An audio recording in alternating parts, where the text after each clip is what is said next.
Hello and welcome to episode 500 of the Computer Game Show. My name is David Turner. I'm here with Sean Bell, Hello.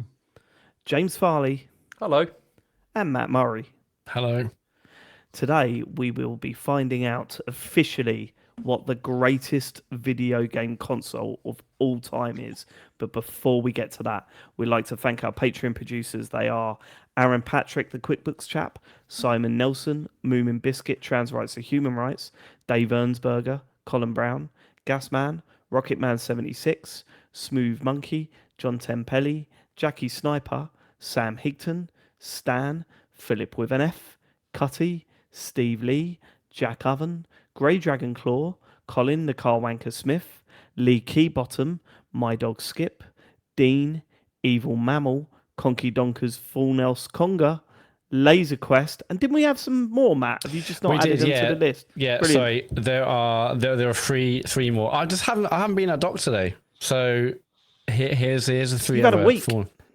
Yeah, I've just been busy. Okay, Adam, here we go. Right. yeah. It's only episode 500. No one will notice. Yeah, that's fine. Right, here we go. Right, That okay, so one- he's also added someone called Jack. Right, you've added loads in now, haven't you? No, They I've can't added three. Okay. Then, Matt, would you like to apologise to James, Adam Staff, and Chris Spam, please? Absolutely not. Well, you fucking should. No, I'm incredibly sorry, you three. I just didn't go into this document. Earlier, I thought, well, don't need to go in this document because we're using different ones. It's fine. Turns out I did. So I can apologise. Hopefully, I'll make amends for the 1000th episode, and I'll make sure your Yeah, name's on James, there. Adams, Chris, so sorry. Matt he's getting a little bit complacent. Episode 500, he's put his feet up and go, well, Yeah, what are they going to do? Someone Fucking else can do fire the me. admin. Yeah. Absolutely disgraceful. Email I him would- and he Crucial. messaged us and he was like, who gives a shit? What's another 40 quid? Yeah. Yeah, I do Matt, apologise. You can't just go. What if James was to go? Someone else could do the fucking news now. Like, you wouldn't accept that, would you? Now, do you? I wouldn't know. I'm Do blaming you fucking admin. admin? Don't blame admin. We would like to say a massive thank you to everyone that bought a ticket for TCGS London, Saturday, 17th of October at Phoenix Cavendish Square. We have sold out. There will be 150 people watching us try and put a show together. Remember, spend money at the bar. It really, really helps us out. No, seriously, we really do appreciate it. I could not believe we sold out in 2 weeks. Ian called it when he booked all this, and he was encouraging us to get a live show together. He was like, you will be very surprised. You will sell this out. I can't believe we sold it out in 2 weeks. That is absolutely incredible. If you missed out on tickets, I'm really sorry. There's not much we can do. The venue has a capacity. It's all booked in. And honestly, I wasn't expecting it. So thank you if you bought a ticket. I really do appreciate it. And we cannot wait to see you there. It's going to be an absolute blast. Right. Should we get to what the fuck are we doing? There's part of me that when we come up with this idea, we were like, we've been toying with doing this idea for ages. Let's do it for episode 500. At no point did I think we're going to get so much shit for this. And then after, I think it finally hit us after we nominated our consoles, and we sat back and just went, oh, the feedback's going to be awful, isn't it? Isn't it? It's like we went in sort of thinking, well, this like compared to like the Game of the Year shows, like this will just be a bit of a laugh. We're just having fun with it. And then once that list was in place, it was like, oh fuck, what are we doing? And then I looked and I was like, why didn't they do this one? Why didn't they do that? And I was like, oh, we have really set ourselves up for even more shit. And we like the response to this episode is going to be horrific. Oh yeah, it's gonna be the worst it's ever been. This is the problem because I was looking at the list and I was just like, there are so many consoles that have like been released, obviously over the decades. It's really, I don't know how you do this actually. Yeah, but Like, we're this always is- gonna miss out on some biggies. But I know, but someone missed out on some real biggies, and someone nominated Well, watch, right? I Listen, thought we were going to have a bit of a laugh with it, and turns out you're all taking it far too seriously. you've got to take it seriously, Matt. This isn't a fucking laugh. We're about to decide the greatest video game console of all time. Nintendo, Sega, all these representatives are going to be listening to this and going, "Oh, we fucking made it! Watch!" This is what it's all for. Nintendo are brilliant. Our watch is in it. Right, We're listen. going to win. For those of you that don't know what we do for Game of the Year, this is another version of our Game of the Year show. We've each nominated 4 video game consoles. They're all going in the hat. We will pull them out one by one, talk about why we nominated them as one of the greatest consoles of all time, and we will argue to get them through to the next round. To get through to the next round, you need 3 votes. There are 4 of us. Sometimes we don't agree with each other, and there will be arguing, bartering, and possibly deals. Although I think if Matt couldn't even be bothered to sort out the full Nels crew, I don't think he's been wheeling and dealing this week.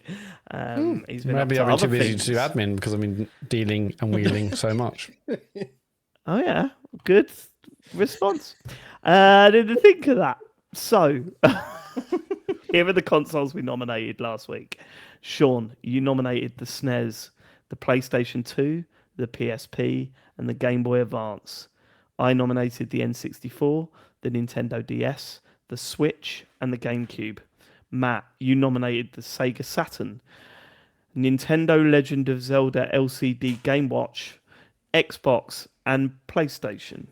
James, you said PlayStation 1, but I think we're getting enough shit as it One of is. those I guys. don't need people going, "Oh, it wasn't called the PlayStation 1." I If you can't want have to that. in upset every me person. personally, call it the PSX. Yeah. That's- No, he really did mean that hybrid thing that they made. Sure. That was Oh only my released in god! Japan. I should have gone for the Net Eurosy. James, you nominated the Xbox 360, the Game Boy. Sorry, I misread that. I was like, The game. I wrote it in a rush. Game Boy. I wrote it in a rush and went, "What's a game box?" It's Almost a Game certainly Boy. a console. Yeah. There almost certainly is one called that. A Master System and the Dreamcast. That's it. We have our full list. 16 video game consoles are in this bowl right here. I will pull them out one by one, and we will argue until we have a winner. Slight point of order. I have Go on. switched off the flower. Yes. So it's not Okay, going well, to. it's probably for the best. Yeah, it's because Can't not even gonna turn it back Down on. the honestly. host tonight, then that's a shame. Yeah. Are we all ready? I mean, no, but we can't can't delay any further. Can we? How many? Can How we many do of it us- tomorrow? Can we just? Yeah, we How should. many Let's of do it us for have 1,000. got a list of games that came out on the console up on screen? Because I know I have. I'll be honest. I got some post-its. Yeah. Yeah. Right. Okay. Let's pick the first one. Who is coming out of the hat first? I'm scared. Here we go. First one out of the hat is Sean Bell. Hello. It was the first nomination. It's the SNES. Hey. All right. Fine. Very much a nostalgia pick, but also because I'm a emulation wanker these days. Yeah. It's probably the one. It's like the oldest system that I give a shit about emulating, right? And so I had one when I must have been sort of 9, 10-ish, and yeah, getting it with Mario All Stars and F-Zero just felt like we went from the Master System to this basically, which Careful. felt like. Sorry, Steady on, Sean. it was quite a leap, right? Let's put it that way. Let's get the digs in and- early. Did you have the Mario All Stars pack, Sean? Is that what you had? The Yes. Mario- Yeah, 'cause yeah. I really coveted that, seeing that in like Debenhams in This is Southampton. it. It was I was like, one of those. I really yeah, wanted like- that so badly. Yeah, it was one of those that like seeing it in the shops constantly, and then Yeah. when we actually got one for, I'm pretty sure it was Christmas, just being like, holy shit, I didn't use those words back then. I was a good boy. But yeah, it was just such a moment, and then just so many formative memories of that console.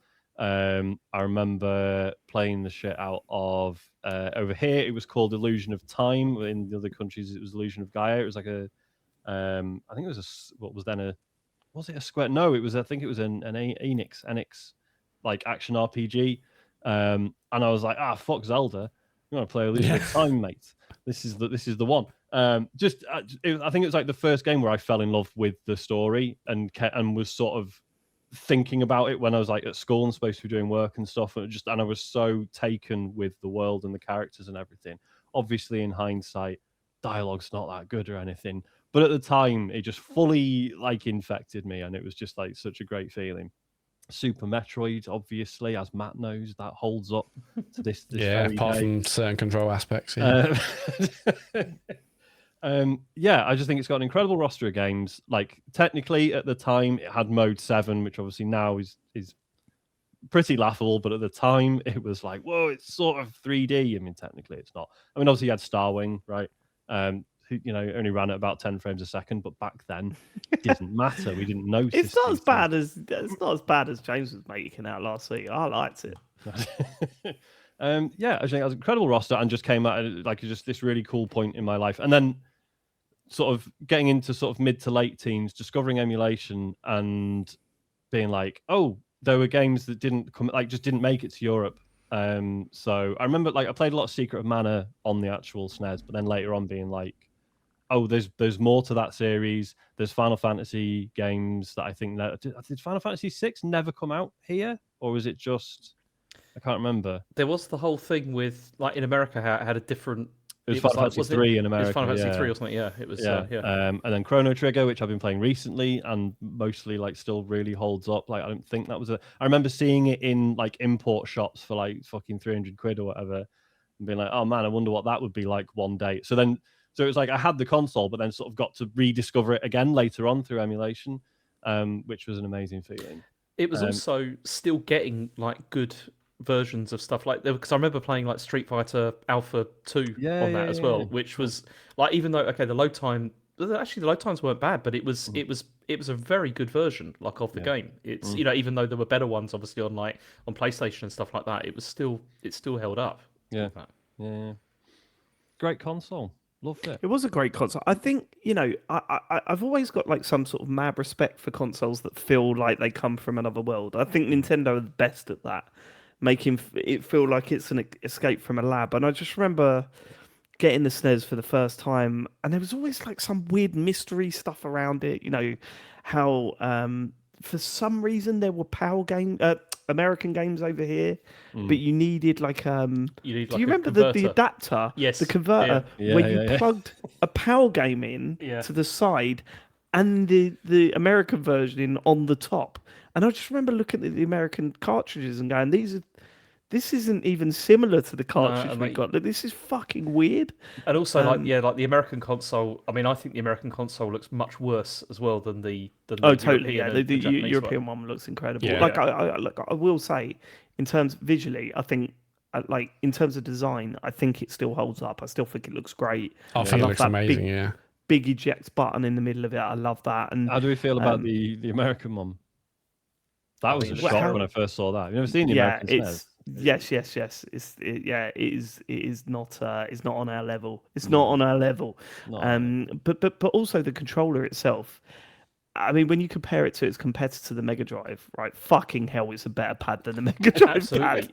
Especially the D-pad. Like, because I remember, like one of the reasons I think like the Super NES was so good was because like Street Fighter was brilliant on it, and like all fighting games were, primarily because obviously it had the 6 buttons, which was helpful, but also because of the D-pad as well. I remember playing like Street Fighter 2 on the Mega Drive, and those man alive, the D-pad on that is so hard. It's like it was like cutting your thumbs. Even when they had the new curvy ones, they weren't great either, were they? No.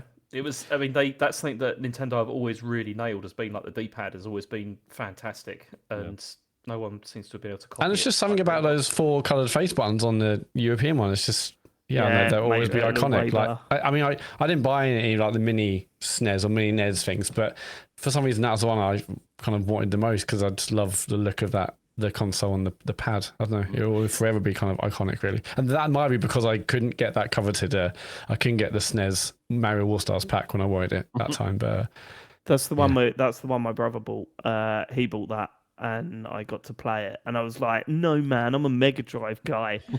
And then the moment I loaded up All Stars, I was like, fuck, this is too good. Like, this is just too good. And yeah, and then like I know you weren't a massive fan, James, but Donkey Kong Country.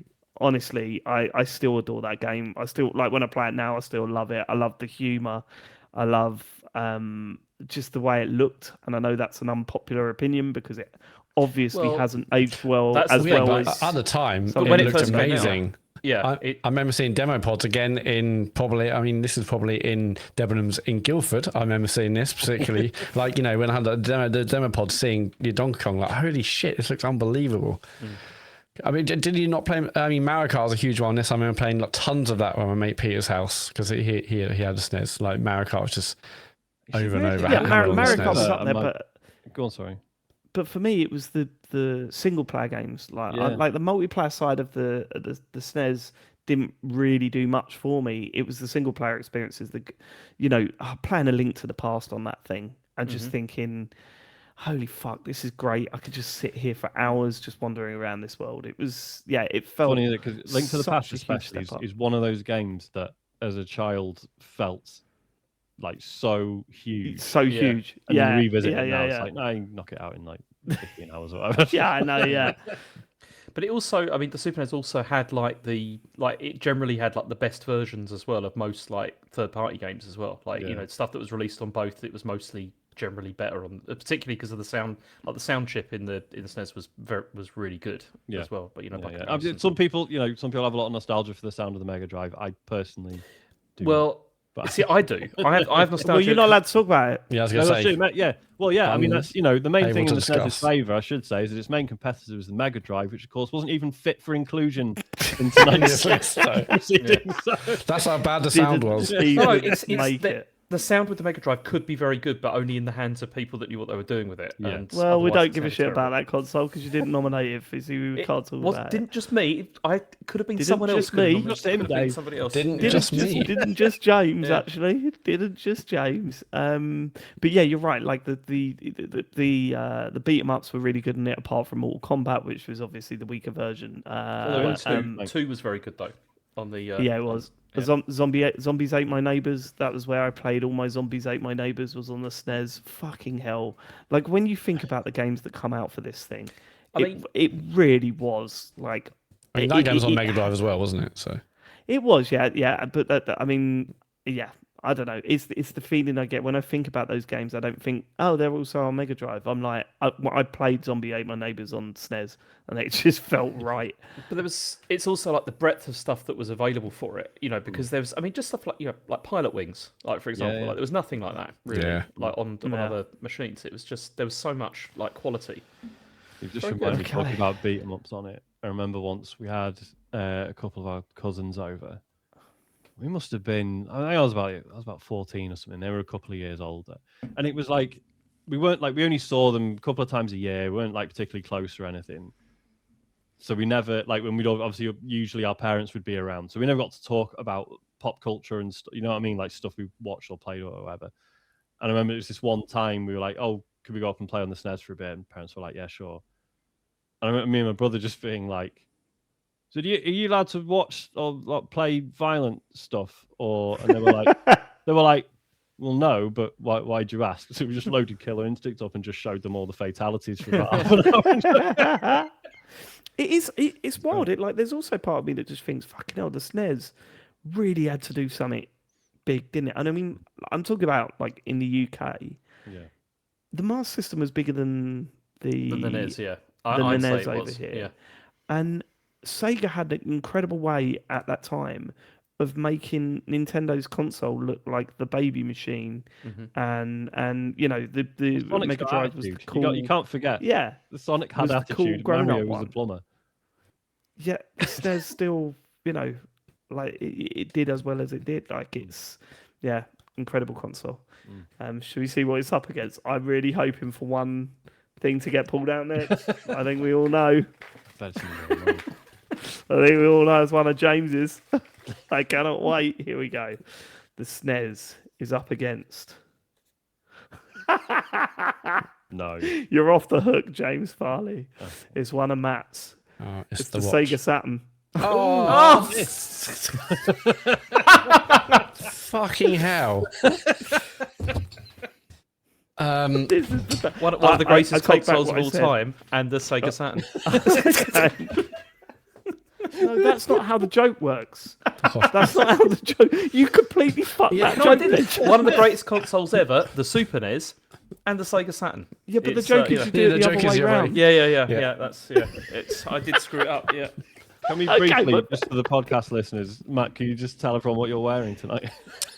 I'm wearing my Sega Saturn hat and my Sega Saturn t-shirt that you guys got for my You look birthday smart one in year. it, mate. You look Oh, smart. it's in it. very good, yeah. I think I should extra vote for that, if anything. Yeah, I can't wait to hear what you got to say about the Sega Saturn. Go on.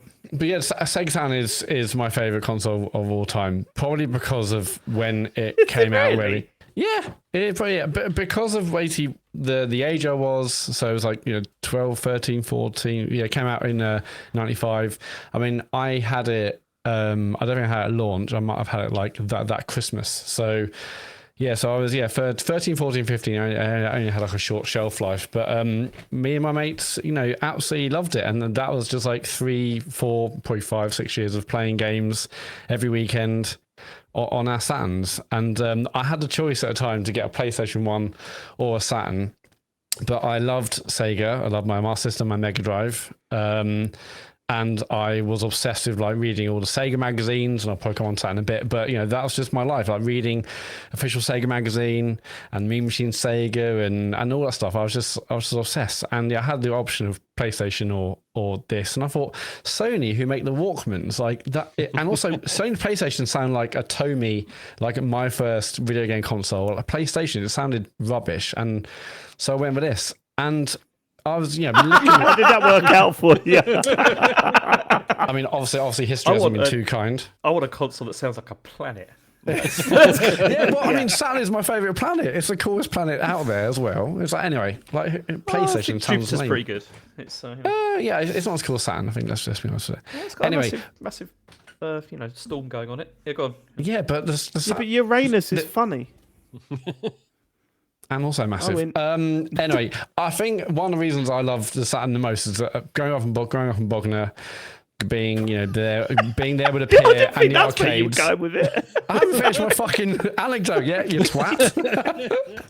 So yeah, growing up in Bognor on the seafront and having the arcade there and playing, Sega Rally, Daytona, Max DT, Virtua Cop, House, all these kinds of like Sega arcade games was what I loved as well. And so having that console at home where you could play is incredible. I mean, I'm not sure if they were arcade perfect, but they seem pretty damn good to me to have games like Sega Rally at home.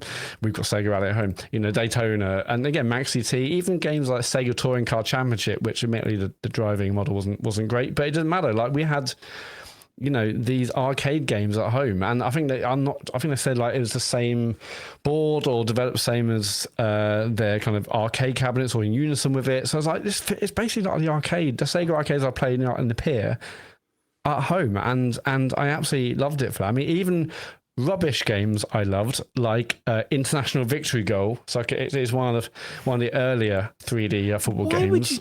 Hold on. But I still loved it because it felt new and exciting, and we were just playing that stuff every week. Of course, Right, but the why classics. would you choose if you're talking about a football game on the Saturn, which that was one of its big problems, right? Because it didn't have FIFA. EA didn't pile development into the Saturn.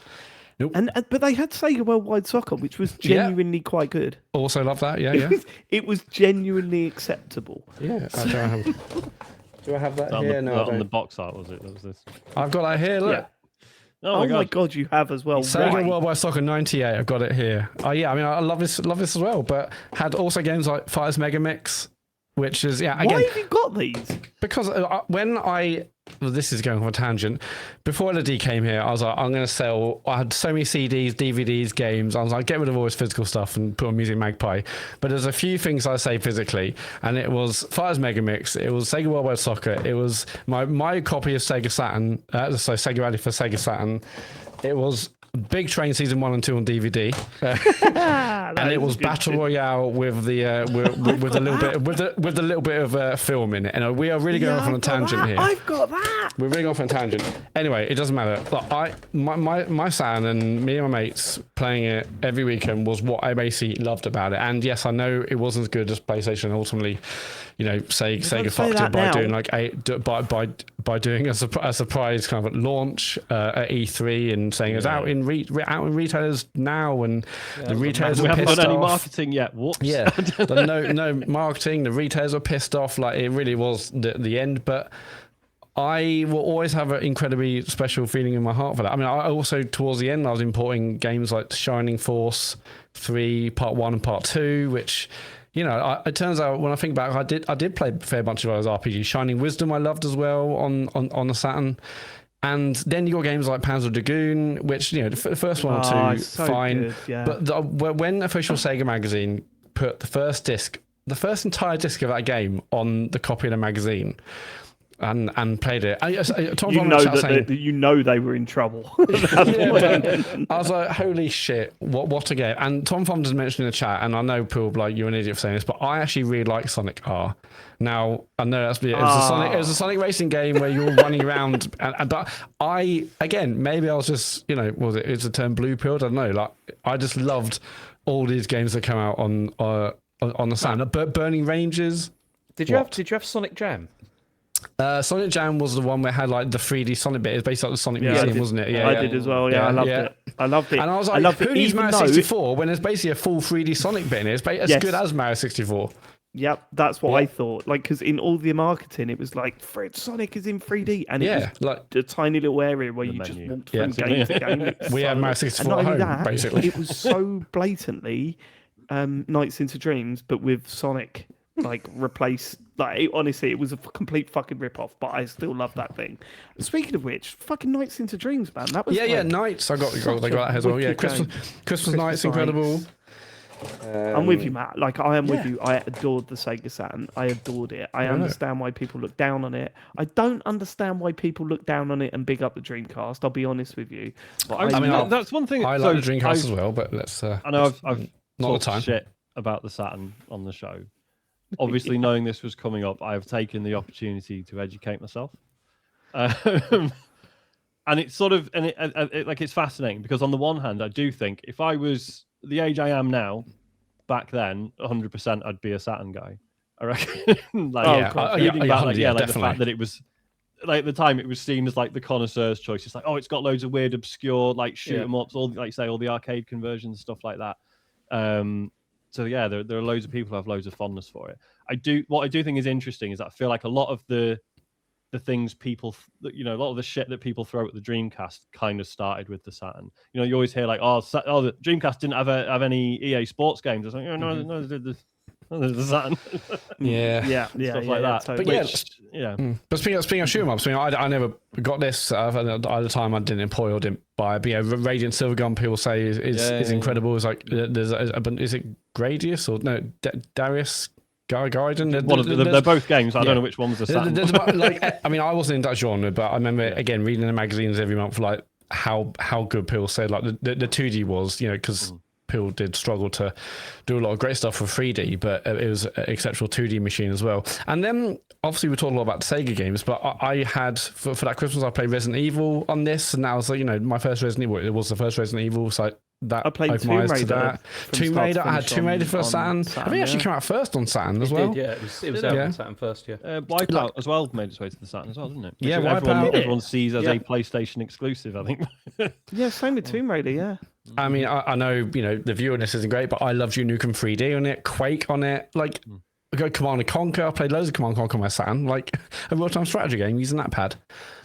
Even Virtua Racing. Like again, I have such fond memories of this. I now think about the magazine as well. I was absolutely obsessed with Richard Ledbetter, who's now like Digital Foundry, was the editor of Sega Sat magazine at the time, and I absolutely adored him. And people like Gary Cutlock and I think Steve Key, I think was another writer, but he might be Mean Machine Sega or CVG at the time. But yeah, that was the height of my absolute love of magazines. So I felt like I was probably spending like 20 quid, which probably isn't as much these days. That's probably like one magazine, but 20 quid on different magazines. And I was like, oh, if I went to like Borders in Kingston, they had like the import versions of Sega Saturn magazine. I'm buying them as well to see how the different team was talking about the different games. I was absolutely obsessed. And it came at the right time.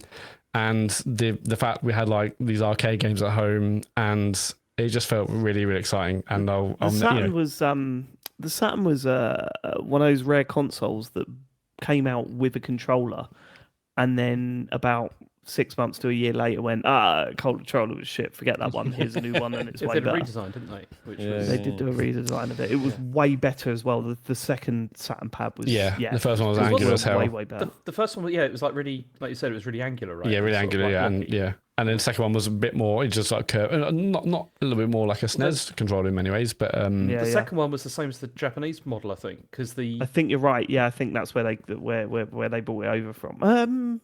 Maybe. Yeah. And then they bought the analog controller out of Nights into Dreams. the 3D control pad, I think. Yeah, I think. I still think also that the grey Saturn, the one that came out, I think in Japan, because we didn't get it here, looks brilliant. Yeah, I think it looks really the grey cool. one with the purple button. I think it's the purple. I Yeah, think it looks really nice. the black one was a bit plain, but I've mentioned this on the pod before. But when I got mine, in Debenhams in Southampton, that was mine came with we bought a separate cool pad. They were cool, which is kind of like semi-translucent, like grey pad with like slightly off-coloured buttons. Oh yeah, again, I still think that looks amazing. It was cool as fuck. Yeah, it had a light gun. It was just a great console, and I'm looking at the Light Gun Virtua Cop 2 pack. That I definitely had that. I remember that box. I wouldn't have bought it I would have bought it second hand or whatever, but yeah, I mean, I'm interested, Matt, right? And I'm not going to do this. This isn't a test. I'm not going to hold it against you. But I'm interested if you could name the top 5 sold games on that console. Just see how far you can go. You've got 3 lives. 3 lives to get 5. That's not too bad. I mean, the top selling. I mean, the console barely sold. I checked it. It sold 9.5 million. I can tell you this: the game at the top sold 2.5 million copies, and the game in 5th place sold 1 million. So, and these are the top 5 selling games. What have you got? Different times, wasn't it? I'll say it was a lot back then. Yeah, I'll say Daytona Racing, Daytona USA. Is that in number there? 5? That's number 5. Yeah. That's 1 million. Okay. Sega Rally. Sega Rally is number 3. Oh, okay. What else? I'm not. We've talked about all 5, right? Already. No, there's one of them we haven't. Okay. I'm gonna say Virtua Fighter 2. One of Virtua Fighter. Yeah, that's okay. Number 1. Wow. Okay. So I got 1, 3, and 5. That's the most sold. Are the other 2 Sega games, or are they like third party? The other 2 are Sega games. Yeah, I shouldn't be giving you hints, but that's fine. I mean, we've done Virtua Fighter, we've done racing, we've done Sega Rally and Daytona. I mean, I guess I'll say Panzer Dragoon Saga. I don't think so. Nope. You've lost a life. Or you could just give up, and I'll tell you. But Sonic R. Let's go for that one. Nope. No, I Well, can't. Yeah, go on. Go on, James. Is Virtual Cop 2 on there? Virtual Cop is on there. That number 4, but not Virtual Cop 2. Okay. This is all coming from Wikipedia, by the way. Okay, so what's number 2? But you haven't got number 2. Give up. No, go. Yeah. Virtua Fighter Remix, which was I think remix of the first one. Yeah. So Virtua Fighter 2 is in there and the It came remix. out Okay. After Virtual Fighter 2, I think, remix. Yeah, I think you're right. Yeah. I think I had all of that. Was Virtua Fighter Kids on Saturn? Was that a Saturn game? I don't remember. Virtua Fighter Kids does ring a bell. I'm not sure if. I think it probably would be in a Saturn rather than a Dreamcast. Yeah. I think it was, yeah, because they went on a real. Yeah, the one with the big heads. I kept thinking that was Fighters Megamix, but I guess I was Virtua Fighter Kids, which was weird. Kids. I also just a big shout out for Burning Rangers, which I loved and at the time looked stunning. I watched footage of it today. Obviously, it doesn't look as good as I remember it, but what a console! It's time to vote. Matt, which way are you voting? The Sega Saturn.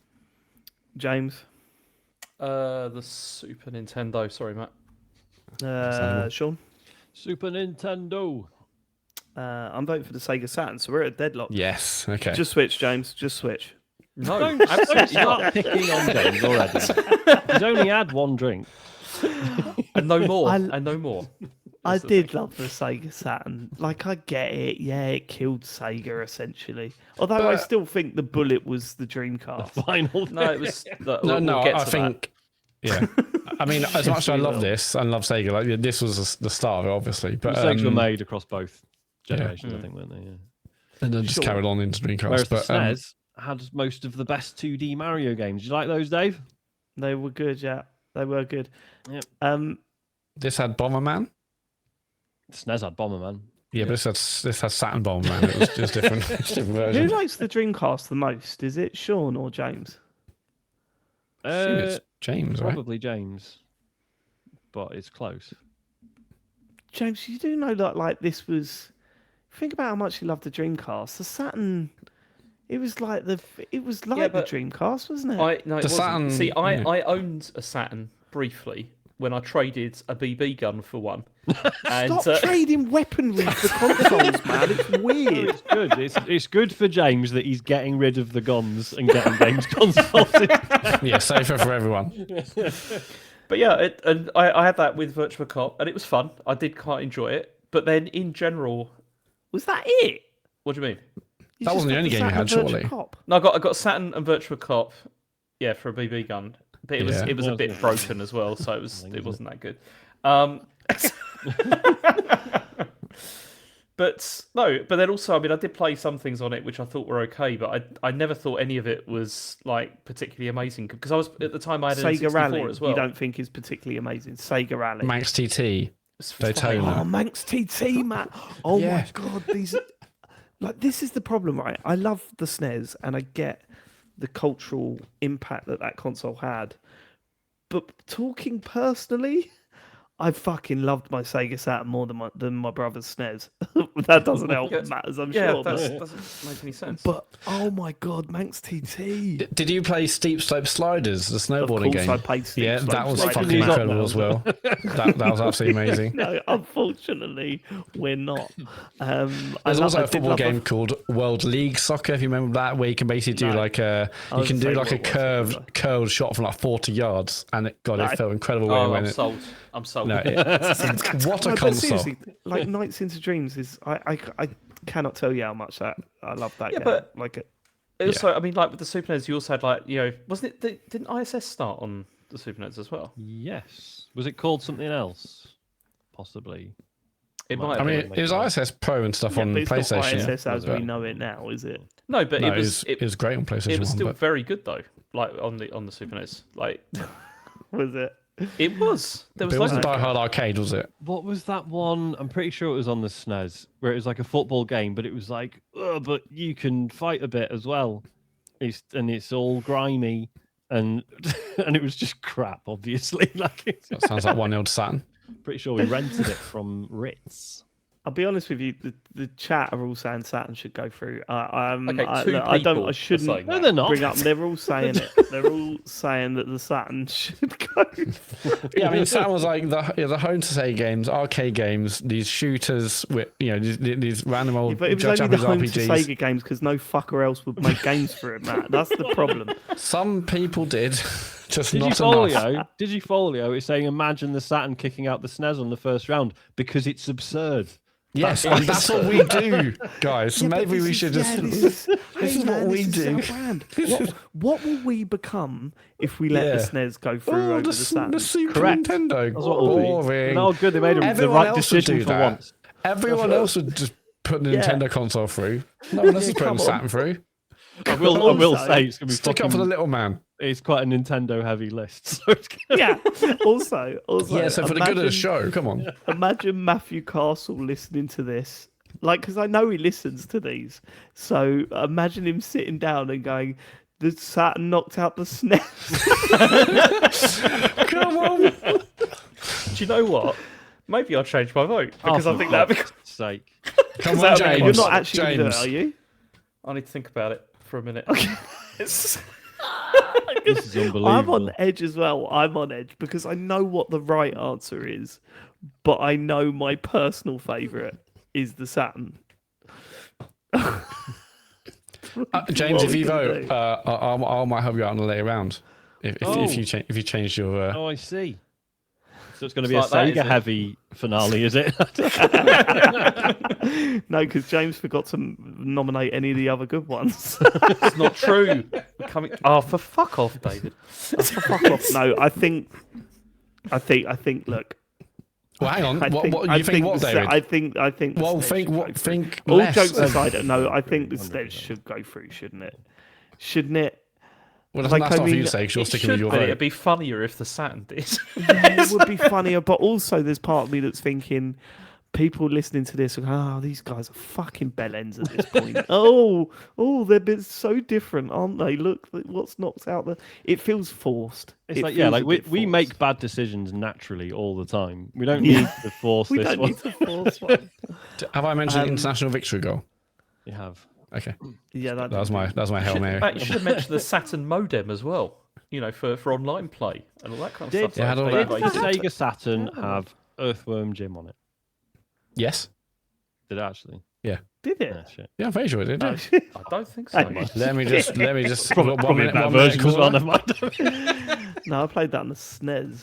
That's where it was at. All right, I'm not. I I'm not gonna adored- change. It had Earthworm I Jim adored too. Saturn. So I adored the Saturn. It can't. thank you beat for your the vote, SNES, can it? James. It can't beat the SNES, man. No, it can't. Sorry, I think there's No, a you few to call it that. consoles on this list that I would have loved it. I'd love to have it to go up against the Dreamcast because I genuinely would have fought for that. Yeah, no, If it- because I- for I- some like, I reason would you have have an loved nothing. irrational hatred of the Dreamcast. You just like Because I think you're always going on about it. I think people genuinely overrate that thing. Did you ever own one, David? Yeah, no, but I played Exactly. one loads. All right, okay, but like the Sega Saturn is definitely a better console. It's got better No, games that on is it. that is complete bollocks. Actually. No, it's not bollocks because if we were to go toe to toe with the Dreamcast library and the Saturn library, there would have been far more better Sega Saturn games than the Dreamcast. I don't think so. I really don't think so. Easily, James, easily. Was okay, Metropolis. We'll get into this later. Because it's like this is Metropolis, Sega Rally Daytona Metropolis beat Street Metropolis Racer, Yes, which was Sega Rally and Daytona. fantastic. Yes, Sega Rally and Daytona are better games than that. 100% without Sega a Rally- shadow of a doubt. There was a Sega Rally on the Dreamcast. Which one was Yeah, it? there Sega Rally was. 2? Yeah. Was it a different Yeah, it one? was- Oh, but no, David needs No. to, doesn't want to talk Probably about that. better. Yeah. Right. I've got to change my vote. I'm going SNES. SNES is going to go Thanks, through. man. It's a real shame, but I I'm think glad I I got also to talk about was it. scared when James was talking about changing his vote, and I just thought we can't. We fucking can't. I need to take control here a little bit. Right. Okay. Let's see what the next console out of the pot is. First one gone. It's mine. Classic. So James won. What is it? It's a Sega Master System. Such my a God. shame. I wish the Saturn went up against that. I know it could have been any one of these consoles really, apart from the SNES. So James, tell us why the Sega Master System is worthy of being one of the best games consoles of all time, and the Sega Mega Drive isn't. Let's get to it. We're not comparing them because the Mega Drive isn't in the conversation here. We're talking about the Master Well, no, System. because you didn't nominate and you nominated the Master System. Anybody So I think it's a else- relevant point. Anybody Yeah, else you could think have this one's nominated clearly it. better. Yeah, Yeah, but you didn't. So you think the Master System's better than the Mega Drive? Official. Yeah, that's I- official. I've written it down. I've written Okay, it down. that's good. Well done. No, I think the main thing with this is the reason I chose this is because I've got emotional attachment to this because this was my first video games console. I mean, I've told the story a million times about how I won it in a Rice Krispies competition, and Tell it again, please. well, no, because I wasn't Tell it allowed. again, Sam. Like because the thing was like when I was growing up, like my parents were really like not really into like gaming at all or having stuff like that. My dad used to bring because he was a head teacher. He used to bring the BBC Master home, during the holiday. I got to have a go on that, which was all right. But in terms of like consoles and stuff, there was no chance that was going to happen. And so I took matters into my own hands and ate loads of Rice Krispies and went in for this competition, because it was for the Master System 2, which was like the revised version where they got rid of like the that's one I had. card slot and all that kind of stuff, and it was it was like kind of a bit smaller, and I ate loads of those, and then I ended up winning the competition, which was good and which was exciting. That's incredible. And and you see, the reason I was so excited about this is because, I mean, Just out of interest, like I don't know if you'll be able to remember, but I always think about stuff like this. How long did it take from you winning that competition to you getting the Master System? Do you remember? I think it was it about like 2 months. It was about 2 or 3 months, I think. Agonising. Like just Yeah. really, like especially as a kid, that must have felt like forever. Well, no, because what happened was I won it, but my parents didn't tell me that I'd won it. You see, and Oh. and then no, because then they did it as a surprise. Oh, the that's apple. Not full far. But why no, they didn't did it as a tell you? surprise. It was like it was cool because Okay. I came home one day and it was like it was just sitting there, and I was like, "What the hell is this?" They're like, it's not your birthday yet, son. It's like, it is. It's November. No, it's not November. No, it's definitely February. But no, it was. So I was really excited about getting it because, as you said like earlier, David, like for the 8-bit era, everyone had like Commodore 64, Spectrums, and stuff like that. And in terms of consoles, it was pretty much it was the Master System. Because I didn't know What, the anybody. NES? Yeah, I didn't know anybody that had a NES. I mean, like anecdotally, I didn't know anybody that had one, and it was great because immediately it's like I can trade games with all my friends at school. And I remember going out and like the first game, I saved up all my pocket money and I bought Transbot, which is an absolutely dreadful game. And then I spent ages trying to like persuade people to swap with me. And then what was annoying is because first of all people didn't know what it was, and so Is that when you got your first BB gun? You're like, transport for BB gun? Can I just say, James? I don't Yeah. want to. I don't want to belittle you here, but I'm writing down the games as they come out, and even I wrote Mega Drive down by accident. I've had to scrub that out. Yeah. Type right Master System instead. But no, but yeah, like so I bought that game and I traded it, but nobody knew what it was. So the first couple of trades it went very well, but then it went around the class what the game was and how bad it was, and then nobody would trade it with me anymore. So that was a bit annoying. But I mean, it came with one of the best like built-in games, I would say, like with like that I think there's been for like a very long time, which was Alex Kidd in Miracle World, Yes. which was great. That was a great game. I mean, Matt, I watched you stream all of that. Yeah. I was We got very through it. impressed. You managed to get through the entire thing because it's not an easy game. Cheated at the end. No, he didn't. I think I did cheat. He did with the little quiz at the end. Do you remember? You looked it up instead of you were supposed to work it out as you're going through the game or something. Do you remember? Oh yeah, I didn't write down the answers on for the various stones as you go through the game, but it's like Yeah. I still did it without. Well, what people before saying, "Oh, you won't be able to do it with certain things," but we still did it with continues, didn't we? I think people were asking us to use save states. No, still did it. Yeah. Do you remember how tense I was in that last jump? I do remember. Yeah. And you're like, just jump. I was very proud when Yeah, you it got was- to the end of that. It's quite an emotional fantastic. moment. But I mean, the other thing about the Master System was that it was technically superior to the NES. Like it had like better like color palette, and it was faster as well. And a lot of the games which came out that were like multi-platform were better on the Master System as well. And you see, this is the other reason why, like, if you were in the US, they didn't get a lot of the games that we got because like a lot of games were released in the PAL region that were not released like in the US. And there were so many there was like Wonder Boy 3, the Dragon's Trap, which was like a very early like Metroidvania like style game, and it's had amazing music and was really superb. But then also the thing that I really liked about the Master System was that you also had like quite unique sort of ports of other games as well, where they kind of like tried to make the best of what they had. Like for example, like Sonic the Hedgehog, like that came out on the Master System after it came out on the Mega Drive, and yeah, it didn't look as good, didn't sound as good, all that kind of stuff. But they Players good, wasn't no, it? it did. Was But that's the actually a thing. nightmare They reworked it so that with different elements and everything, so that it was still a really enjoyable, a really good like version of Sonic as well. Yeah, I loved it. Did yeah. it come out? Did it come out before it did on the Game Gear? Around Because the the- same the- time, I think. Because It was- the Game Gear version and the Master System version were the same, right? Yeah. Yeah, although they're the same. Although obviously because of the screen difference with the Game Gear, it's like the Master System version I think is better. I think the Game Gear one runs faster, but the Master System one I think is better because you have like full bigger screen. It's easier to see what's going on. But there were so many. I mean, like Donald Duck and the Lucky Dime Caper.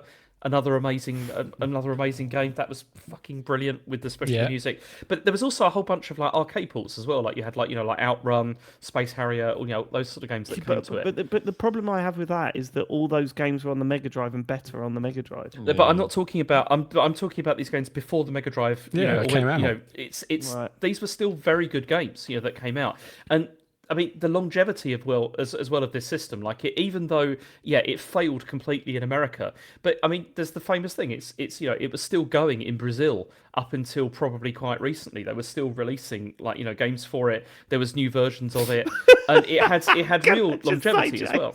Can I just say, right? Hi, welcome to the podcast. We're talking about the greatest games console. Why is this the greatest games console of all time? Well, it was really popular in Brazil. It still Why is. is that? Why is that they not kept a factor? It's like, okay, Yeah, well, longevity is sure. important, actually, David. So. Yeah, I don't get what's funny about that. That it's like that it's been popular. Really? Like why is it Okay. funny that it was being popular in a number of different countries and not just like America or whatever? It's like it did really well. And, Yeah, we're popular in Brazil. Is that an issue for you, David? That would be an issue for me. Yeah. Okay. Yeah. But no, I've just got a lot of very fond memories of this machine mostly because of like trading games with friends, like going past the news agents and seeing like the board up for like people that were trading, like selling games for like cheap and stuff, and it was a great I used to machine. rent loads of Master System games. Like what's the Mickey Mouse game? Castle Castle Illusion. Legend Again, of Illusion, yeah. better than the Yeah. Mega Drive version. That's It what I was genuinely gonna is. say. That's, That's good. I love the Asterisk and Oblex game. I remember renting that and being a huge fan of that one. Did you have one of them? Yeah, I had a Master System too. Yeah, I absolutely loved it. Yeah, I bought I off in didn't have Devon's. one. I always wanted one. Again, I told this story a million times, but I always wanted one. Thought I was getting one for Christmas because I got this box that looked like the perfect shape for a Master System box, and I turned the corner off, and it had those white background with the blue Yes. squares. Yeah, like the grid And then lines. when I was like, oh my God, I've got a Master System, ripped it open, and it was a Gladiators playset. That they were just using the same like design Same on the graphics, box, same 80s essentially. I was graphics, yeah. absolutely gutted. No, the game that I remember most playing it because a friend of mine from down the road, we used to go to his place a lot, and the game that I remember most playing on it was Cannon Fodder, believe it or not. We spent hours playing Yeah, Cannon Fodder I for loved. some Cannon reason. Fodder I think I played more on that Mega Drive. Mega Drive. but, yeah. I thought it was But, on the Master System. Maybe I I'm wrong. I don't think it was on the Master System. I don't think. It could Oh, have okay. done it. Maybe he had a Mega Drive then. That's a clanger. But no, also Choplifter. Fake Choplifter gamer. was a very good version on And Master it sounds System a as bit like Cannon Fodder if you say it really fast. Yeah, yeah. It's a shame because the one game that I really enjoyed playing on that console didn't come out on it. That's a shame. Got love it. So I've got to say, we had a Master System. We had a Master System 1 with the Wow. card reader, which is cool, to be fair.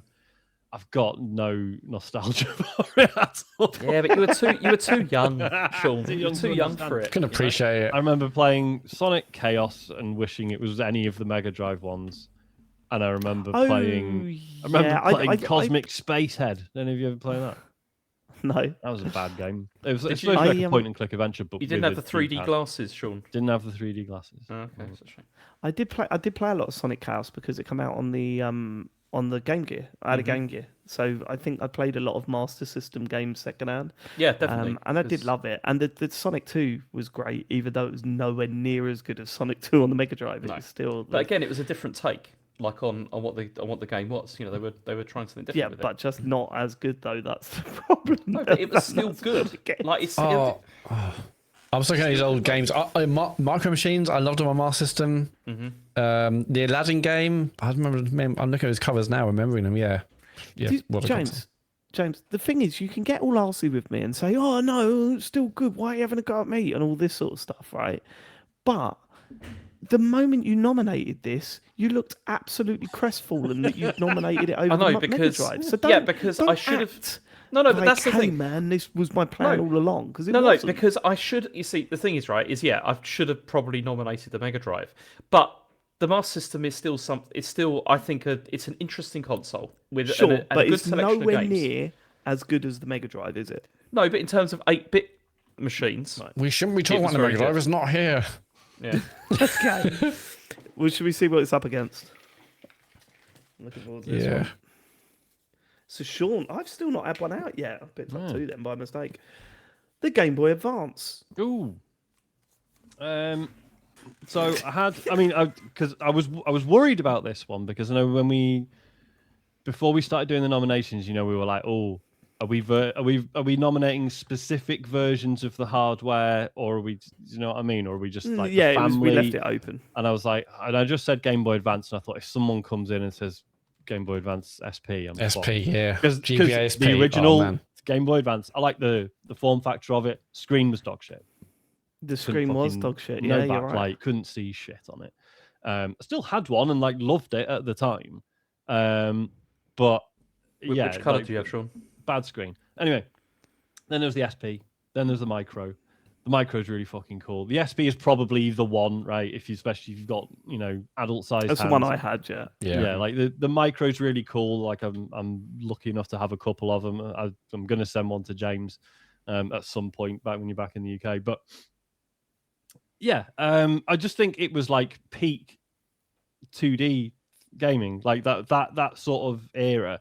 The fact that it had, it did well out of conversions of SNES games. So you got a lot of the Mario stuff made its way over to the Game Boy Advance. But then on top of that, there was like in terms of Metroid stuff, there's Metroid Fusion and Zero Mission, which both still excellent. It was when Advance Wars really arrived, over here. Oh my God, it was, that game! Because obviously, technically, that series had been going for a while, but it was. We know it as Advance Wars because it was the first time it landed in outside of Japan, as far as I'm aware. I don't think it was Famicom Wars. It was Famicom Wars. Yeah, I don't know if that ever made it outside of Japan, but some of the best Castlevania games on the GBA, I would say. I don't know if that's James. I don't know if you. I completely agree. Yeah, they're very good. In terms of Zelda stuff, like even it's not even a Nintendo one, but Minish Cap still really holds up. And then there was just odd stuff on there, like Ninja Cop, which is or Ninja 5.0, I think, in other territories. Isn't it? That's just not a thing anymore. The whole game's been called different things in other countries. I wonder what, because I know we used to hear, it's some weird legal copyright thing, and then, why did that stop being it? Anyway, there's the fucking the David Beckham Go Beckham Adventure on Soccer Island, genuinely a really good 2D platform. Also, that sounds like a wind up. Great FPS, X versus Sever. Do you remember that? I remember oh shit, FPS has hit a game. When I was thinking of the games I was going to talk about, I was going to mention that it technically the GBA could do some 3D stuff, but it generally wasn't worth bothering with. And I was going to make a joke about X versus Sever. But the Tony Hawk games came out on it. Right? Yeah, it's okay. Oh, sorry, what should you say, James? Doom came out on it, didn't it? Doom came out on it, and also Wolfenstein, I think. Because I owned both of those and I remember playing Doom on it. And it wasn't a great experience, but it was still interesting that it could do it. But the Tony Hawk games on GBA were amazing. I love them. Really decent. The ones that stick out for me for GBA are the Mario Kart on it, the Super Circuit. That was a genuinely really good version of Mario Kart. Yeah. But also WarioWare Inc. and WarioWare Twisted, but I think Inc. was still unbeatable. Like that game is just so fucking good. Yeah. I played it recently and it still holds up. It's still fun to play, still feels unique and is enjoyable. Of course, Advance Wars, like that, without a shadow of a doubt, had the first. I'm looking it up now. Had the first Sonic game on a Nintendo console. Oh yeah, Sonic Advance. Sonic Advance. They're pretty good.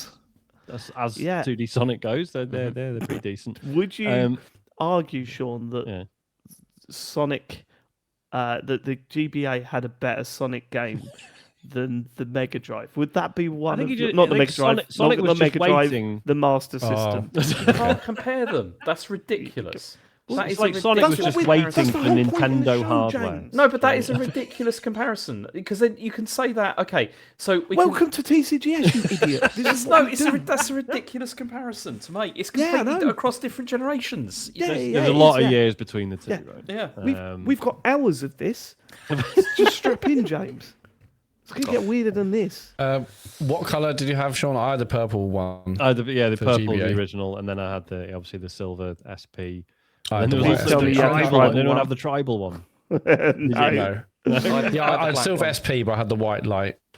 So yeah. That looks so bad even back then, didn't it? The tribal one. It's just absolutely shit. It was the silver one, but with just this horrible little thing on top. Like, I'm pretty sure it was at the point where people were taking the piss out of tribal tattoos already. It wasn't even, so out of touch, bless them. Yeah, they were. Rhythm Tengoku. Oh my god, there's a aka Max Payne game for the GBA. It was all right. Well, it was when I played it back in the day. I don't know how it holds up now. It was a bold attempt. Play this. Put it that way. But yeah, Rhythm Tengoku, aka Rhythm Paradise, Rhythm Heaven, whatever. Oh, That's absolutely started on brilliant. GBA as well. Yeah. It's for whatever reason the GBA is always whenever I'm setting up a new emulation thing, GBA is always the one I go for first. Just because maybe it's just a nostalgia thing, but I just think the library is really fucking strong. Yeah, love it. Yeah, what console? It's time to vote. What's the point? What is the point? Let's start with Sean Bell. I'm going to vote for the Game Boy Advance. I'm also going to vote for the Game Boy Advance. Matt, Master System. Oh, fuck off, Matt. Don't do James. I mean, Master System. Right, James, come on. Look, you know it's not the Master This. It was System, such don't you? conviction. The GBA is better than the Master System. That's not even up for debate, is it? Nah, not really. I mean, What did you tell us the worst? no, worst argument ever? it's no, because the thing is, I like the Master System a lot, and it's because I've got like emotional attachment to it because it was my first console and stuff. But realistically, the Game Boy Advance is still a much better machine, like in terms So of you're like. going to switch your vote? Yeah, I'll vote for the GBA. Okay, right. Cool. Now, just out of interest, Mega Drive versus GBA. Mega Drive probably goes through, doesn't it? I'm not sure about that actually. Okay. Yeah. The GBA we'll was simply special, never though. know. I fucking love that. Depends I if love it's got that the- console. Depends if it's got the 32X attachment as well. Like, Right, next console out of the hat. It is one of Matt's. It is the Nintendo Legend of Zelda LCD Game Watch. I mean, the fact that this is in there and some of the consoles like the PS4 or the Mega Drive didn't make the cut. You need a fucking good excuse for this. I thought we were going to do some jokey ones. Turns out I What made missed. you think that? I just thought, well, Sean's here having a bit of fun with it, and I was having a bit of fun with Yeah, it. And but, also, like, I thought, I don't. jokey ones is stuff like the Jaguar or the Lynx or the 3DO Look, or something like I that. thought I'd throw a curveball. Turns out, yeah. Anyway, To what end? I don't. I wanted the Legend of Zelda watch in 1989 to have its moment in the sun. All right, it was a great watch. I had one. I loved it. I also had the Mario one, but I couldn't vote two watches. That would be Mario one silly. was better. Well, Mega Drive was better than the Master System, so up yours. So yeah, I have one to watch from very, very young, and this may be it's definitely one of my first ones, I guess. But when I was I was 9 or 10, I was the nerd in school wearing a watch. Probably not other kids do that. And then when I rocked up to school with my Legend of Zelda watch, oh man, it's like flies around shit. I was the most popular kid in school, ish. So Legend of Zelda, it tells the time. It's got alarms. It's got a really fetching strap, but also The fact crucially, that this isn't the only time crucial- device that's been nominated in these fucking shows is insane, really, isn't it? so did you three own the Legend of Zelda one? I know. I had this. Yeah. I had the Mario one. Okay, so that's one vote on my side. That's good. Yeah, Mario one was also good. Yeah, so there's a 6x4 grid, and you control Link, and it's quite simplistic but surprisingly deep gameplay, whereby you using the 4 directional buttons on the front of the watch, you move Link from one end of this grid to the other. You have to in the first level, first couple, you can get a boomerang, and with that you can kill some of the enemies. They drop a key. Once that's done, you kill the rest of the enemies. You move to the next room, and there's 4 rooms and a boss. I mean, that's pretty good for a fucking watch. Well, all we're supposed to do is give it a time. No. If you're bored, you can play a bit of Zelda. It's and like the box art looked great. It kind of it had some of the stuff from what looked like the cartoon on the back. Wasn't it? It's just Was it one of those blister packs, like the for the watch? no, I don't think. I mean, I watched some unboxings and reviews of this today, so no, it's actually quite pristine luxury box. Sorry, actually, just for the complete state, there are 2 versions of it. There's like a white version and a black version. What did you have? I had the black one. I had the black with like the gold lettering Oh, on it. okay, Yeah. cool. I'm looking I didn't know at there was a white one. Has James We've disappeared for We've everyone? lost James. Pause James is for a gone. second, please. Please don't James let is this livid. be a mess. This one. No, we can't have this one be a mess. James Farley. Shit. Okay, good. Were you always here? No, Oh, he's not come back gone on for mine. me. He's not Yeah, come he's back not. for me. He's not returned. Tell him to delete the last everything after the S. He left Uh, again. Okay. Well, Even the viewers are going, yeah, I'm going. Who's editing this I one? will- Oh, Oh, he's back, he's back. okay. Yeah. We're good? I think we're good. Yeah, Nice. I'm unable to edit. I you. can edit this one. Okay, cool. Yeah. Anyway, Can't edit. yeah, Carl. Sorry. Yeah. James, I guess you did that, James, because you were worried about how powerful my nomination was for the watch. Yes. Just trying to break Yeah. up the flow, which I think is actually quite out of order. Okay, well, You were on a roll, and I was like, I can't have this. Yeah, so It's, what a We'll rewind a bit. Ready? Yep. So there was a white one and a black one. Which one did you have, Matt?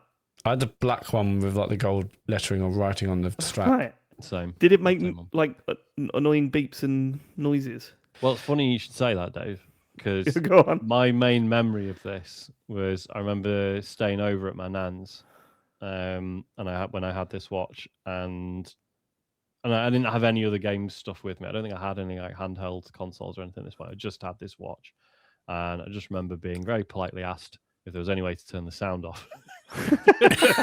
A lot I of was about to beeps. say, didn't you get confiscated at school? Was that not a I thing? don't remember it. I don't remember. No, I was I pretty think good. I think I wasn't allowed to wear mine to school because my mum probably knew it would get confiscated. So All right.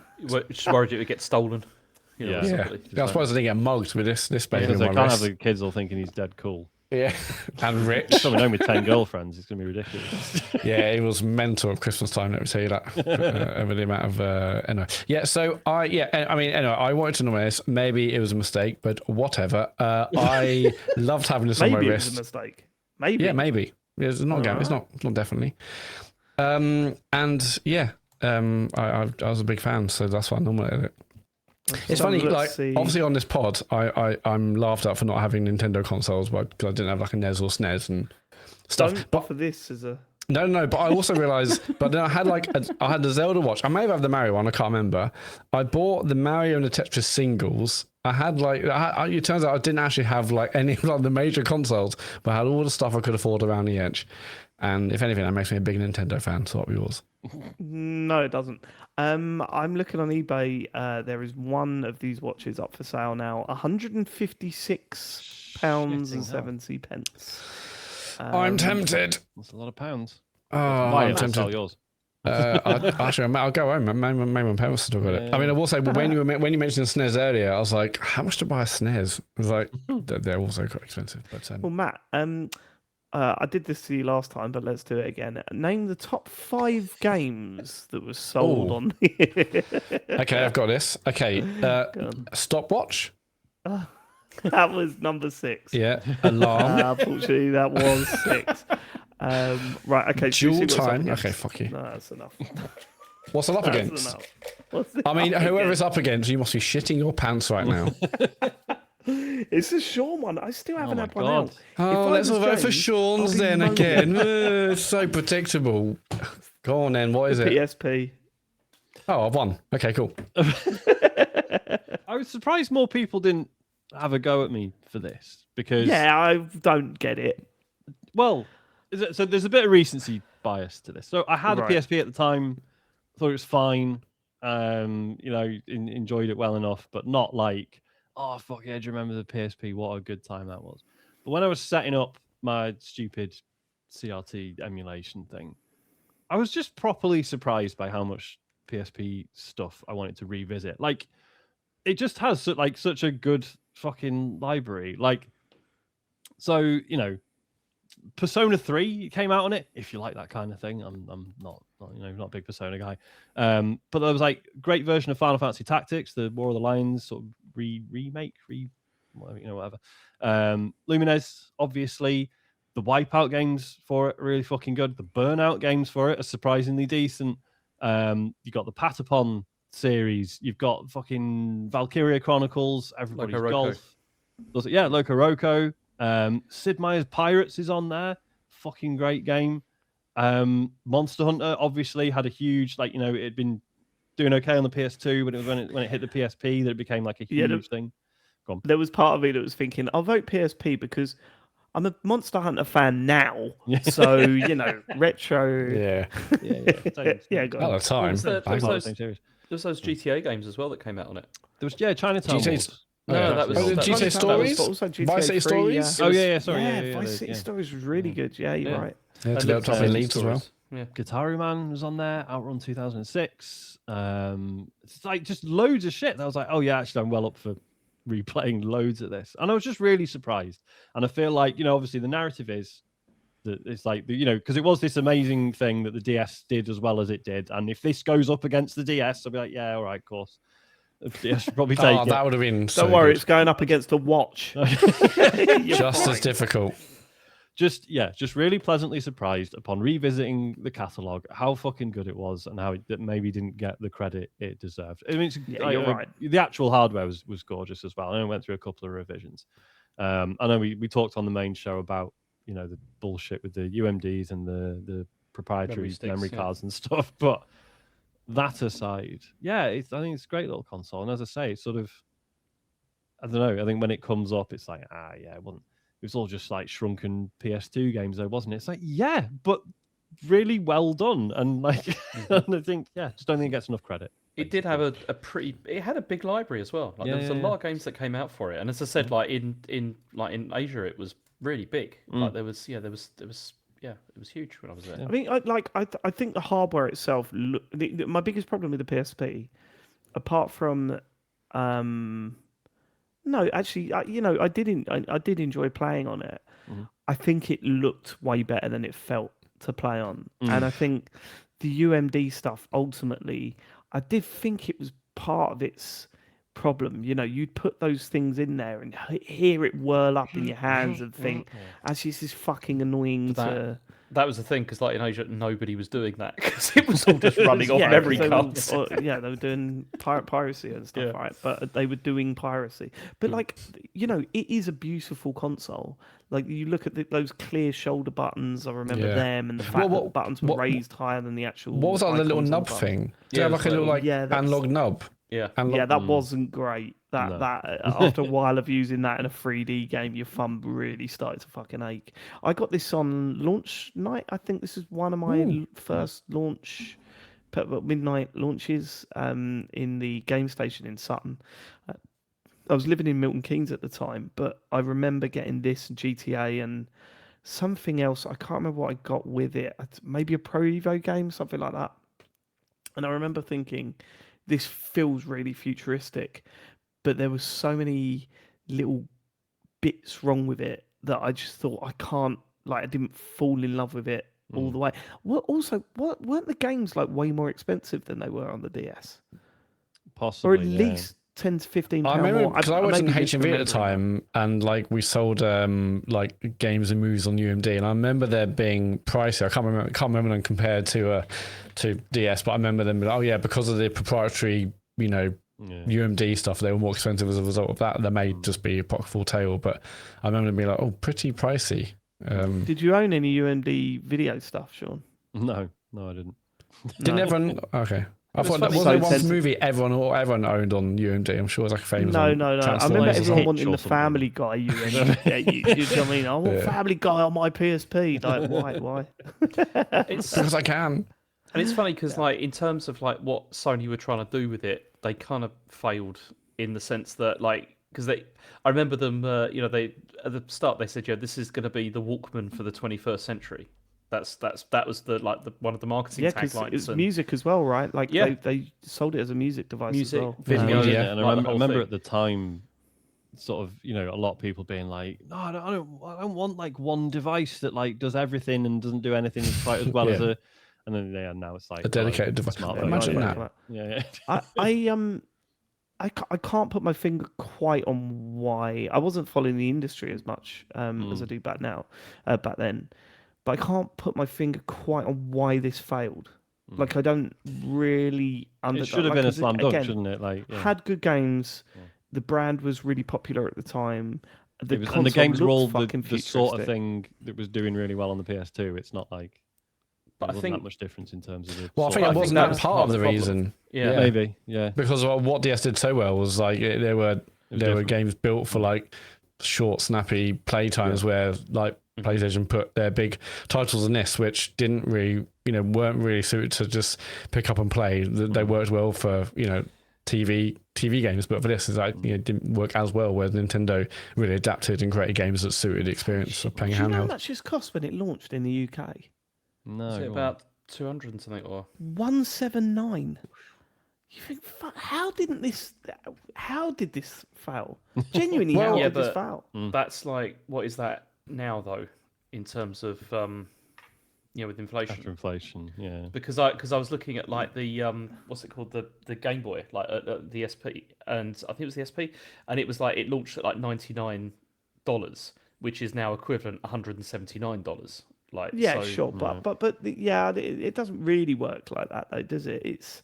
I mean, I think obviously the I'm looking up now the DS launched for £100. Going up against that, I could see that being a big problem. But I don't know, the PSP just looked so much cooler. It looked like it had so much more going for it, and then. But it was the games. I think it was the games because like Nintendo did a really good job of like creating buzz like around like all the stuff, like all the touch stuff, in terms of things like like Nintendogs. Then there was like eventually like Animal Crossing came out on it as well. and it was WarioWare, those just things. WarioWare, all of that stuff. And like as Matt said, it was also because this was all stuff that was designed for portable mobile play as well. It wasn't the DS, like the battery was a lot better as well than on the PSP. I think it like lasted longer. Probably, Possibly, I yeah. don't know. Yeah. I remember having that thing and just thinking this looks like the future of gaming. This looks so fucking cool. Having that little slip case, and it was a cool device. It just never really took off, and I didn't fall in love with it. Like I'm so surprised I didn't fall in love with it because I think I should have loved this thing. I suppose really it's think quite telling that as I say, this is more of a recent development for me rather than being like, oh, do you remember how good the PSP was? And I do Totally. wonder if, And you saying that now and mentioning the games you have, Sean. Yeah, that's you go. No, there were fucking brilliant games on it. Yeah. You're absolutely right. but I do wonder if part of it is because I'm now emulating it on a telly. Do you know what I mean? It's like all these games actually suit being played on a TV rather than. And that's on the a thing handheld. because and that's the reason I think why this maybe didn't take off in the way that the DS was because like if you owned like a PSP and you owned like a PS2, why wouldn't you just want to play the better PS2 version? Whereas if you bought a DS, you had access to completely different library of like different experiences. That Yeah, were there not the was same. that. There was definitely that. Yeah, why would I want to play a GTA game on this thing that is actually quite uncomfortable to play play on for more than an hour when I could stick my PS2 on? Yeah, I see what you mean. Well, right now, if you want to buy a used PSP handheld console value pack with memory stick, battery pack, headphones, demo disc, and more, it's 180 quid on Amazon. Not bad. Which Yikes. I'm amazed. I mean, it's used, but like you can get it literally this week. What's on the memory stick? That's the question Yeah, I've got. they I'd be do more not say concerned about that. the condition of the battery. Do you know about the battery thing with the PSP? No. They became infamous for like this is a thing with a lot of rechargeable batteries, but they would start inflating. Expanding. Yeah. So it's like people like getting the PSP out of a drawer after so many years and then being like, oh, why is the back cover all like bending? And it's like, throw it away quick, dispose of front of the it. garden. Yeah. See, the thing with the memory card, like installing games to memory card, the other reason that people did that was because it increased battery life as well. Because the game, like things ran better off that than they did from the UMD. Because like the UMD, Yeah, but the used main to thing burn was through. to steal the games. Yeah, Let's not. obviously, yeah, but it was a side benefit. I'm a pirate for performance reasons. Yeah. Should we see what it's up against? This thing had 32 megabytes Well, it's up against the onboard watch, isn't memory. it? Yeah, Oh yeah. Don't Don't do me out of an easy We've win. been quite negative about the PSP. I think in this point. I think Yeah, so Sean everyone really remembers that how explained why it negative. Being deserves to be on realistic. this list. I mean, think I'm no, I worried think about- Sean did a good job of explaining why it should be on this list. We've been quite negative. It's still going to go through, I think. Oh, I don't know. I mean, what Sean said about that was expanding batteries. yeah, that sounds a risk, a health risk. And why would you vote that through? Matt, What I'm what are you saying- waiting for? I'm going to vote for the Zelda watch. That has made me lose so much respect for you, Sean, You got to back I'm going to yourself. vote for the Sony PlayStation Portable. James. James, think about this. I will also vote for the Sony PlayStation Portable. So predictable. I'm voting for the PSP. That's right. Cool. Oh, let's That vote is for right. Sean's thing again. Was it the I'm Vita doing all that right, we aren't I? went into talk about, Matt, at some what, sorry? expo? Went to the Vita. Was it the Vita? It was a, We it was sat a down at some yeah, it was a speech Vita, yeah. in one of the things, yeah. An And you EGX. kept going, "Oh, look under your chair. There might be. I think they're going to give everyone a PSP. I don't think they are. Yeah, because had they done one had they done one? No, they did. They did give one away at Yeah. the session we were at, but Wasn't I on, it can't wasn't remember what it was. every chair. Wasn't everyone. No, it wasn't under every chair. Right. Next game in our hat. Am I finally going to get one to talk about? I am. Dodging a bullet. Nintendo DS. It's a funny one. Like the Nintendo DS is a strange console for me. I imported both of them. It was just was it Play Asia, James, that we kept Yeah. using? Yeah, it's Yeah, I was going to ask yeah. if it's that or Lixan was another one. Or... Yeah, next time. Yeah, no, it's Play Asia, Yeah, it's and they Play used Asia. to send you Japanese sweets with the console for some reason. That's Japanese ones. But yeah, it was like ordering on the internet was becoming a thing, and I just remember it being extremely reasonable, wanting a handheld version of Mario 64, and looking at it and going, what the fuck is that thing? Because let's be honest, the original design of the DS was shit. Yeah, it was terrible. looked It was ridiculous. wild, yeah. So it looked like a prototype. Like that, it was dreadful. It really, really did. And I when it arrived, I took it to the pub. I told the story last week, but I took it to the pub, and people were like, "What the hell is that?" And I'm playing all the little mini games in Mario 64, and it's like, oh, you're controlling it with this stylus. That looks weird. And I mean, don't get me wrong, the stylus stuff, it had problems, right? That if there's one thing I don't like about this console, and there probably is only one thing I don't like about this console, fucking styluses were awful. The fact that but- they could just ping out and you lose them, and then you'd have to buy loads more. Go on. But do you remember the original? Like the first one came with that thumb strap as well. I was hoping Yes. to mention this. Thumb strap. I don't Yeah. remember that. No, go on. It was like a thing that you could like attach to your thumb, and then it was like you were supposed to use Was- it for like. And it Yes, had like a yes, hard yes, I bit on do. it, didn't it? On Yeah. the thumb. Yeah, Yeah. It They was bin that basically a quite material quickly. strap with a little plastic. Yes. I remember that. Yeah, that was dreadful.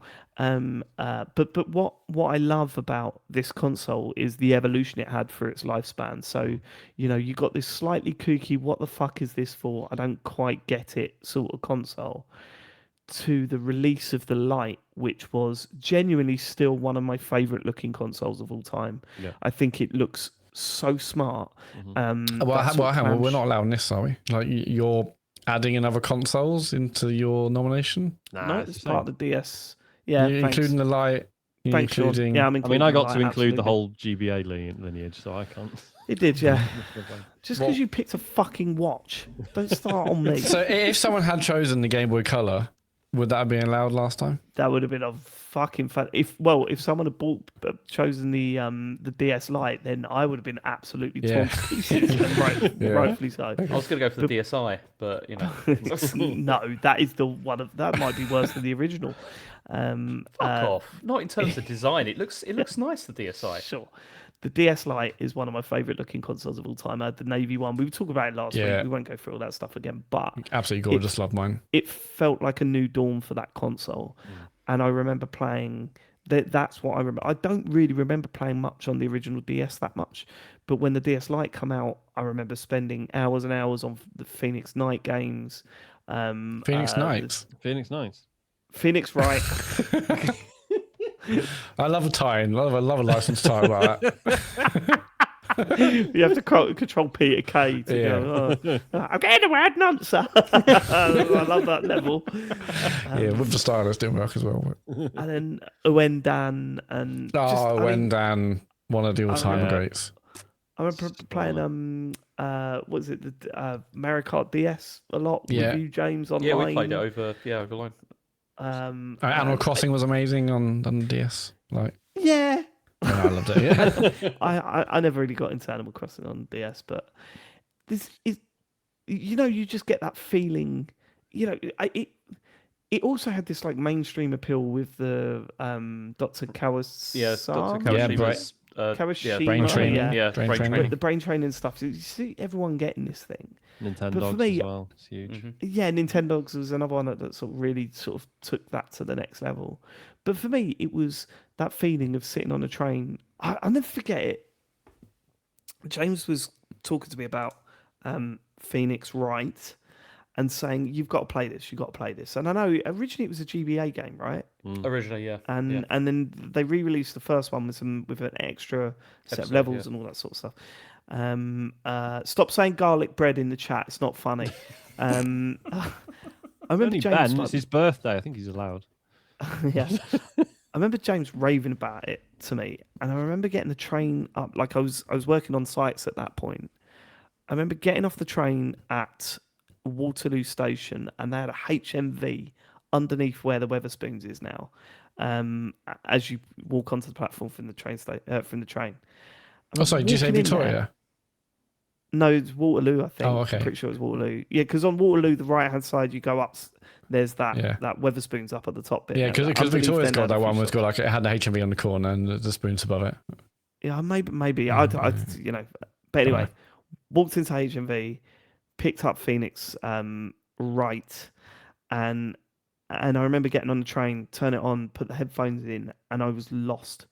Like I was lost, and that is for me what portable gaming is all about, right? Like that, it's that distraction from the world around you, wherever you are, picking something up and then getting like it genuinely.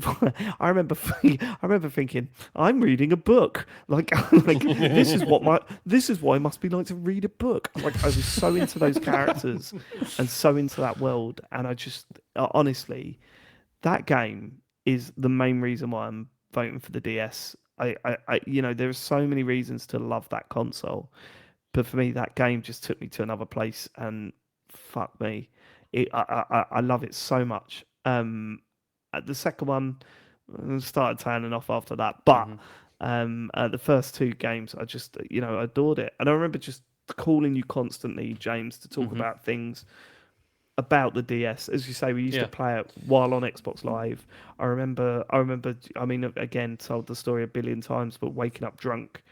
Waking up one day and having a Japanese game be delivered to my door, and it was a Wendan, and finding out I'd ordered it 2 nights or 3 nights before on Xbox Live while being very, very drunk.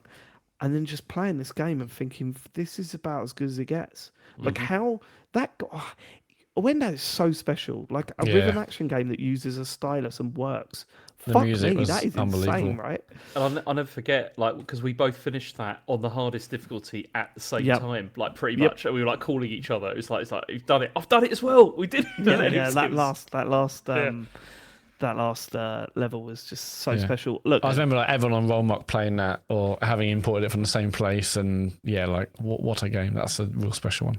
I still remember being at so this is back in the day when I was on the board of Biffo, the Mr. Biffo forum, and there was a meetup for that in London, and we remember being at a table, started chatting about the DS, and I mentioned I have imported a DS Lite and everything, and someone was like, "Oh, have you played Oenda?" And I was like, "Yeah," and the guy who sat next to me, who was incredibly pissed at this point, just fucking grabbed me and just in my face just went, "Oh, Sasuke! Oh, I was like, yeah, it's good, isn't it? Yeah. Amazing memories. I had it imported, but I had a friend. It was from a friend who was living in Japan at the time, and he just sent me this fucking massive box, which I had DS Lite, Oenden, and I think pretty sure there was some Final Fantasy hentai and some used pants he got from a vending machine. Funny stuff. Had to discreetly throw that out eventually. Eventually. Once I'd made sure that I really wasn't keen on. Also got my use out of it. It was just an amazing time getting all that stuff delivered, and not all of it.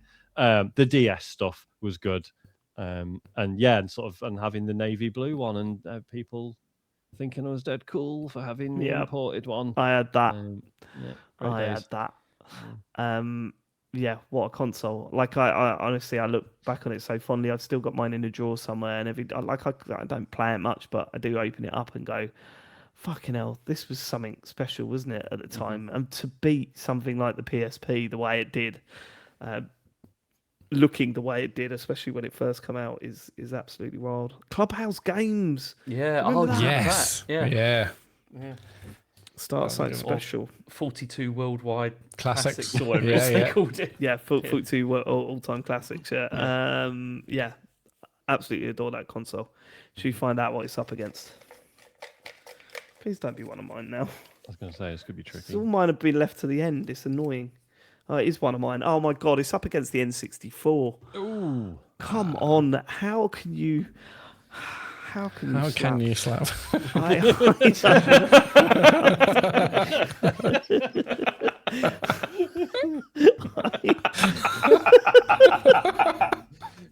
Oh, we might lose James. We might lose James.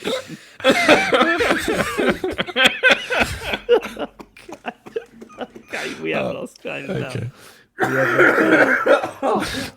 Oh, God, okay. I hate repeating stories as much as we have in this pod, but I suppose this is what it's all about. I remember hearing about the N64 and not being interested. You know, I was Sega Saturn all the way, can't wait, Sega Saturn. And I remember going to my friend Adam's house and he said, I've got an N64, and it was soon after it come out. It's like, I've got the new Nintendo thing, and me thinking, oh yeah, let's see this pile of shit then. Kids games, is it?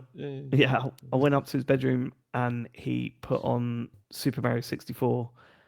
And from the moment he switched it on and handed me that controller, I thought it was as if we'd broken into Area 51 and gone, hold on a minute, where's this? What is this? Like, it was as if he handed me the pad and then it melted around my hand and become my hand. You know what I mean? Like, as soon as you realise you're supposed to hold the middle bit and not the left bit, yeah, it's like when you're not leaning over with your left hand or whatever. Look, I'm not going to defend the pad. I think the pad was serviceable for the games that come out. It's not a very good controller. No, but the analog it's stick so- on it is very good. Yeah, and it's so different at time. It's just like it is and it isn't. The analog stick on it, it will absolutely. Yeah, no, the analog stick's not good on it, James. No, It was- no, compared with what else there was on the market at the time, Sure. it was good. It shredded your thumb up and gave you blisters. I do remember because we had, we had this video that came with it because we bought the first issue of the N64 magazine, even though we never had an N64, and it came with a VHS tape, in which we watched Yes, over and over. I think we did a yeah. talks over of it. yeah, I had that. Yeah, and I just remember the bit where it showed, like, it demonstrated the walking slowly up to the piranha plant that was sleeping, and it's like, if you tilt the stick a little bit, then he creeps slowly and he doesn't wake the plant up. And I remember just thinking, like, are you kidding me? This is unbelievable. And yeah, that just immediately sold me on the importance of the analog stick. Totally, and the thing for me was running around the bed of flowers. Just running around the bed of flowers and him smoothly running around and then a thing popping up. And it blew my mind. And I knew I had to have one. And I had to wait a while before I got one. But it took me by surprise. It took my breath away. I remember seeing Mario 64 and thinking, this is alien. This should not be available to normal people. Like, this is wild. And then when I finally got one, I could run a list of games off. I mean, when I got it with Super Mario 64, Banjo-Kazooie, and Wave Race, and Three Donkey Kong, serious games. Diddy Kong Racing with it as well. And I just remember just thinking, this is me now. I remember just going into the menu of Super Mario 64 and pulling Mario's face around and just thinking, life don't get much better than this. Life does not get much better than this. And it got bow wow wow wow as it went back again. I think it's such an important console on so many levels. Like, one would be, it demonstrated how creative Nintendo are, because I think, when they came up with the games they did, you look at the likes of Super Mario World, and you look at um, others. You look at the Zelda games and stuff like that when they first started coming out, and you think, fucking hell, how have they plucked this from obscurity? How have they created these worlds? Like, this is incredible. And this isn't. I guess this isn't as impressive as that, but to be able to look at those games and go, how do we make these 3D games and work, yet still feel like those original games? How can we take what we did with Zelda, this top-down view, and turn it into this massive world, and it feels like it's got the essence of those Zelda games, but feels like insanely futuristic, and for it to still work. You got Ocarina of Time, which is largely cited as one of the best games of all time. How do we take this side-scrolling platformer and turn it into this 3D platforming game? We get Super Mario 64, one of the best, 3D platformers of all time. Like, it cannot be understated what they did with this console, how they took the 2D world of Nintendo and brought it into the 3D world. And there will always be an argument that, yeah, those games don't hold up now. No, of course they don't. Of course they don't. But what they achieved in doing that, like, same with Metroid, right? No, sorry, my apologies. Metroid GameCube. Prime was GameCube, right? Yeah. Wasn't it? But it was that similar thing where they've taken something that you love, brought it into this new world of 3D gaming, and it fucking works. Like, it's wild to me. Particularly also because they innovated so many things to make it work as well, and obviously it wasn't perfect. Like, if we're thinking about stuff like like controlling a camera like in 3D for like Mario 64, where it's which it wasn't perfect, but it was still better than pretty much anything else that was out at the time. The same thing like with Zelda as well, like the fact you had like the Z targeting, like where you could that's how you solve the problem of of like locking onto somebody so you can attack them. So in a 3D space, there was loads of things like this that came out of the N64 era, which we now just take for granted as being like, this is how things work and how they've been refined since then and improved. But it's it was groundbreaking for a lot of 3D like based stuff. Sure, and then you think about how many of the games in these series are seen as the best of those series? Star Fox 64, definitely up there. F-Zero X, definitely up there. It's insane how many of these games will land in a top 100 or top 50 or even top 20 list. GoldenEye. We're not even talking about the rare games. Yeah, I mean, you look at GoldenEye, Perfect Dark, Banjo-Kazooie, and Conker's Bad Fur Day, and all right, we won't talk about Donkey Kong 64, but I mean, GoldenEye. I know I haven't played it recently. I know you have more recently, David, because I hadn't done the remake and you went back to it. But that's, again, definitely all-time favourite game of memories of just playing GoldenEye all day. Like, facility, level, license to kill. It's just, we had like one shot. It's a legendary game, but I think unbelievable. I think Rockets it represents. as well. Yeah, I think it represents something else that's so important about this console. So the move of Nintendo to 3D is like really important, but the fact that it had 4 ports on the front and it introduced the fact that you were no longer just playing with a mate, it was much more of a social thing. There's a big difference between 2 people sitting in front of a console to 4. That is when people were like, in the first office that I worked in was for Canon, the camera people. I was the person that you called up when your Canon camera broke. I'll tell you something, Sean. Yep. Those things broke regularly a week out of warranty. I'll tell you that. Almost suspicious. I'm not saying anything. That's a joke. That is a joke. Please don't sue me, Canon. But I was working in that office, and they had an N64 in the break room with 4 controllers and Mario 64. And everyone would go and get their lunch and go in that break room and sit and play Mario 64 because it was much more of a social thing. And it was like, if there was 6 of us, the people that finished in the bottom 2, they come off and then the next 2 come on. And it was like, if you stay in the top 2, you stay on. It was...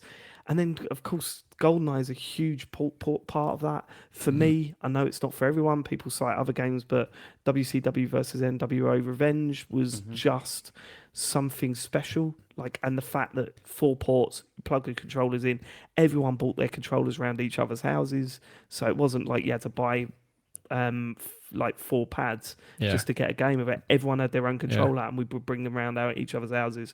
For us, we preferred No Mercy. That was N64, wasn't it? Yeah, I remember that one. We preferred No Mercy. That we hammered the hell out of that. I mean, Mario Kart. I know. Do you know? I've always been really bitter about that, because No Mercy is WCW NWO Revenge, but with the WWF characters in it. So no one gave a shit about this brilliant game, and then it was the same game but with different characters. Everyone's like, "No, you mean No Mercy? No Mercy's better." I'm like, "No, No Mercy was great. You've turned up late. That's the difference." But yeah, No Mercy was up there as well. But again, Ocarina of Time, I think that was personally one of my favorite games of all time. I remember getting that at Christmas, like the year after I got the console, and I remember ringing my friends up to specifically talk about Ocarina of Time to them. I'd never done that with a video game before, and again, I wouldn't have before, because not everyone was into gaming, but because the N64 was so social, you know, like everyone was playing this thing, from Mario Party to GoldenEye. Everyone was playing this thing. It made it acceptable to be able to ring up a mate and say, "Where are you up to in the Legend of Zelda Ocarina of Time?" It's what's your biggest fish you've caught in Legend of Zelda Ocarina of Time? That was a genuine thing that we would talk about. It's too good. Also like Majora's Mask as well, which was like one of the weirdest like experimental like sort of Zelda games that's probably come out for like a long time, and it was also excellent. It was very, very good. It's just you had to get your head around the whole the time mechanic, but it was very good. But I mean, also the console was like peak Rare as well. I think it was when Rare were like they would releasing banger after banger. James, that doesn't. No, sorry. Blast Corps or Blast Core. Blast Corps. Yeah. Jet Force Gemini. You know, it's. I'd still put like Diddy Kong Racing and Banjo Kazooie are just unreal. Like I loved Banjo Kazooie. Obviously it came out after Mario 64. I learned a lot from that game, but fuck me, it had way more personality. I'll say that about it. People are gonna hate me for that, but it's true. I also love Turok or Turok. Turok, great. Yeah. It's funny because there are still some like games that Pilot Wing 64, man. Also great. Just flying around that fucking map was just too good. Do you remember Beetle Adventure Racing? I love that. Looking at these lists of these games now. I remember that. Yeah, I'm looking at a list of games, and I had like an F1 game for it that we were totally obsessed with. And I'm not even an F1 fan. I just really liked that game. I think I remember that looking stunning. What was that F1 game? Yeah. There was also a very good port of. There's also a very good port of Resident Evil 2, that came out in it, it looked better than the PlayStation version as well. Obviously had faster load times and all that kind of stuff. It was it was a good version. Cool. What was the Snowball Kids? That's it. Well, you called it something else, didn't you? One? Well, Snowbow Kids, yeah, because I think that was what it was. That's what it's called before. Yeah. No, because I think we did this. I think over here is also. Oh no, Snowbow Kids. We did this on the show, because everyone was laughing at you for calling it Snowbow Kids, and it turns out that it was called. Actually, it was for like 12 minutes. This is another one. Like, so me and my friends obviously loved GoldenEye, but we also there's another multiplayer game we loved which wasn't talked about enough, and that was Forsaken. Anyone remember playing Forsaken? We played Forsaken. That was you kind of underground. You're in like ships. You're flying around. It's multiplayer. It was fully 3D, wasn't it? Yeah, fully 3D. We're like, this is almost as good, but no one's talking about it. And it was Forsaken. No, we absolutely. Yeah, I mean, it probably wasn't, but we absolutely loved Forsaken. 4-player multiplayer was incredible. I'm thinking of something else actually. When you said Forsaken, because I played this one on PC, it was like a Doom game, but it was set in like ancient Egypt or something, and you were. That's Exhumed. Fighting Exhumed. Exhumed was on Saturn. Oh my god, I played that Saturn. That's what I would have played it on. Yeah, holy shit. And then it also the N64. This doesn't really count towards it being the best console of all time, but the magazine stuff around that N64 magazine and the official Nintendo magazine. Oh, honestly, it was just Yeah. Give it to me. Yummy, yummy, yummy. Feed me with that shit. Yeah, I love the N64 magazine. I mean, I didn't own an N64, but I still bought that magazine because it's just a great magazine. Yeah. You don't know what it felt like to have like a big hole in the center of your hand because of a mini game in Mario 64. No, I played enough. I just, Mario Party. Mario Party. Mario Gloves, Party. Mario didn't they, Party. for that? 'Cause You know what that was. So there was in Mario Party. There was someone just put yummy, yummy, yummy, feed me that shit in the chat. Sorry. You did in Mario Party. There was this mini game where you had like the shy guy, and he had like a winder in the back, and you had to wind it. You had like a minute or something to wind his winder up as much as possible, and then when you let go, it was how far it flew or something. Okay. And you would hold the controller and just absolutely go to town on it. And honestly, it would just rip off all your skin from the center of your hand. The good old days. The good old days. Right. Did anyone ever produce like a more standard looking N64 pad? I'm sure. Yeah, there was third party ones. I'm sure. There's an 8-bit one which has the sort of the color palette and the button layout, but not the but it's like a normal. Right. Right, yeah, because that pad was fucking weird. Oh my god! All right, DS versus N64. Then this is horrific. This one. It's really difficult. This actually. Yeah. I'm going to start with James. Oh, don't. No, I didn't mean to say that. I'll start with Sean. Lot of fond memories of the N64. Never had one, but always used to go around to a mate's house. Great days for me. It's probably the DS. I think if you handed me both and said, "Oh, do you want to have a go on one of these for 20 minutes?" It'd be the DS every time for me. Yeah, but that I'm not. It's the N64 for me. There are too many top tier 10 out of 10 games for this console. Too many. I love the DS, but I'm voting N64. Matt. Yeah, I think if that happened to me, Sean, then I would. I mean, I love my DS, but I would want to try loads of the old N64 games that we loved. So, I mean, just seeing Mario 64 for the first time again on one of the demo pods, this time in Guildford, gaming Guildford, this one, and being blown away seeing that. Like, what is this? It's like that's an incredibly poignant memory. So yeah, N64 for me. This is really tough because I've got such good memories of both of these consoles for different reasons. But then I'm probably because there's Phoenix Wrights on DS. Yeah, I know. I get it, James. And I think it's the nicest looking console. I think I love the DS. Like, I fucking love it. The battery life was insane. The form factor was brilliant. The games were brilliant. I just think when you think of what it brought to the table of gaming, you look at what the N64 did. Legend of Zelda: Ocarina of Time, GoldenEye, Mario 64. These are not games. Look, Phoenix I know what you mean. It's absolutely fucking incredible, but the N64 is just so important. Like, I think it's when you're thinking of the greatest video game console of all time, the DS is up there. Like, it is fucking up there. But then I think the N64 is higher.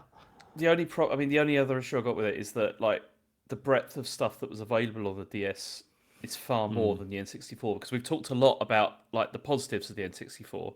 There were also quite a lot of negatives of that console as well, which were, that sort of take it down a bit. Well, I mean, like the cartridge form factor, obviously, which meant that we got a lot less games on it than we did on PlayStation, because developers didn't want to develop for it in the same way. I mean, I remember owning an N64, and there was, like, the kind of, especially towards the latter end of its life, like the drought in terms of, like, there was the only stuff coming out was like rare stuff, and there was nothing else, for like, long periods of time, and that's the only thing that's given me pause. Well, it's funny. Do you know, like, you've really sort of touched on something, is that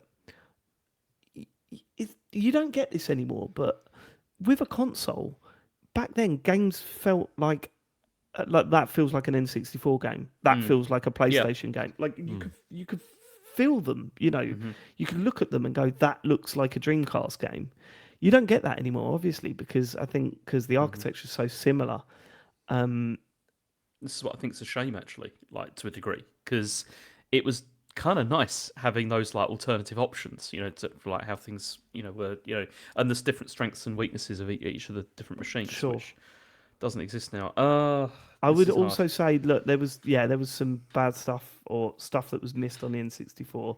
I would argue there was a lot of shovelware shit on the DS. Oh, That's God, true. yeah. Its success was also really did, flood the console with a lot of shit as well. For every didn't like- Nintendogs, there was 7 Carnival games. Cat Town Yeah. or Yeah, any of that shit. Yeah, I think I'm going to go for the N64 because I think in terms of what it's contributed, I'd say it was it's a bit of a milestone machine. Yeah, like obviously 3D gaming started earlier, but it was really sort of N64 and beyond where it was really sort of solidified, wasn't it? Like how 3D games should actually work and look and finally had working cameras yeah.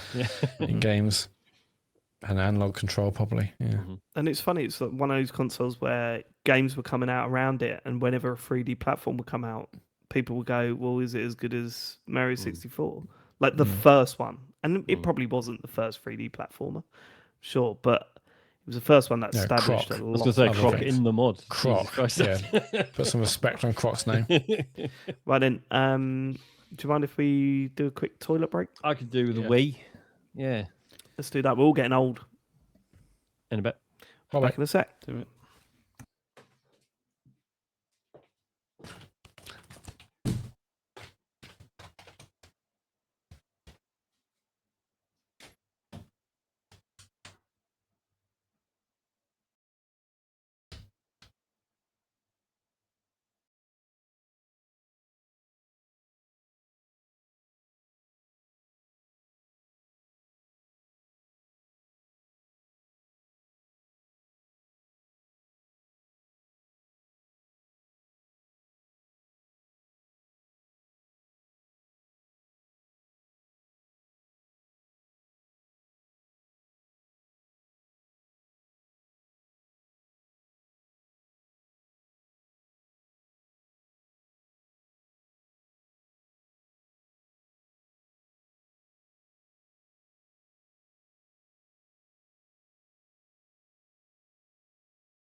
Who's coming back first? It was. I mean, who voted me? Yes, I won the votes as well. Unbelievable. I mean, I guess I'm in a flat. I'm easier to get to in it. I'm James in the flat as well. Good point. Man City drew, so Arsenal. No, they didn't. Yeah, it's back in their hands. They were Oh, 3-1. They were 3-2 down, and Doku scored in the 97th minute to Shit. equalise. Yeah, 3-3. So it's in Arsenal's hands James now. must be clocking. Yeah. Huge. What was it? What was I going to say? How do we feel this is going? It feels like it's going way better than I was worried. Yeah, no, it's been good. yeah. Yeah. A lot better than I thought. Yeah, I will edit because my recording had paused for a bit in the first. Well, I think for the first like 2 or 3 minutes. So I'll sort it. I mean, I don't think it's an issue. I said Matt. I looked. I was like, "What the hell's happening?" I was worried it had crashed, but it had paused my recording. It was like the first like 2 or 3 minutes. So I'll edit to. I mean, not me. Carl will edit to sort it out. Yeah, sorry, mate. I'm fucking. That's all good. I'm in the office all day tomorrow. Again, right. What am I drinking? I'm just on the Pepsi Max, mate. We're not even halfway through, are we? Like in terms of Yeah, we are. the draw. We're not. No, we've still got 8 games, 8 consoles to come out. Yeah, I think we it's just knew because it only could be one of long. mine left, so I'm just like, Oh shit! Right, yeah, shit. We're at 2 hours already. Fucking hell. All right. So far it's out. DS is out. Of yours, I'll David, give- right? Sorry. DS is out. That was yours, wasn't it? DS, yeah, DS went out. The Watch went out. The Master Saturn. System went out, and Saturn the went out. Sega Saturn went out. And that's it so far. And just 4. Okay. Right. You seen the football score, James? City dropped points. Oh, FIFA. okay. Drew for real. Well, do Yeah. you not? You want rather City win then? Why are we doing this? Yeah, We I'm already way about complained Arsenal about winning it. City. Fuck Right, City. ready? Okay. Next console to talk about, please. It is the Sega Dreamcast. James Farley. Okay, so the Dreamcast is okay. The Dreamcast was a failure, and obviously it was the end of. It's a good way to start, isn't it? No, but it was.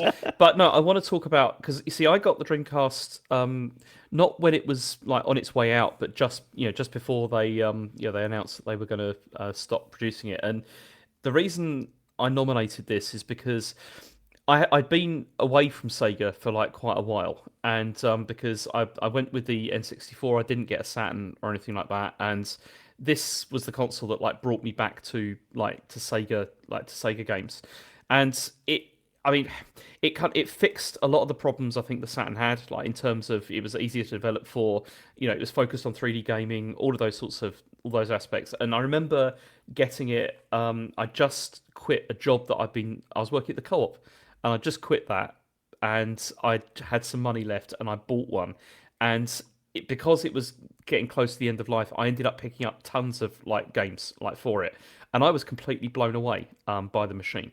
And the reason is because I remember playing like Phantasy Star Online, for example, like the fact that there was like a modem like packed in, and you could play games online. I spent hours playing that like in the evenings, like just with people off like Rollmark and stuff like that. I bought the keyboard as well, so you could you could have like conversations with people and stuff, which was cool. I still can't believe they had 6 billion players. Yeah, online. Which is crazy, isn't it?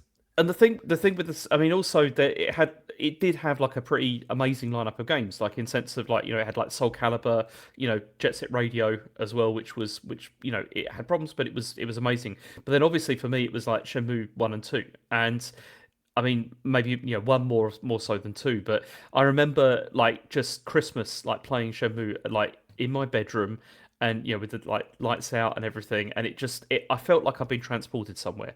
And having now played that game, I can totally see why.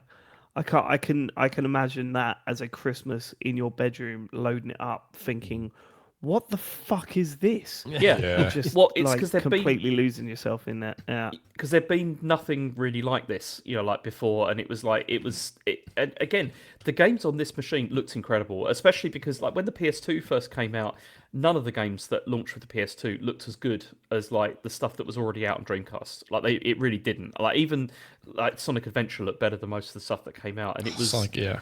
I got fond memories of that. What wasn't a very good game, but it still I got fond memories of it. It did look amazing. But then also you had stuff like the Resident Evil like Code Veronica. Yeah. You got like Metropolis Street Racer, Virtua Tennis, like Rez also like came out on the Dreamcast as well.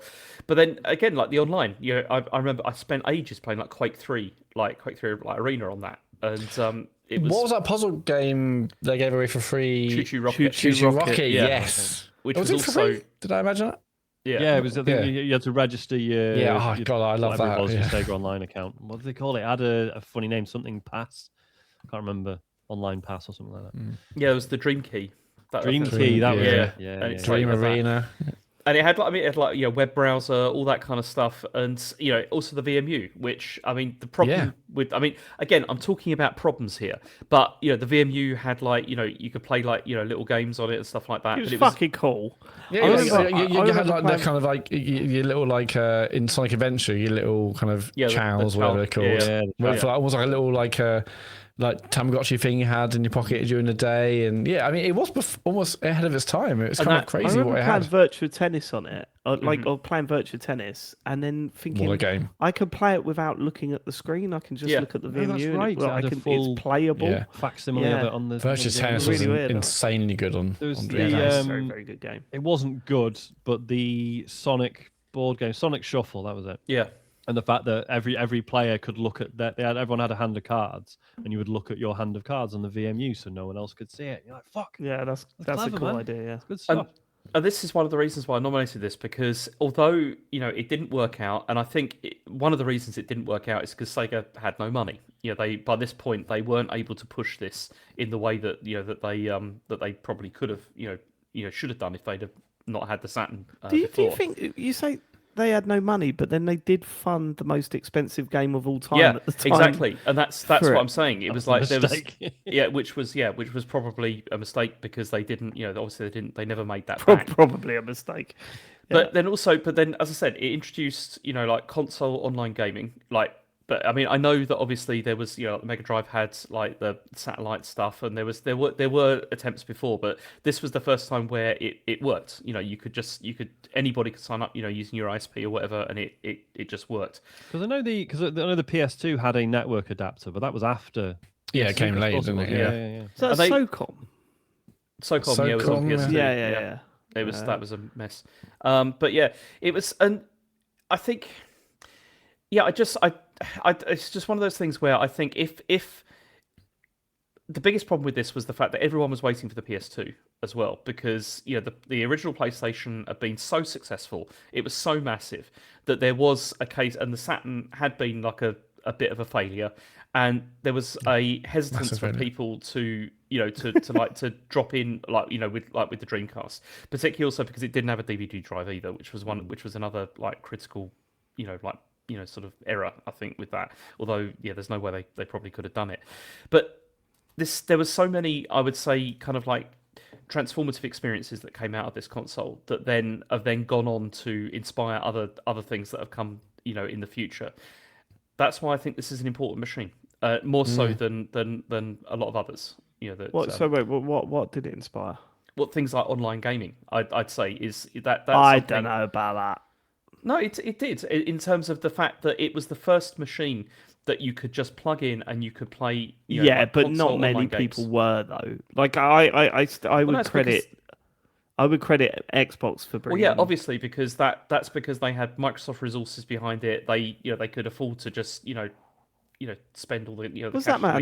No, I mean the point is that if you are okay, I don't want to shit on it. It's like your console or whatever. But I think the difference is when with Xbox, they had Microsoft money, but more the infrastructure was there much more. Whereas Dreamcast did it first with a lot less infrastructure. And that's the thing. This was all of this was too early. Like it was basically too early. But it was a very well put together machine that fixed a lot of the problems that Sega had identified from the previous generation. It's just that they ran out of steam. I still stand by the fact that I think some people just completely overrate it for nostalgia reasons. Like there are aspects of the Saturn that I thought were really cool when I first started playing it, like Ready to Rumble. What I thought was, oh my god, this is actually a really cool boxing game and stuff. Yeah.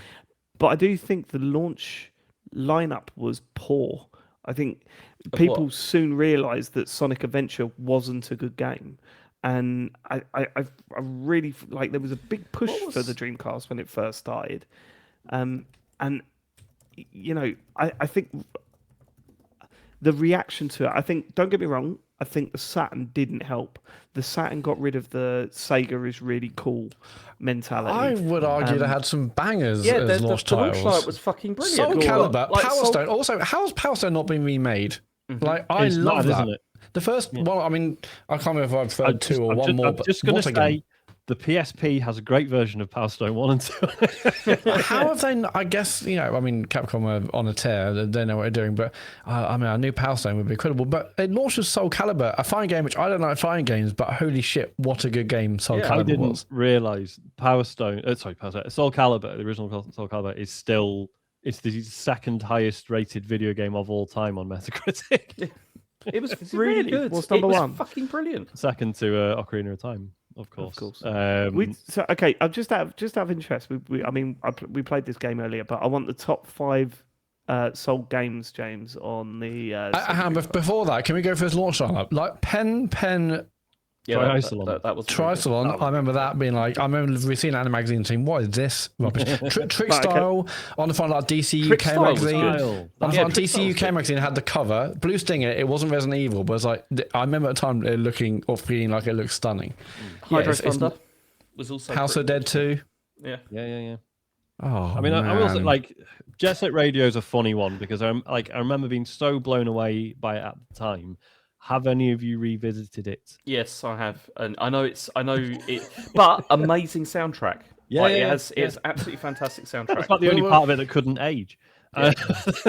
Yeah, maybe you're wrong. Then it had an incredible lineup, and it actually come out the traps did. like I mean, absolutely you know, smashing it and breaking records and stuff. Yeah, maybe I was maybe I just misremembering. Well, I mean, you say about like, oh, people realize Sonic Adventure wasn't good. No, back then they didn't. They didn't. It No. reviewed Yeah, I so loved well. it. Like people were made That's up with it. it Loved reviewed it. well, but I remember like one of my best mates had a Dreamcast and he loved it.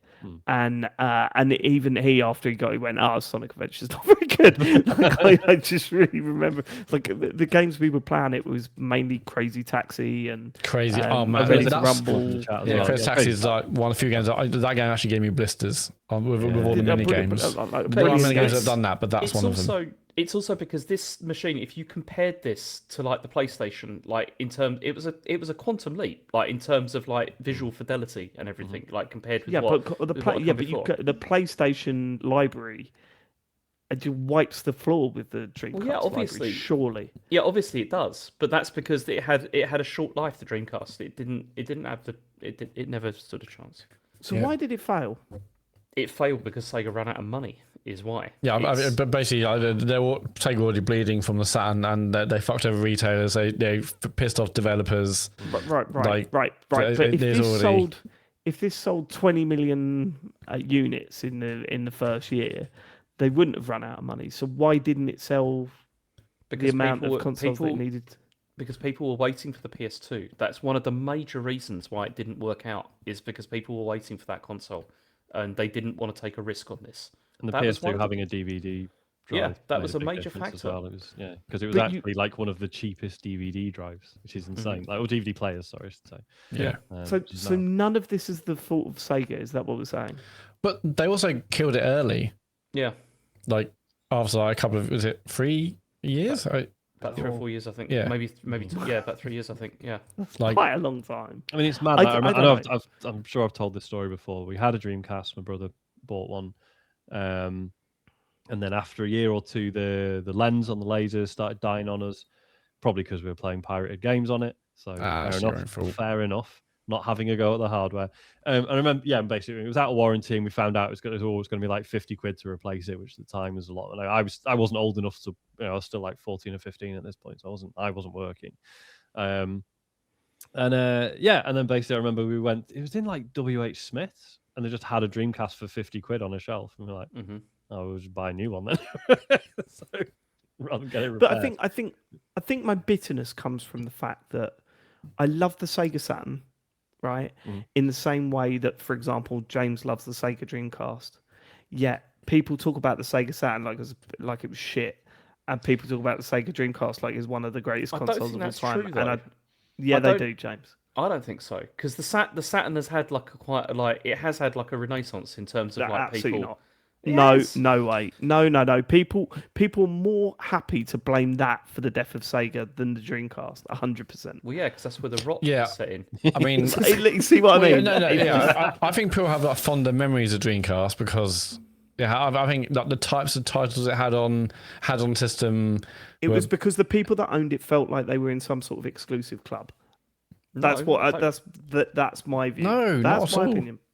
Well, no, and also anyway, James, club of a failed console. James, mate, you fucking love that club. Your favourite thing is failed consoles. That's your favourite fucking thing in the world. But this was a failed console that had so much promise and had so much it also had already delivered a lot that was very good. That had come out. That's the it's thing more with the the Sega, Dreamcast. It's fun to wonder about what could have happened to it had it lived on. Where we know the ending of the Saturn. But everything you're saying about the Dreamcast is applicable to the Saturn. You're going, these games that they fucking had are fucking incredible. So why are you getting so annoyed about the Dreamcast? Because people love one it too is much. seen as a problem and the other is seen as this sort of like, actually it was fucking incredible and you don't understand. And I'm like, mate, the Saturn was incredible, but let's just go with the mainstream. Anyway, listen, I want you to answer that question. I'm not going to hold it against you. I'll be amazed if you get these. I just find this stuff really interesting. Yeah, it's a good question. Top 5 sold games Okay, on the Dreamcast Soul Calibur's got to be one of them. is number 2. Okay. And Sonic what's Adventure. interesting is the spread is actually really similar to the Saturn. The highest selling game is 2.5 million. Number 5 is 1.1 million, so slightly more. The highest is 2.5. Yeah. Yes. It's not great, is it? This is Okay. according to Wikipedia as well. Like, so please keep that in mind. Pinch of salt and all that. Okay, so all right, so we've had Soul Calibur, Sonic Adventure. Number 1. Yeah. Okay. Metropolis Street Racer. No, not I even would in say the it's too top niche. 10. I don't think. Wow. Okay. Resident Evil Code Veronica. Number 4. So you got Okay. 2 more to get. Man, I'm excited for that remake. To see that Uh, again would be great.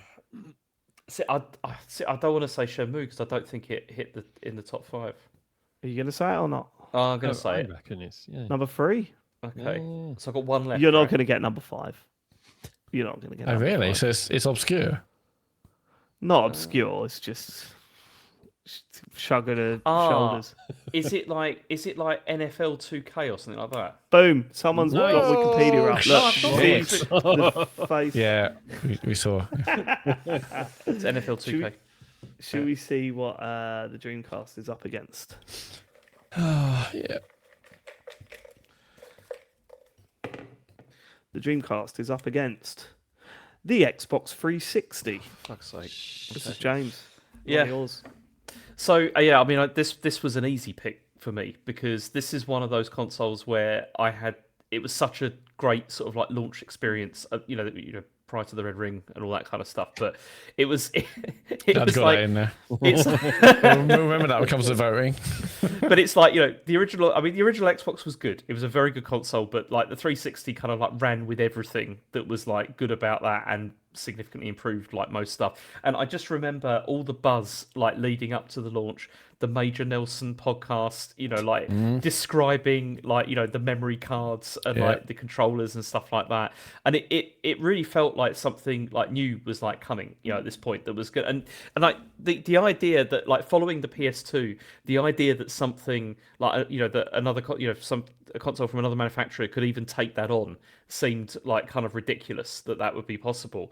And they did so much right with this. I've got just Xbox Live, like just the fact that like what they did with Xbox Live, like improvements to like the party chat, the fact you had like Xbox Live Arcade, you've got like Marketplace as well for like DLC, all of the stuff that we have now that is like kind of standard on consoles, kind of started with the 360. I would say like like as in like modern how consoles work, and also I mean HD as well. Like that was the first. It was the first like console that really brought that to the table. That was the most insane thing, wasn't it? I really remember those pods with the Samsung TVs. And I just remember being super lucky in that I was relocated with my work and I had enough money for one of those TVs and an Xbox 360 and all the gubbins on launch day. And it was, like the fucking HD just looked insane. It Yeah. wasn't even HDMI, was it? The original one. It was composite. Yeah. Composite or VG. Yes. Composite, yeah. Those Go on. cables. Sorry, James. And I think it was the first console that I went to like a midnight launch for as well. And I remember like all of the worry around whether we were going to get like machines or not because there was like limited supplies and all that kind of stuff.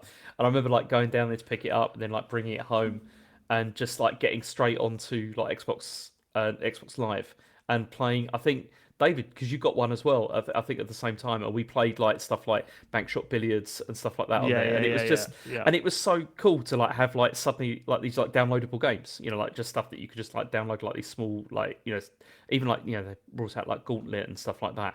But the other reason that I think it was a really important machine was the fact that it was the first time where Microsoft really like brought these like major new sort of like franchises and everything that like, and there was like a huge buzz all the time around like stuff like like the Mass Effect series. Then they were bringing like two, as I said before, like Two Human even was going to be like a massive trilogy, or the didn't work out, but it was still it felt Still a like they great were. game. Thanks, James. Yeah, it's but it felt all the time like they were really building something but building something with their own identity as well. That was the thing, and the fact that you had like the continuation of like Halo games, Gears of War obviously came to this, Project Gotham Racing, even like Forza Horizon, it started out on this console as well, and I mean Crackdown, Crackdown was fucking brilliant. We spent so much time on that. Yeah. Yeah. Look, I mean, just... in terms of game library, there's not much better than the Xbox 360, is there? No, like it had GTA 4 and 5. Yeah. it had Mass Effect 2. It had Red Dead Redemption. Like the orange box I played on that thing. Halo 3. Oh my god, Brave. BioShock, man. But it just it's also because it just had a really strong identity as well as to what it was, and to which was something which I think that's missing now, actually. Like when you look at like the current gen of consoles, you look at like PS5 and Xbox, there's not really much between them. And I'm not talking just about like the fact that the games are the same, that, but I mean just like the sort of the design of like the UI, all that kind of stuff. This was something new, like we go with the blades and all that kind of thing, which it they was continued. Online first, right? Like that's what they wanted to do. That's what they were going for with this, and they fucking nailed it. Yeah, like it was a dream to use online, an absolute dream. I remember Matt getting one for the first time after playing the PS3. Being a big fan of the PS3 or whatever, but loading up the 360 and joining a party and going, oh, fuck, okay. Yeah, this is why everyone's talking about it.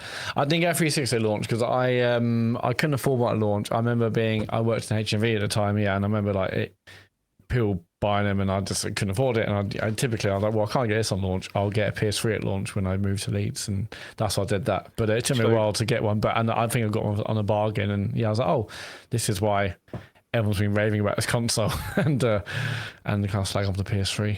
I remember Matt during that period, because like we all had 360s and you didn't, like the PS3, because the PS3 came out after, didn't it? I think. And you were like, next gen hasn't started yet. Next gen hasn't started until. I like to lean into it. I was like, killer app, Blu-ray, mate. Have you got Blu-ray? You haven't. I've watched Transformers and Blu-ray. Have you? Yeah, probably haven't. Have you? So. DVD, mate. Resistance Fallen Man. What have you got? See, and also, Matt, get this, James. Sticking on the games for a second, I'm looking at Metacritic's top-rated games for the Xbox 360. Number 62 is Left 4 Dead 2. Number 63 is Left 4 Dead. Number 64 is Dark Souls. Like, what a beast of the Walking Dead games. Because also, when we're talking about like internet first, we're also talking. This is where we got used to buying games. Yeah, exactly. Digitally, like, right? The fact is why we got marketplace and stuff. DLC stuff, like the horse armor. This is where horse armor started. Yes, well, I bought my chick slippers because you lot were playing Left 4 Dead 2, and I had to update. Right, can you just explain that? Well, so I used to play games with James, David, and two or three other people. I guess two other people, and there's five of us basically. And I might have come on late one time to play Left 4 Dead, whatever it was, and but I still joined the party because I wanted to see what everyone's doing. And while them lot were playing the game, I thought I'd just update my avatar, and I paid over the odds for some chick slippers for my my Xbox 360 avatar. They were quite expensive as well, weren't they? Yeah, I was gutted when they updated the avatars on Xbox One. I missed out on I fucking love my chick slippers. Looking at these lists now, I don't think you'll find a better console in terms of games library. No, it's absolutely ridiculous, the games on there. See, and also like obviously there was like the Red Ring stuff. But people still fucking love that console. Like, even though all of that, that happened, was still. But then, like, as bad as it was, they did the right thing. Yeah, they fixed it. And it's difficult to imagine these. It was fucking annoying. It was fucking annoying, though. Yeah, it was. But the fact that didn't they famously who was in charge at that point? I can't remember. They had to go to Steve Ballmer or whoever it was, and just be like, it is going to cost about $1 billion to resolve this. Peter Moore. And he just said, do it. It might have been Peter Moore. Peter Moore had the GTA tattoo, so it probably was around that time. Yeah. I mean, of course, hilariously now it's like, $1 billion, that one, fucking all right. Let me rummage around the back of the sofa. Yeah, this is just special fucking console, wasn't it? I'm Yeah, just 'cause looking it's at like- these. Go on. As I said, like almost everything that we kind of take for granted now, like on consoles, is like it started here. Like I think with the 360, in terms of like online and in terms of like marketplace, all of that kind of stuff. But And also Connect. just yeah. But it's but no, absolutely fantastic console, and also I mean the pad as well is one of the best pads. Yeah. I think. Yeah, Easily one of the it's best probably pads still the there. most Been made, used. I bet it's still the most used like pad on Steam. I bet like the 360 no pad way. was Not now. okay, well, surely. okay, maybe not. But like, for a while, the 360 pad was like the PC controller, wasn't it, for such a long time? But then if you look at any, sort of good third-party controller, like a lot of the ones you can get for the PC, etc., they're clearly modelled on the the 360 pad rather Yeah, than totally. PS3 or whatever. The console was just fucking cool as well, wasn't it? Like Yeah. having that big hard drive on the top that you Yeah, just yeah. slotted, like it just clicked in, and the face plates. Who remembers face plates, guys? I still should bring think it looks. I think it looks. The original release, I think, still looks a really nice console. Yeah. I think it looks Nice great. piece of kit. And the what was it? Was it the S they released later on? It also looks really nice as well. Yeah. I had that small angular black Yeah. one Yes, after that's the one, when I knew I needed to upgrade it, but David, was yeah. it Chet that bought the Gears of War one and it made the chainsaw noise when he turned Yes. it on? No, that was the Xbox One, I think. Oh, see that? Special Okay, edition right. Xbox One, Yeah. yeah, and if you press it, it went. So annoying. I had somebody, like Spectre had one of those, David, that was with the, but it was Forza. It was like a Forza one, and also his is 40. So occasionally it just switches itself on, and it's like the Forza engine, like like revving up. It's like it scares the shit out of me every That's time. great. It's, Should we get? I just, We can go through these games all day long, can we? All these I games. know, in the system. games are Like ridiculous. Trials. Do you want Trials? Yeah, but not even including the Xbox Live arcade ones, like fucking Yeah. Pac-Man Championship Edition and Geometry Wars and shit. They were It's just on such a mental. tear, like in terms of just like Titanfall. constant, like constant stuff. Hold on. That was Titanfall's the weaker version, but yeah. Sure. apparently So it was also- all right, wasn't it? Yeah, apparently it's still okay. Yeah.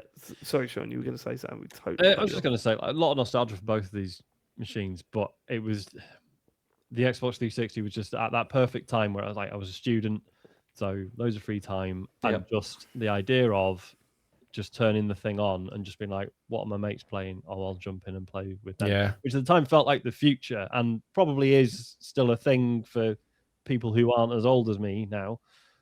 But I don't know, like at the time I was like, well, this is how it's going to be from now on. Whereas actually future me would be like, no, this is the only time it's going to be like this for you. So fucking appreciate it. Because just such a great feeling being able to turn the thing on with no particular plan and just be like, oh, a couple of people playing Modern Warfare, or people playing Halo 3 or whatever it was. And Yeah, just never being- gravitating from one game to the next as well. Yeah. I remember And that just being a big thing. And that feeling of just being what felt like seamlessly transitioning into, just like, oh, everyone's playing this now, so I'll just fucking, I've And got an all they invite, had- press the button, off we go to the other game. Like, it felt amazing. And all I had to do was build a better version of 360, and then we had the Xbox One. All we want is like I don't know, faster, more more powerful, more storage 360, and you got it made. But I don't know, they did it all different for Xbox One, and they basically the 360 was the last great Microsoft console. Like they got since then, they've- sidetracked with Connect, didn't they? I think. and was the thing. TV Connect and Yeah, they did a bit, but it wasn't. That was towards the end of its life. No, but that totally lifespan. influenced the Xbox One as well. Like, Yes, and it was. Yeah, no, I don't think Connect influenced the Xbox One. I think the Wii did. The Are you success of the joking? Wii. Like the whole UI was basically Yeah. Yeah, but no. What I'm saying is that they looked at the success of the Wii and Yeah. thought, Yeah, we I want get- to. yeah. How do we get that mainstream Yeah. appeal that the Wii got? And they went for it. They thought, right, people like television. Let's replace people's television boxes with an Xbox, and then it's an all-in-one thing. That's why they called it the Xbox One, supposedly. and some of these I still think they're ahead of the curve. It's just that it's just far too early. Like the idea of having I one don't know. box where it would be easier if I could plug my Virgin box into my Xbox and it's all in one, but it just didn't work out the way it needed to. And then I don't think people cared was part of the problem. People just wanted to play games. Yeah. Well, it didn't offer anything new. Like the difference is when you look at the PlayStation 2, people were buying that thing because it was a DVD player Mm. and it was a new medium that people wanted. When you said, "Oh, you could plug your TV box into this," you go, "Right, why?" Why would I Well, do it? because Yeah. then you don't have. It's all one HDMI. So, like, there's no advantage of that. There's nothing new about that. It was just, what do you mean? Instead of me just turning the TV on and the TV being there, I now have to boot up the Xbox and go to yeah. That's where they went wrong. I think Too much of a jump, I guess. It's because they were Yeah. obsessed with that whole. Because I remember at the time, they were talking about like we've got to win the battle for HDMI 1. Yeah. That's what we've got Yeah. to do. And it's like, Yeah. Okay, cares? all right. Let's vote. It's the Dreamcast versus the Xbox 360. I am going to ask Sean first. It's a tough one because I do have a lot of love for both, as I say. Like, and I'm talking about nostalgia for the 360, but like the Dreamcast, like sitting on the bed in my brother's room during the summer holidays, playing Fantasy Star Online, like beautiful sunny day outside, couldn't give a shit. No, I had the window open, right? And like breeze coming through and playing like the forest one from Fantasy Star Online. That is like a core memory for me.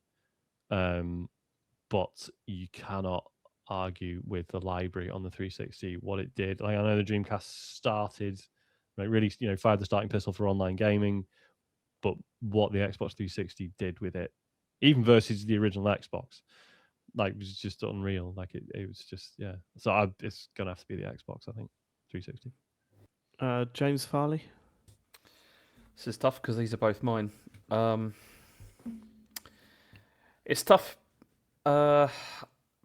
Probably I'm gonna have to go for the Xbox 360. Matt.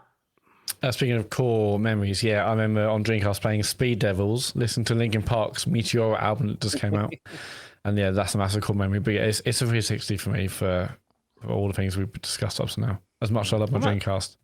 I'm really surprised with how this has gone. I thought I was going to lose my shit at this.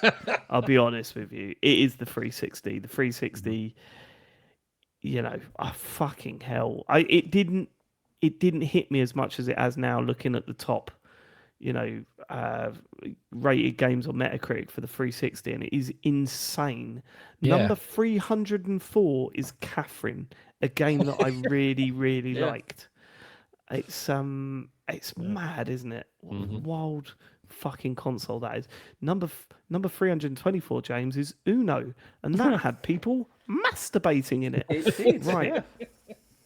Should we? Oh, we didn't even talk about the Xbox Vision Cam. Right, let's move on. Here we go. Next one out of the hat is the Nintendo GameCube.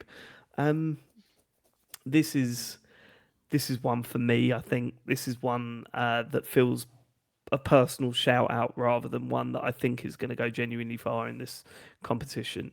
The GameCube was it was a strange one, wasn't it? It was Nintendo's first attempt to try and compete with the world around them. The N64, for as brilliant as it was, clearly wasn't as successful as the PlayStation.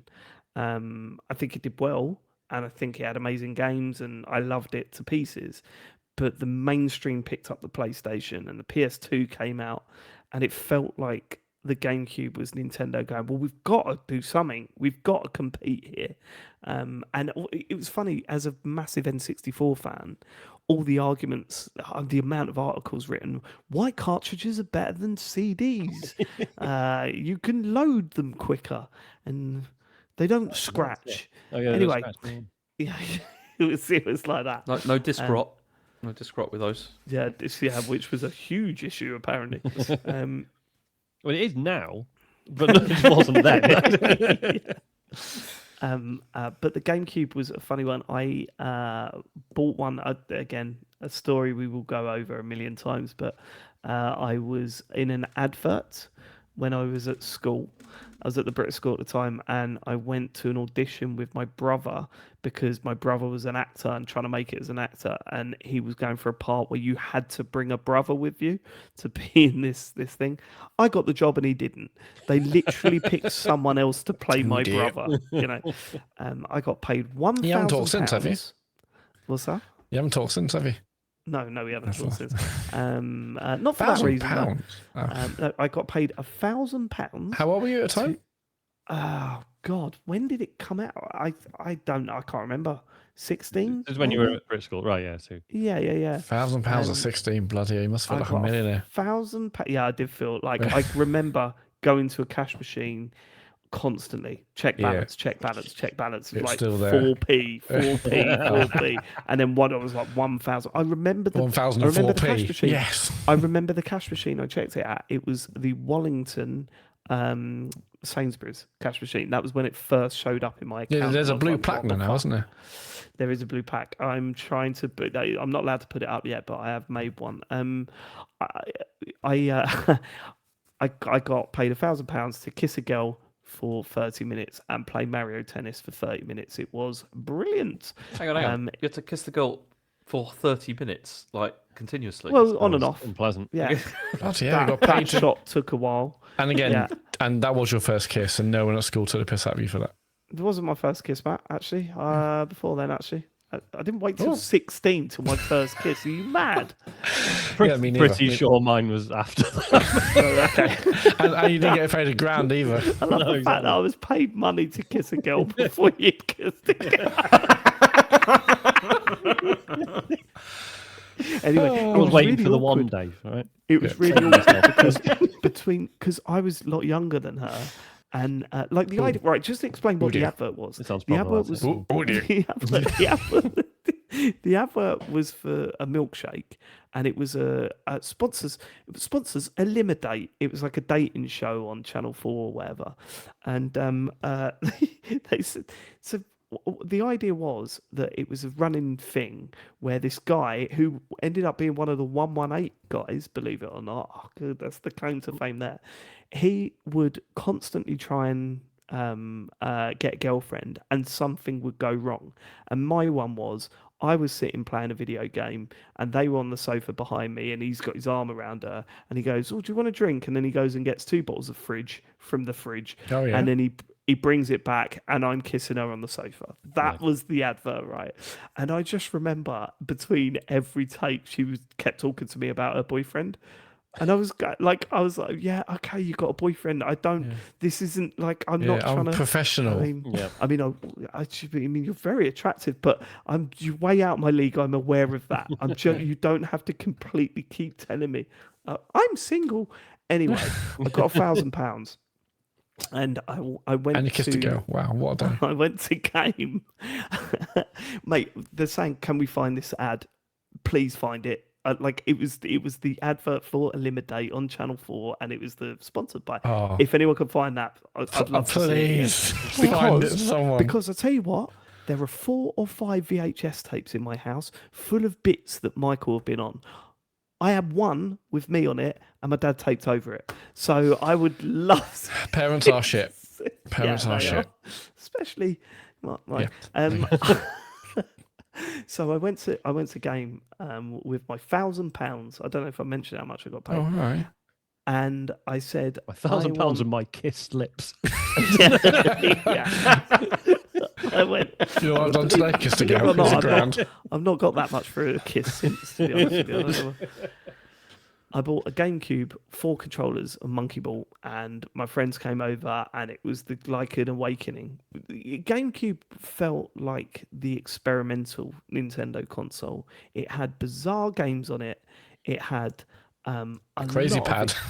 It had a crazy. I still rate that pad so much. Yeah. Those I think it's a springy good shoulder buttons were fucking incredible for what they did. Playing monkey bowling with those things, the precision you could get from those springy things, are just absolutely unbelievable. And then some of the games you look at, like Resident Evil 4, that's where I played that game. That's what I played at uni. Yeah. One of those discs, the change, because I bought the American version. It came out over there way before. Wind Waker, I loved that at the time.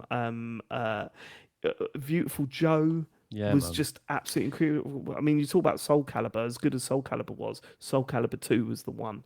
Like we spent so much time on SSX Tricky. I played on that. I played the original Burnout, the first Burnout game on that thing, and thought, holy shit, this is like next level.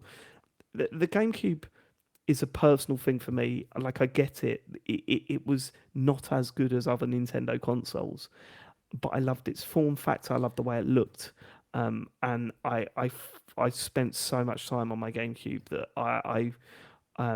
it could not have not been nominated. It had to be on my list. Like, just had to be. James, sorry, you look like you were going to say something and then you stopped. No, because I was trying to remember which one it is. Because see, I love the GameCube. I thought it was fantastic. I remember when I bought it because I remember there was like that leak as to like how much it was going to cost and everything, and it was about, I think it was like 139. I think when it launched, which was very low, like for a game console at the time. And I remember all the buzz and the hype around it, and because one of my clearest memories is going into game and seeing a GameCube running like Rogue Leader, and looking at that looks stunning, and just being like, that looks like the film, like that looks incredible, like that does. I mean, it probably doesn't now, if you look back at it now, but at the time it looked absolutely incredible. Yeah. Yeah, so Rogue Leader, Rogue Squadron 2. I'm looking at the top Metacritic game. That game looked unbelievable when I saw that. Yeah. And then also, I mean, there was so many. I mean, it was like obviously like Eternal Darkness. I really liked on that. I thought that was fantastic. The good Smash Brothers game. Yeah. But also there was like there's like Wavebird as well. The Wavebird. The Wavebirds one at best controller. Animal Crossing was excellent there. I was obsessed with that. Yeah. I bought this. You were talking about the controller, right? Yes. Yeah. The Wavebird was fucking class. Yeah, well, I was at university and I bought this to university because I started in September 2002, and I wasn't going to as many classes as I should have done. And my girlfriend at the time would come home or come to the student halls and say, "Tell me you haven't been just collecting turnips all day." I was like, no, I haven't been doing turnips all day. I've just been. I've done other things as well. I've been like tidying up the village. Yeah, Animal Crossing on GameCube. I remember I bought it from like I didn't import it, but I bought it from an import shop. Yeah. But in Middlesbrough, and the one I had came with like a memory card as well, with like a sticker on it. Yeah, they all had memory cards. Yeah. You had to use that guy. God, I played it previously, but so maybe that came out before the DS. Did it? The DS version? I'm not sure this is my first Animal Crossing. It was it would have been, because it was the first one that came out in the West, as it were. Yeah. Because before that there was the 64 one, wasn't there, in Japan? Yeah. Yes. So I remember playing that, and like I'm gutted I sold that at the time, or at some point I sold it. But I love my GameCube too. I had a purple one. I assume did we all have purple ones, or no? Yeah, I had the black one. I got the Metroid Prime bundle. Oh, nice. Black, but it came with a different little plate thing, little disc thing in the middle, didn't it? Yeah. We always wanted the Panasonic Q. Like, that is the one we wanted. Apparently, it was a nightmare. But can I just say as well, and I will defend this, the fucking reaction Mario Kart Double Dash got when it came out was just wrong. Like, that game was fucking superb. It was superb. I don't understand why it got. But yeah, there was a weird. I think it reviewed well enough, but there was a weird backlash there, wasn't there? I think. I have Edge. I just remember Edge. Would they give it like a 6 or so? It's like, fuck off. Oh, I thought that was. I remember Edge didn't like the Wii one. The Wii one was shit. It wasn't very good. No, Edge gave it a 5. Edge gave it a 5.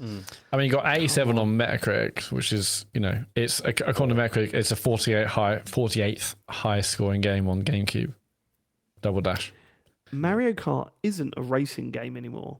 It's a party game, and anyone buying it for anything more than frantic, foolish social fun will grow tired of it. Oh yeah, they were the leaders of the frantic, it's not a foolish racing game. Yeah. It needs to be a racing game. No, it doesn't. It's Mario Kart. It's supposed to be fucking stupid. Anyway, that's Monkey Ball was incredible on GameCube. Oh man, have we talked about Pikmin yet? I don't think we have. Yeah, that was on there. Started on GameCube. That was good. Yeah. Let's not talk about Mario Sunshine. Right. Next console.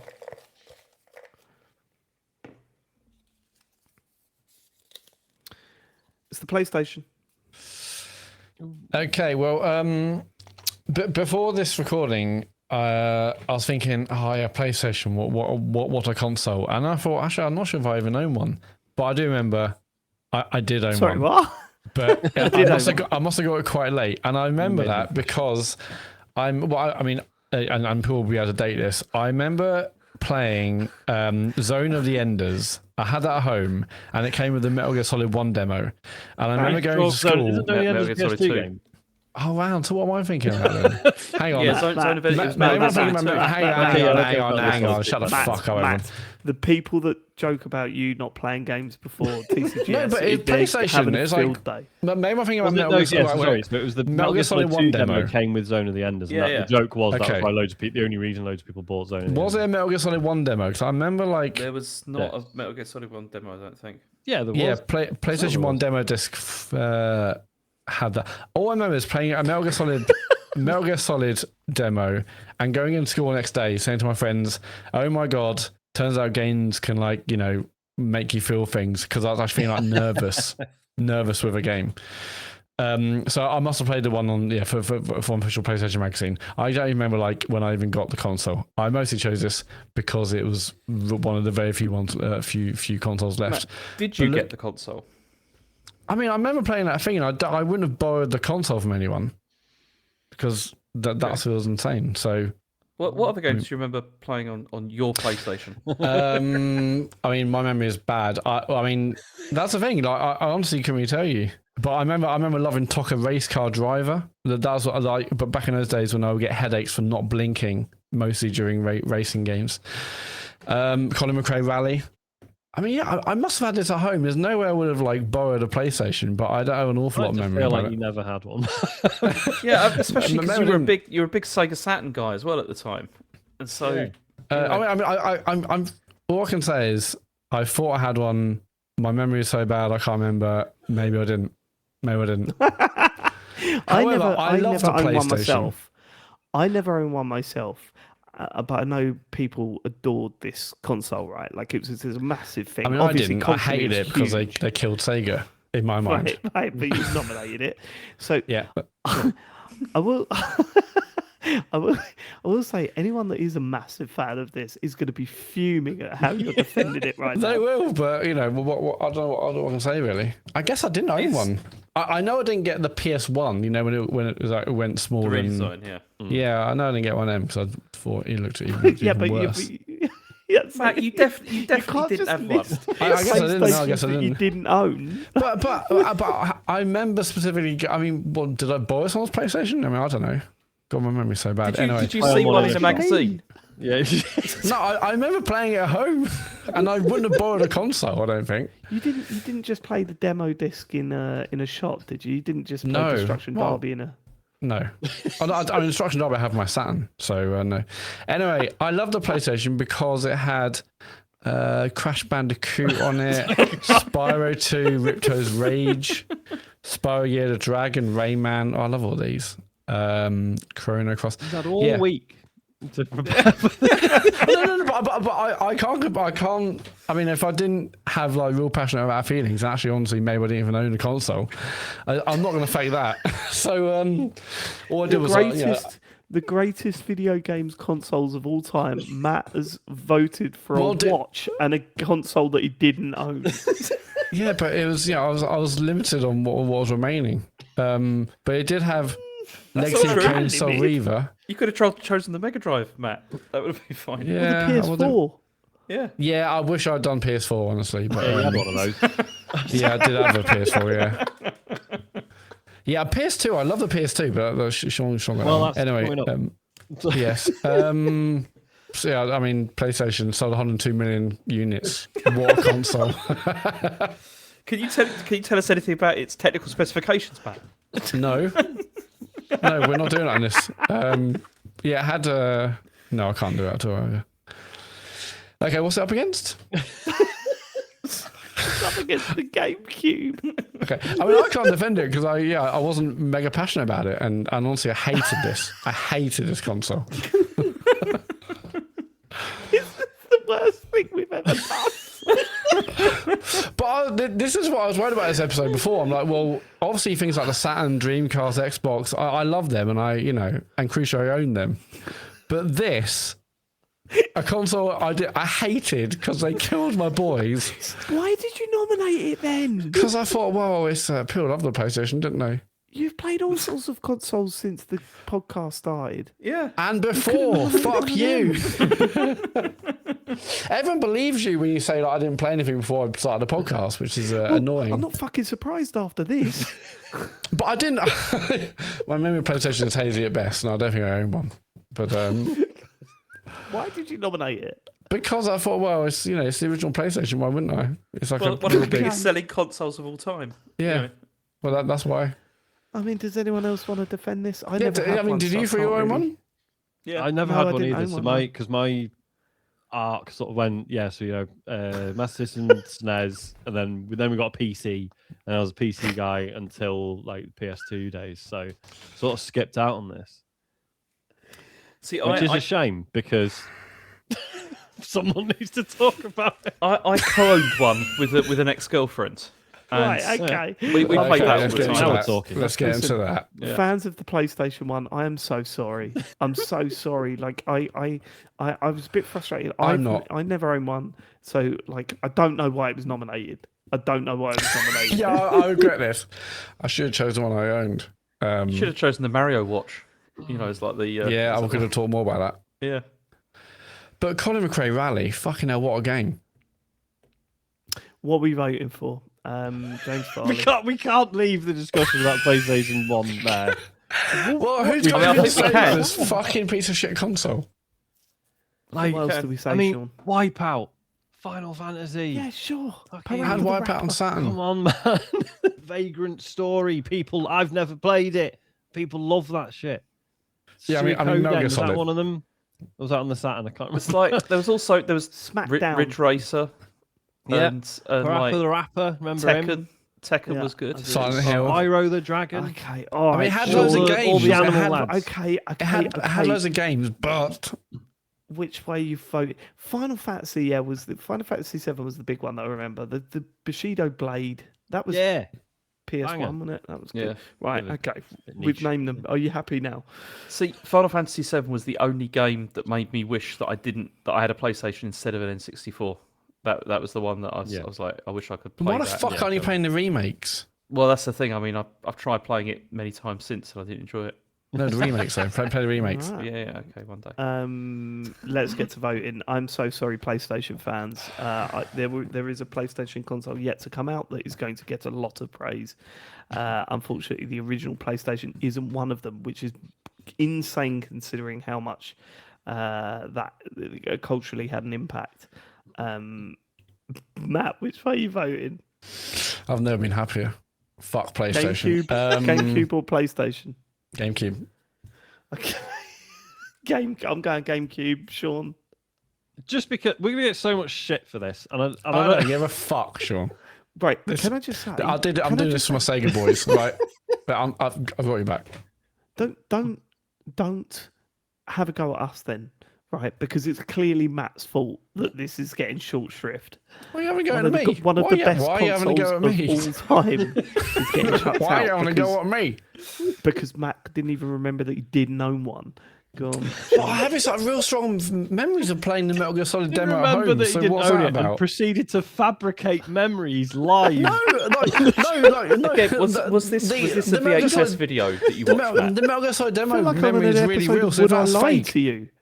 if that's fake, I've got real concerns because I remember going in being at school thinking like, oh, games make you feel things like nerves. It's crazy. I feel like David Mitchell's going to turn around and go, "Oh yeah, and what colour was it then?" You know what I mean? Well, we all know it's black. So Right. What we voting, Sean? Oh my god. Fuck. PlayStation. Okay, James.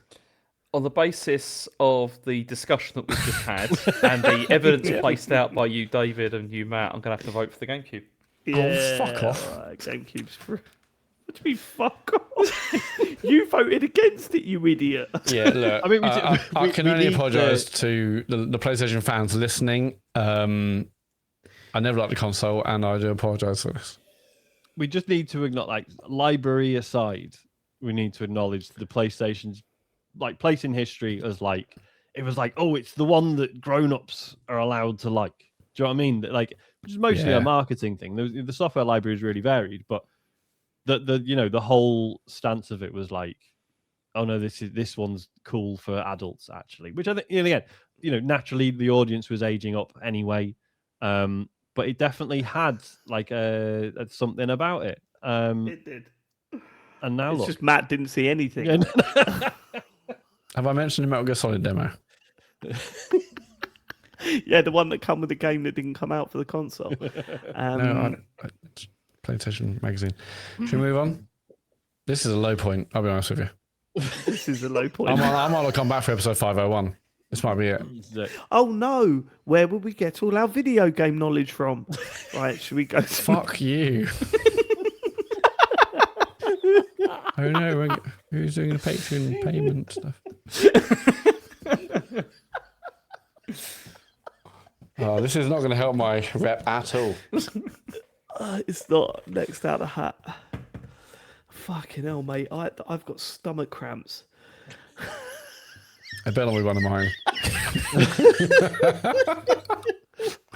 I hate this shit. Thank God we might have saved ourselves, Sean, the PlayStation 2. Hello. Why is Also, that? I've got things to say about this because I own this. Did you remember? Yeah, memory goes back. Now. No, because there's a great, Zone of the Enders. I've heard Came, it. Yeah. came with a great demo. Did you own this as in like with air quotes own this? No, I bought this from Argos in, how was it? It was Portsmouth, and I remember. And it's not about me. Come on, Sean. Okay, come on, Sean. PlayStation Fucking 2 hell. was the first console I bought with my own money. I had for about a year prior used my brother's when he was out. Sorry, Tom. And used to annoy the fuck out of him because he'd come home from work and I'd be like, "Oh, I'm halfway through a bit on Soul Reaver 2, so." Yeah, but then I eventually got my own, and it was when I got the bundle with Eco, and Oh, what? So what game? Holy shit. yeah, man, That is a good time. yeah, man. And it was because it was at a time as well when because I was like 16, 17, and you start forming ideas about who you are at that age. You really start solidifying the sort of things you like. And I remember playing Eco and being like, because it hadn't felt like there'd been anything prior to it that was air quotes arty in the same way, right? Because it was like, oh, this is a game that's like quite slow, like it's really like quite minimalist. There's not like there's basically no music throughout it, and it just I don't know. There was a part of me that was just like, oh yeah, like games are going to start being really fucking different going forward, and there's going to be like lots of weird stuff is going to start coming out, and I cannot fucking wait. And yeah, and Eco was like a big thing for me for that. And then throughout the PS2's life, you had like there was loads of like sorry, voice is going for some reason. Loads of like obviously all the sports stuff, shooters, etc. But there was loads of weird shit on the PS2. It was like I used to love just going to game shops and just being like, I'm just going to look for stuff that I don't recognize. That was the last time that happened. Games for me, like yeah. Freak Out. Did you ever play Freak Out? It wasn't good, but it had this like weird art style with like a weird sort of hand drawn sort of pencil sort of shader. There was a game, Magical Pengel or Pengel, which was like a Pokemon game where you drew like little creatures and then it would animate them and then you'd do battles with them. The Katamari games, fucking hell. Like, I mean, that series is still going somehow. Mosquito, the Mosquito game. Mr. Mosquito. Yeah. Yeah, Maestro, just loads of Maestro? just. What, sorry? Wasn't there something Maestro where you were? Oh yeah. Yeah, what was the full title? I can't remember. It was something Maestro, Yeah, I can't wasn't it? remember. Something Maestro. Yeah. And then like you had the stuff that like Clover were doing, so like Okami, man, fuck, what a game! Still holds up if you ask me. And again, I think at the time it's towards the end of the PS2's life, but just visually, like it just did like so much stuff that apparently took advantage of the PS2's weird architecture to make it look the way it does. Absolutely beautiful game. But then also you've got Grand Theft Auto 3, which I was like at the time I was never a big fan of, but obviously the impact that has had has been absolutely fucking enormous. That was you were more of a moment. Yeah. You were more of a getaway man, Sean. Is that right? Yeah, big time. I like the bit where you get shot and there'd be blood on your clothes and you'd hide behind a box and the blood would go just disappear. Going around a friend's house and playing GTA 3 was the closest I've come to my N64 moment. Like Yeah. I remember we were doing Pass the Pad. What was it? Death or whatever it was. I can't remember. You either died or you something else up and you passed the pad.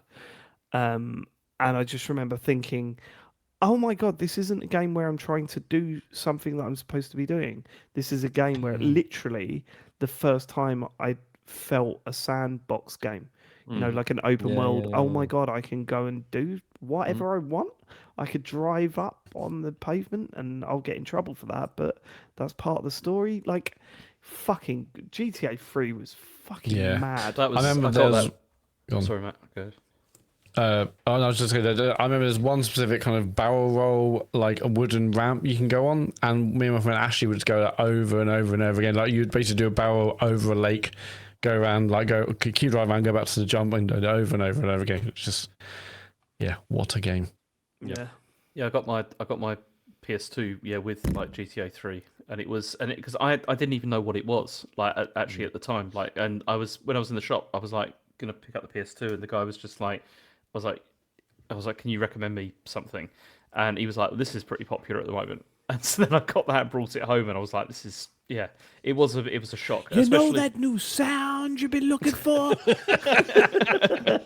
No, but just like walking around that city with like like when it was like raining and all that kind of thing, it was just like this is something else. It was But you're right, Sean. Rain was the one, wasn't it? It was when it started raining in that game. It was like, what the hell is happening? Yeah, you're right. But you're right, Sean. There was also a lot of really interesting games that came out on it as well that we don't really. I mean, we don't really see this in terms of like from like bigger studios anymore. Like this sort of stuff coming. It's mostly from indie developers. Guitar Man is one of my favorite games of all time. Great version on the PSP. There is. Yeah. That's true. 100% it's a PS2 game.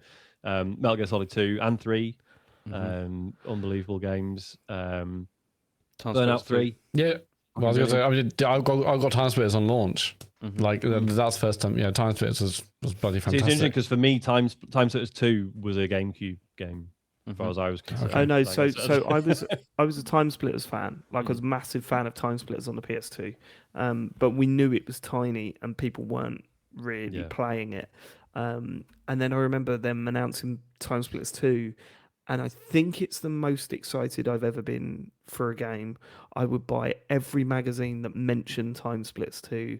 Obviously, there was that connection with GoldenEye, so that was sort of pushing us towards it. That's what made us buy Time Splitters in the first place. But what was the connection? It wasn't the same studio, was it? It was some of the. No, it's people... Free Radical. Who Free had Radical, come. wasn't It was a bunch of people that had come from Rare. That's right. Yeah.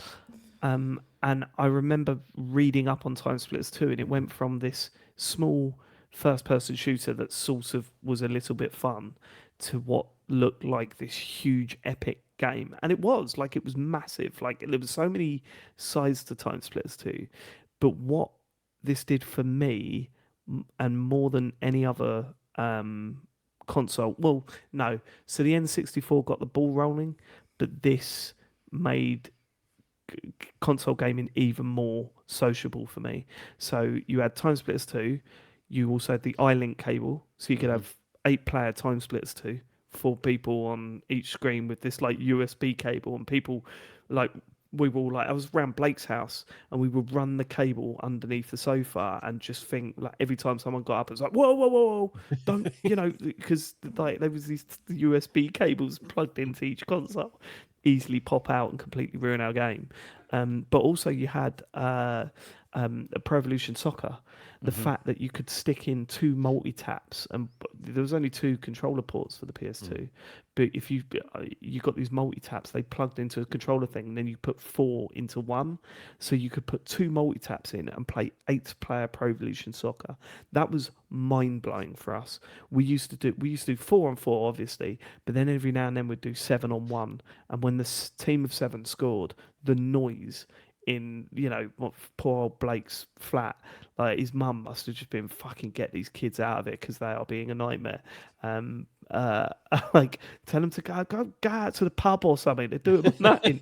And we're sitting playing Pro Evolution Soccer to the early hours in the morning. Oh my god, this console really opened up that sort of local multiplayer experience for us.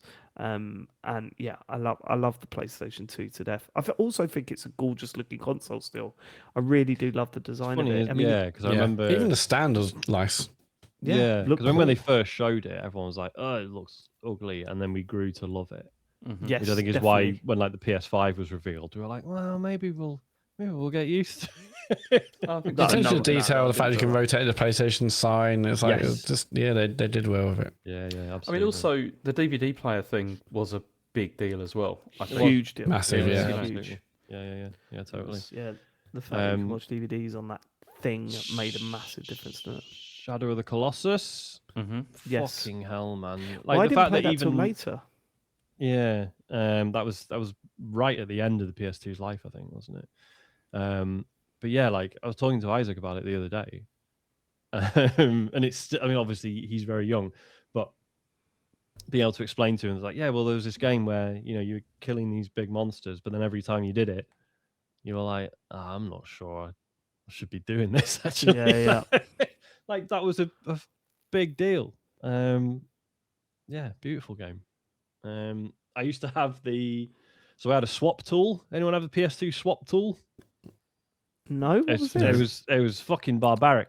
I So what assume you do it's is pirating stuff, is it? so not necessarily. Sometimes just sometimes just import. I had it Sometimes. sometimes. It was where basically so you could what you would do is you would eject the disk drive.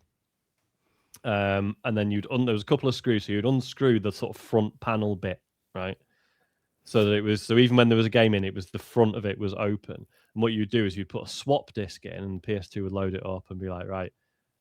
And then so the PS2 didn't know you'd swap the disc. You'd have this little plastic tool that you would like hook into the disc drive and pull it out, and then swap the disc and shove it back in, and then right now we're on the disc, and that would sounds dangerous. it was horrific.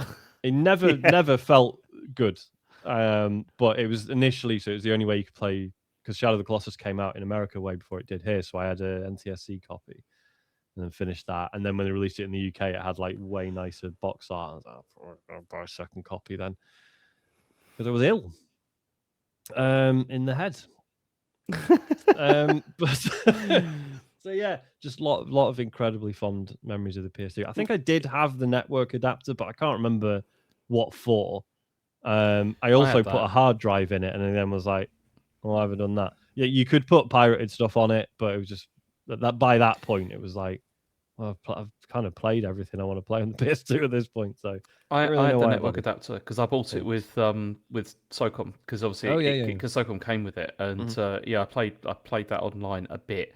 But the trouble is at the same time I was playing Xbox Live, and the PlayStation version was really nowhere near like the sort of the same level at all. Just a couple more things on the PS2 that really made me love that console. One would be it's where I played my Tony Hawk games.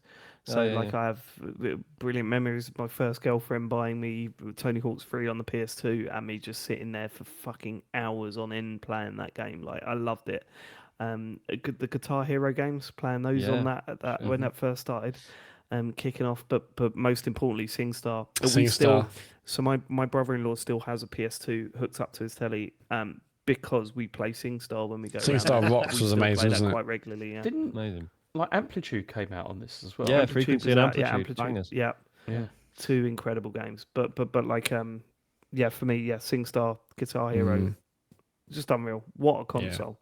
What a funny console. as well. Like, and I was saying about the SNES got me into Illusion of Time and stuff, but then the PS2 was when I fully got like JRPGs for the first time. So like Final Fantasy X, stunning. Stuff like Dark Chronicle, which is more sort of action RPG, but fucking great games, man. There was a lot of very good because I really liked it during that period like the survival horror games and stuff like that, and there was loads of really good ones came out. Like it's like Silent Hill 2, obviously. Even 3 was great, and then eventually the Resident Evil games. You mentioned the stand, Matt, earlier. Do you remember there was a horizontal stand as well? Yeah. Made absolutely no sense. I mean, everyone kept it vertically, didn't they? Search PS2 horizontal stand. It made no sense. It was a bit of plastic that just sat underneath the PS. Oh Yes. God, yes. Made absolutely Yeah, sure no. it wasn't going to randomly topple over. Yeah. Yeah, that console still looks cool as hell, I think. Do you know? I like still it. think the redesign looks quite nice as well. You know, the slim. Oh God, yeah, It was yeah. okay. Yeah, that's right, yeah. It missed that sort of towering look. Mm-hmm. It Sort did, of but it was skyscraper so look much. that It was the PS2 mad how had. small it was. It's like Mm-hmm. basically the size of a DVD case. It's fucking Yeah, it's nuts. weird, wasn't it? Yeah. Right, let's see what it's up against. It can only be one of 3 consoles. I'm done now, aren't I? That's all mine. James, it's up against the Game Boy. Okay, well, this is going to be interesting because it's. You see, I mean, the Game Boy. I got my Game Boy in 1990, and I was exceptionally excited to get this because it was like, again, it was the thing that everyone had, like all the kids around had that, and I mean, obviously it launched with Tetris, which is one of the best pack-ins, obviously, of all time, and I think the reason why I chose this is because I feel that it defined what handheld gaming is. I think and especially like introducing stuff like the social gaming aspect as well with like the Game Link stuff that it had, but it also had a really good library of games as well. I mean, so many. I mean, and like longevity, like so much came out for it. I mean, personally, the Super Mario Land series, like Zelda: Link's Awakening, Batman, the Sunsoft Batman was really good on this. Donkey Kong 64, Gargoyle's Quest. I'm not going to name any more games, but then obviously Pokemon. Which had like an absolutely enormous impact, and I think also it's not just the fact that it kind of defined what a handheld game system was. It also kind of defined what Nintendo, like their direction, I think, with a lot of things, because it's that whole thing of like using older technology, but for potentially for cheaper, and using it very creatively to like release something which had amazing battery life, maybe was not technically better than stuff like the Game Gear at the time and the Lynx, but it had the longevity, and it was just, I mean, everyone had them because they were just so, it was just so well put together. It was fantastic console. I haven't got much Did else everyone to say have one because of those magnifying glass with the light on it and the little additional speakers? you could have a handy boy. Handy boy, which, yeah. which you could, which you could like strap to the whole thing. But I mean, I spent like hours playing this, like particularly like on car journeys and stuff like that, and particularly like Link's Awakening, which was it's just such a good game. And, I never had a Game Boy, but a No, friend me of neither, mine, sadly. So tell a lie. Did I have a Pocket eventually? Can't remember. No, it's the transparent one. The Game Boy Color. Was that with a the colour? purple Can't remember, yeah. transparent? Yeah, that's what I had. Yeah. Colour. It's But I fucking remember class. a friend of mine let me borrow his original Game Boy, and I think basically it wasn't even 24 hours before my mum had to confiscate it because I just Really? didn't want to know about anything else. Yeah, I was just obsessed with it. But no, it was. I mean, again, it was because there was, despite the technical limitations of the machine, there was such a breadth of stuff that came out on that machine. It was it was really superb, and it's one of the reasons why, I mean, it as a brand, as it were, it lasted for a very long time. Yeah, seriously. I Yeah, mean, yeah. we're not even going into Advance or whatever. It seriously lasted. Its lifespan for the Game Boy was insane. And I mean, you should really include Game Boy Color because, there were some exclusive games for the Color. Yeah, there were. But it was very much part of the Game Boy as a sort of family. world, Yeah, the family. totally. I Particularly I love Tetris. this. Absolutely. I mean, I had an original Game Boy. I think it was second hand off someone or whatever at the time. I adored it. But when I got my Color, that was when I really, really started loving that platform. Playing the Zelda games and all of that. Brilliant console. Well worthy of being on this list. I think, as you say, James, it's how it obviously set Nintendo on their path of like. Because I remember even at the time, people being like, "Yeah, the Game Gear's color and it's got a bright screen and stuff, but you'll need to be sat next to a fucking power outlet in order to play it for more than 20 minutes." And already, like that understanding growing of like sometimes the quote unquote worst thing or less advanced thing might actually be better. And and that's sort of permeated what Nintendo have done in various ways ever since. And again, it's similar to like with the DS versus like PSP and that kind of thing, where it's like the thing that Nintendo had was the games. They just had, there was just so much came out for this that was of really good quality. I mean, there was a lot of shit as well, obviously, but there was also a lot of very high quality games that came out for this. I remember that was it. Yeah, when I borrowed that Game Boy, so it was the Mega Drive was around at the time, and I think it was when was it Sonic 3 came out, and they made this huge fuss about it's got battery backup on it, so it saves your game. So when you come back to it, you can because it's actually got a battery inside the cartridge, and then later found out that like loads of Game Boy games had that. Yeah, like Mario Land, like Super Mario Land 2 had that. That's how it saved the game. Yeah. And but no, it's a defining handheld, like as in terms of like the way things went. So we will move on. I will say, the design of the fucking original one is just so beautiful. Still, I look at that and just go, that still looks fucking brilliant. Like, it looks great. It looks retro, obviously, but I think it still looks absolute class. Well, yeah, and it's quite telling that, like, when you look at sort of modern handheld emulation devices, there are plenty that copy the sort of the PSP sort of original GPA sort of form factor, but there are still so many that have the vertical one. Even with even though we have shoulder buttons are a thing, people have figured out how to have comfortable shoulder buttons on a vertical handheld because that form factor still means so much to people. This was also, I think, one of the first machines that was kind of like a breakout machine in terms of like sort of mainstream like acceptance and people playing this, beyond what we were playing like for the NES and stuff like that. Particularly because of Tetris. You had everyone got on this. It's Right then, let's vote. PS2 versus Game Boy. James Farley. I'm going to vote for the Game Boy. I like the PS2 a lot, but it's a tough one. I'm going to go with PS2, not just because it's mine, but it is a tough one. I'm going to go PS2. Matt. A PS2 for me. Damn. Oh, I thought that was going to be a lot harder. It's pretty easy for me. I love the Game Boy. I really love the Game Boy. I think the PS2 is just... I mean, you're talking two big hitters here. Yeah. Two big hitters. In fact, actually, this side of the tournament is fucking weighted. Yeah, the only time I got to play with a Game Boy was demo pods, or I used to swap my watch at lunchtime with Aaron. Aaron Knight had a Game Boy, and I used to play that Bugs Bunny game a lot at lunchtime. So he could wear my Casio watch, and I got to play his Game Boy at lunch. So it's all good. With that Bugs Bunny game, I had a story. My cousin had it, and he let me play it while I was at his once. And when my mum said it's time to go, I knew it was still in my Game Boy. When I put it in the bag, I felt awful, but I knew it was still in there. And then, oh no, I've got his game in my Game Boy. Oh no, well, I suppose when we see them in 3 months' time, I can get it back.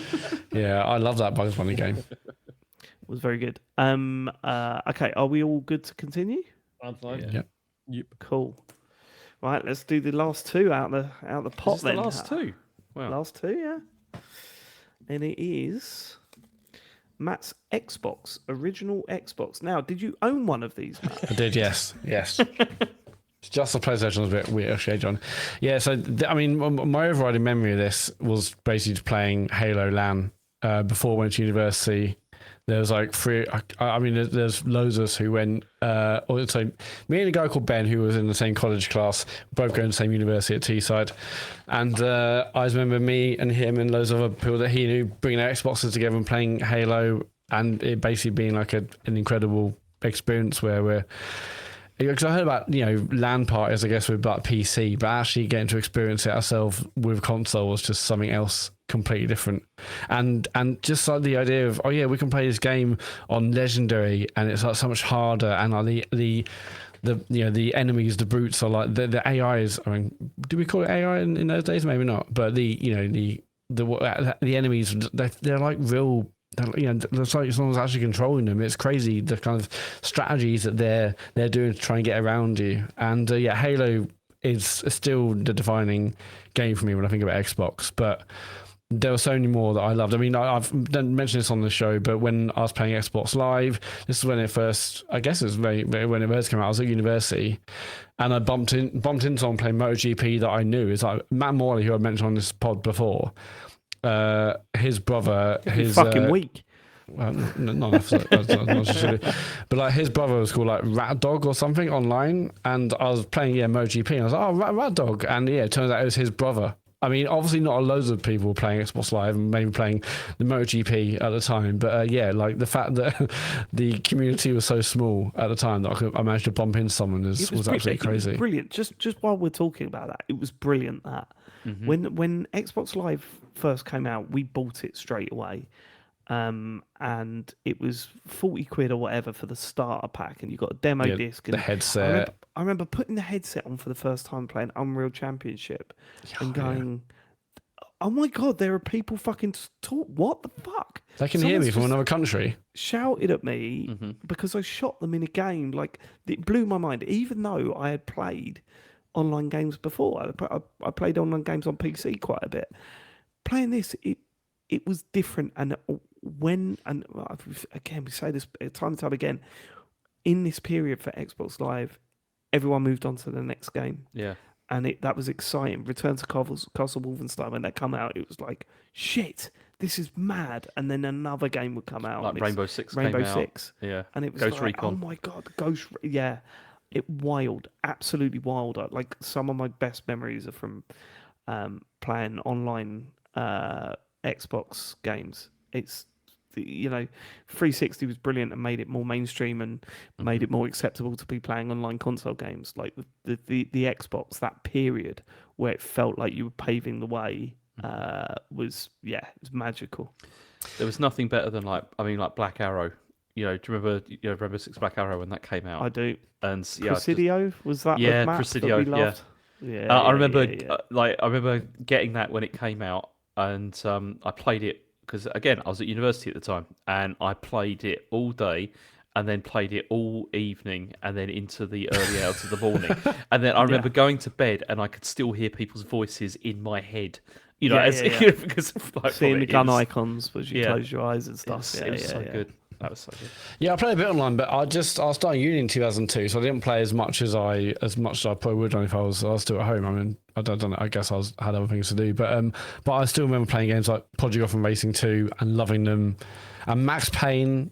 I absolutely love that on Xbox. I mean, like Jet Set Radio Future on Xbox, yeah. And yeah, not the best looking console though, was it? And that fucking I didn't mind controller. it, and also I didn't mind the pad. I know it's massive, and like the Duke, and then like the S had like the smaller one, which was smaller. I didn't mind it. Again, the first one was it was iconic. It felt cool and massive and new and different at the time. I liked the Duke was good. You see, I had that one, and it was good for first-person shooters. Honestly, like for Halo, it felt very good for playing Halo. Didn't. It felt with the black and white buttons. It was like massive in your hands. It was good at the top. It was massive. Yeah. Okay.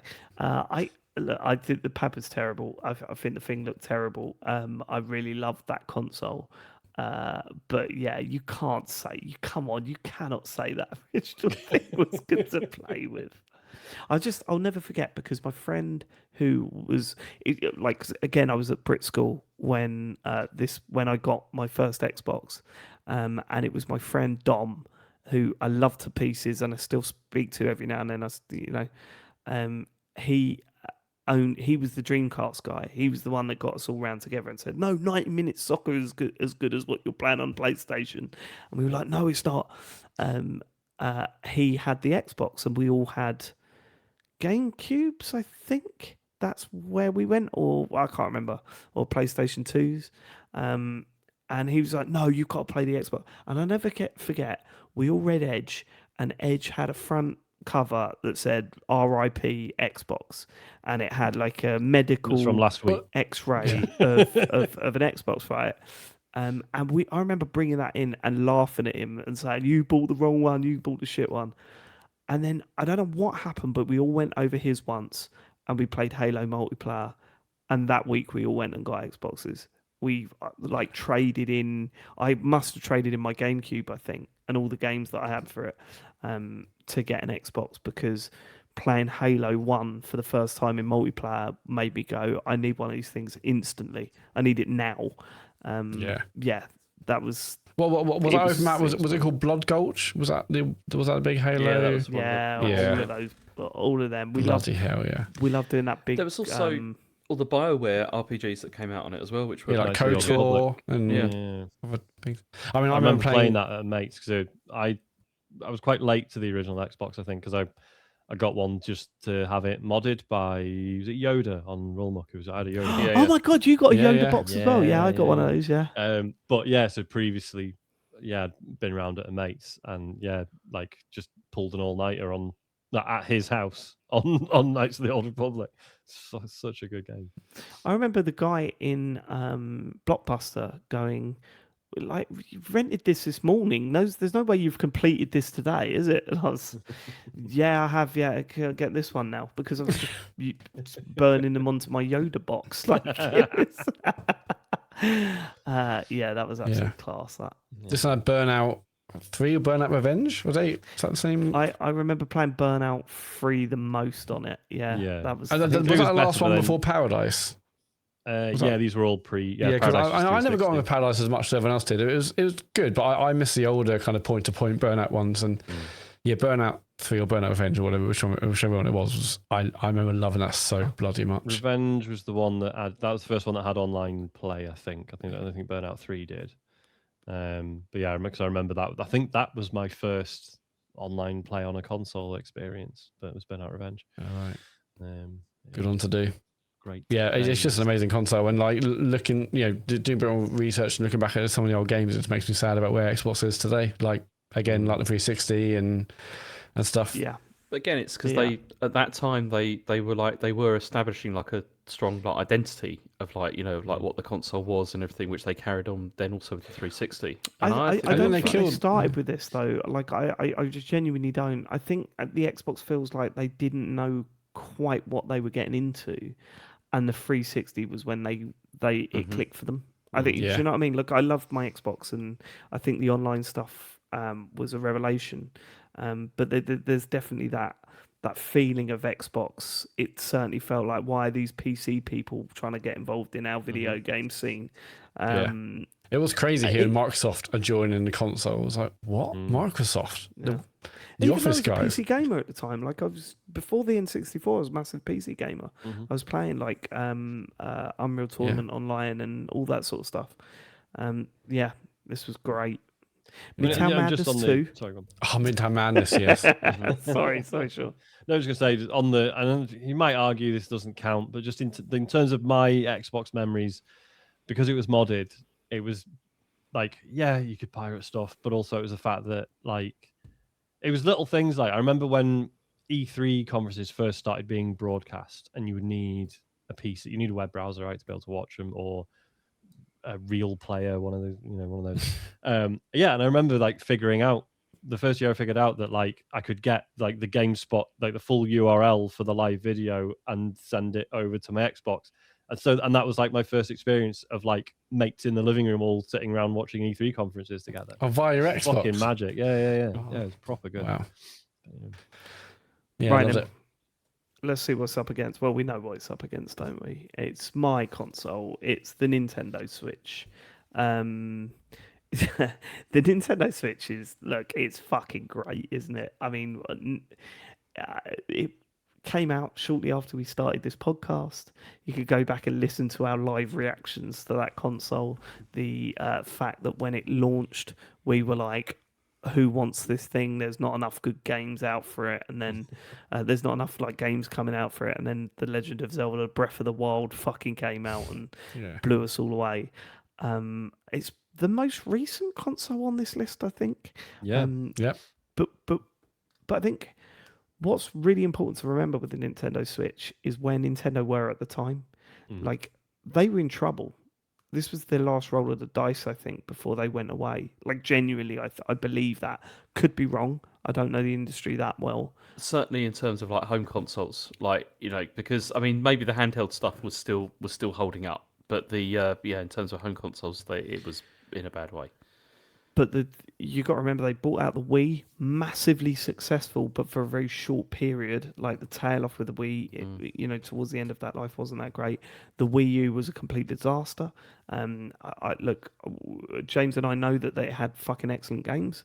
I'll never forget when the Switch came out. You were quite bitter about it, Yeah. because you loved the Wii U and it was clearly a failed console, and you thought it was like, why does everyone love this? The Wii U was better, and it just wasn't. Like this.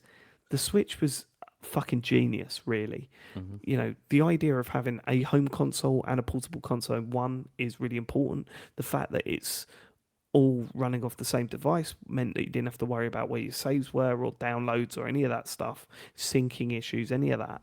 It just worked. The idea of snapping the pads off and just playing two-player games, and look, there will be a lot of you listening that never did that. But when I had Harry was born at the time, like Harry was here, it's perfect for us.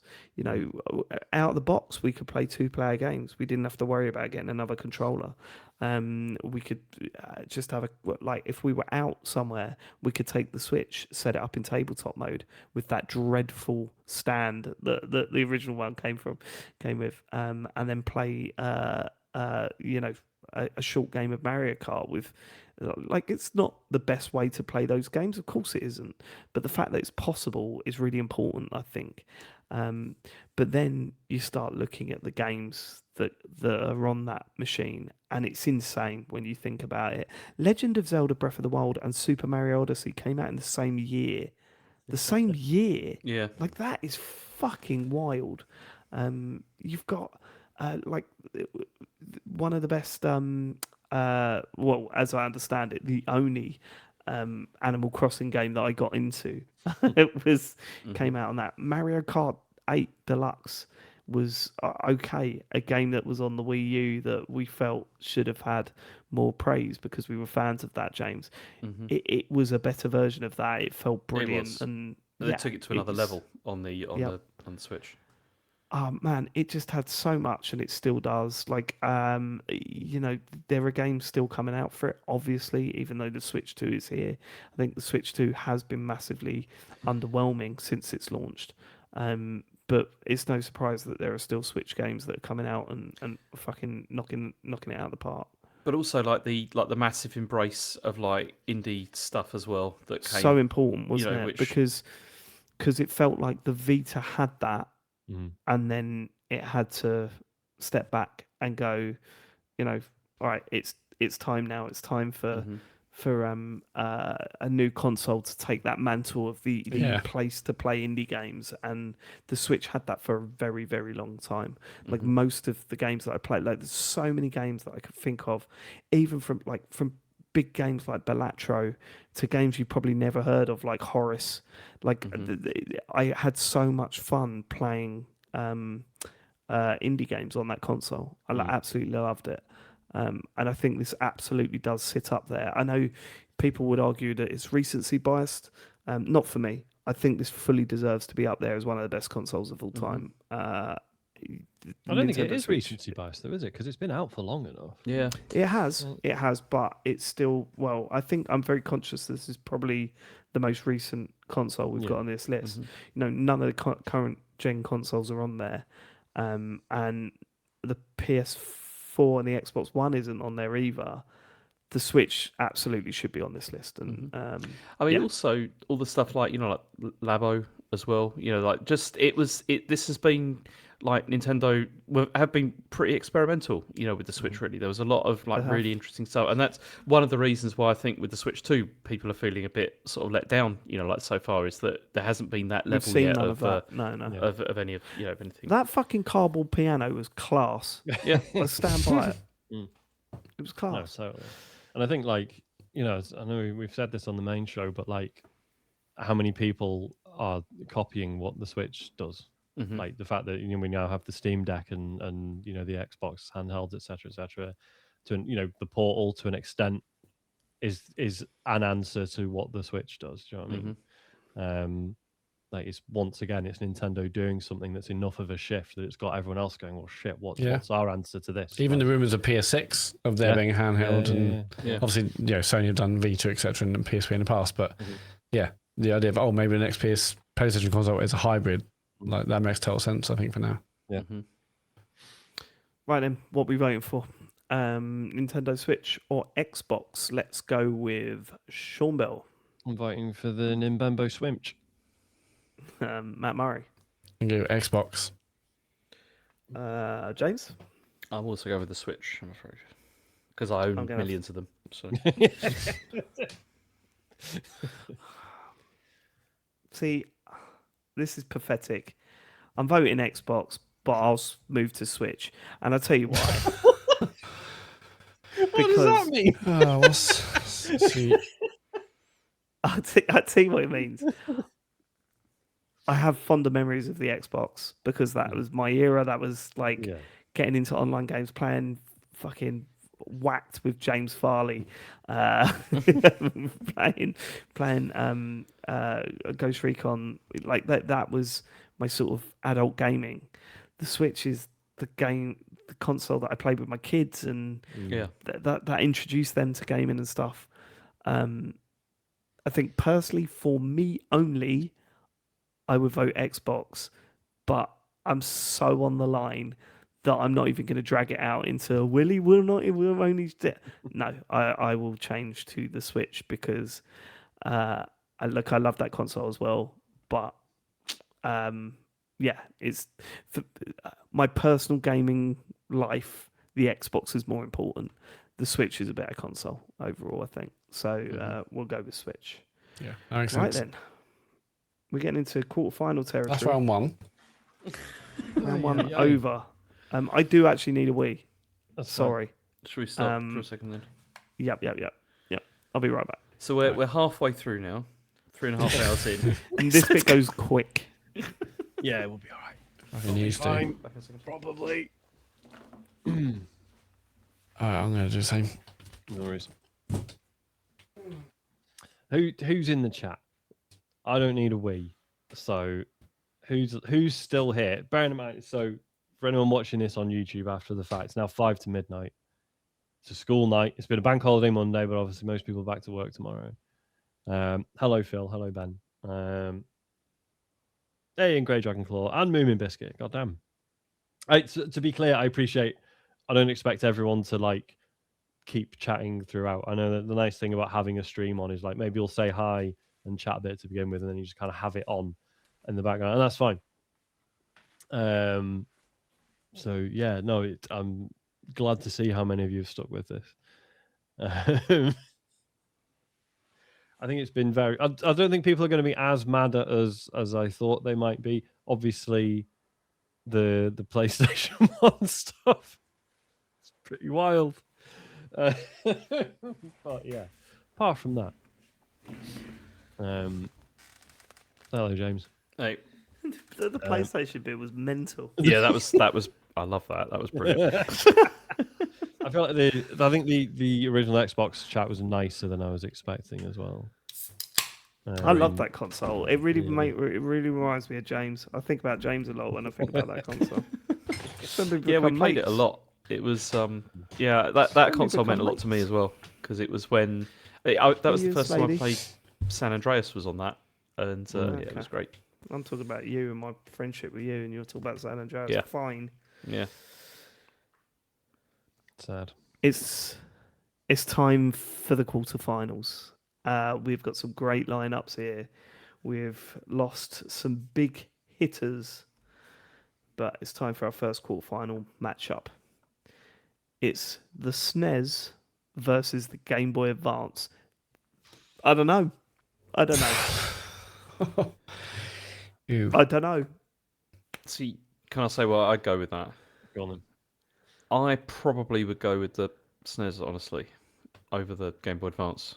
Why's that? Yeah, I think it kind of has to be, right? Because the Game Boy Advance, like a portable SNES. They're basically these two are my two peak 2D consoles. Yeah. So it's like, well, the Game Boy Advance is amazing because it's sort of caught up with how good the SNES was for me. Do you know what I mean? Yeah. The quality of the games is about neck and neck, Mm-hmm. but the GBA makes it in because it was a handheld. I don't know. I'm an idiot because I'm sitting here going, "Oh, the Game Boy Advance." I won't vote for that because I definitely want the DS to. Oh, DS is out. DS is out. Why is the DS out? Yeah, what knocked the DS out? I can't remember already. N64. Okay. I'm sort of regretting that now. Thanks, that. Yeah, Right, I think we can see how this goes. I'm going SNES. James, I'm going to go for the SNES as well. Matt, Only a Game Boy Advance because that's the one I had and loved. SNES for me. Damn. Cold. PSP versus N64. No brainer for me, straight up. N64 wins this hands down. Yeah, same for me. Yeah, it's got to be the N64, hasn't it? Just for like we talked about the way it solidified what 3D gaming was going to be. Mm-hmm. Xbox 360 versus GameCube. I'd still go the Xbox 360. Same, I think. Over the GameCube. Same. Yeah, same. Yeah. Xbox 360. God, this is. I know This we is always too speed quick. up, but yeah, this is rapid. Jesus No, but Christ. it's because we've debated these a lot, more than I think we do like Game of the Year stuff. Yeah. So as in the games, it's yeah. Okay. PS2 versus Switch. That's not a fun one. Yeah, that's a toughie actually. I'm going to stick with PS2, I think.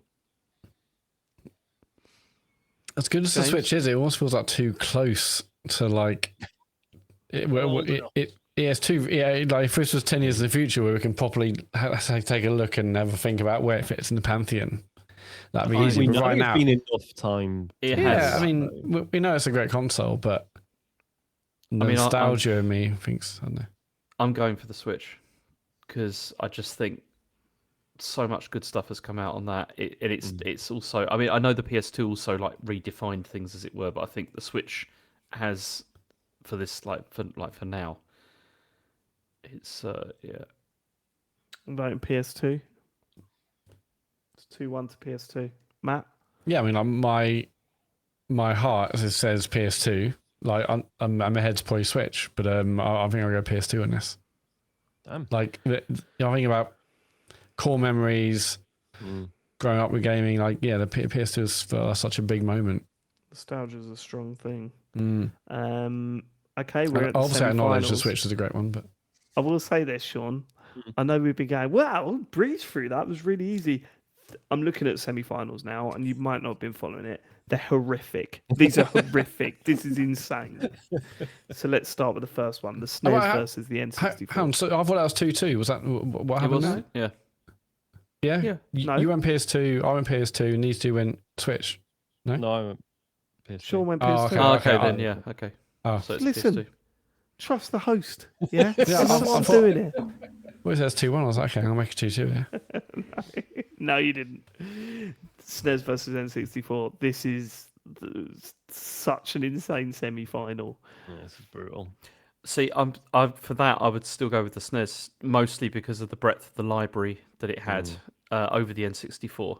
I don't know, man. The N64 had all-timers, like all-timers. Yeah, but so did the SNES. It's But we're talking GoldenEye, Mario 64.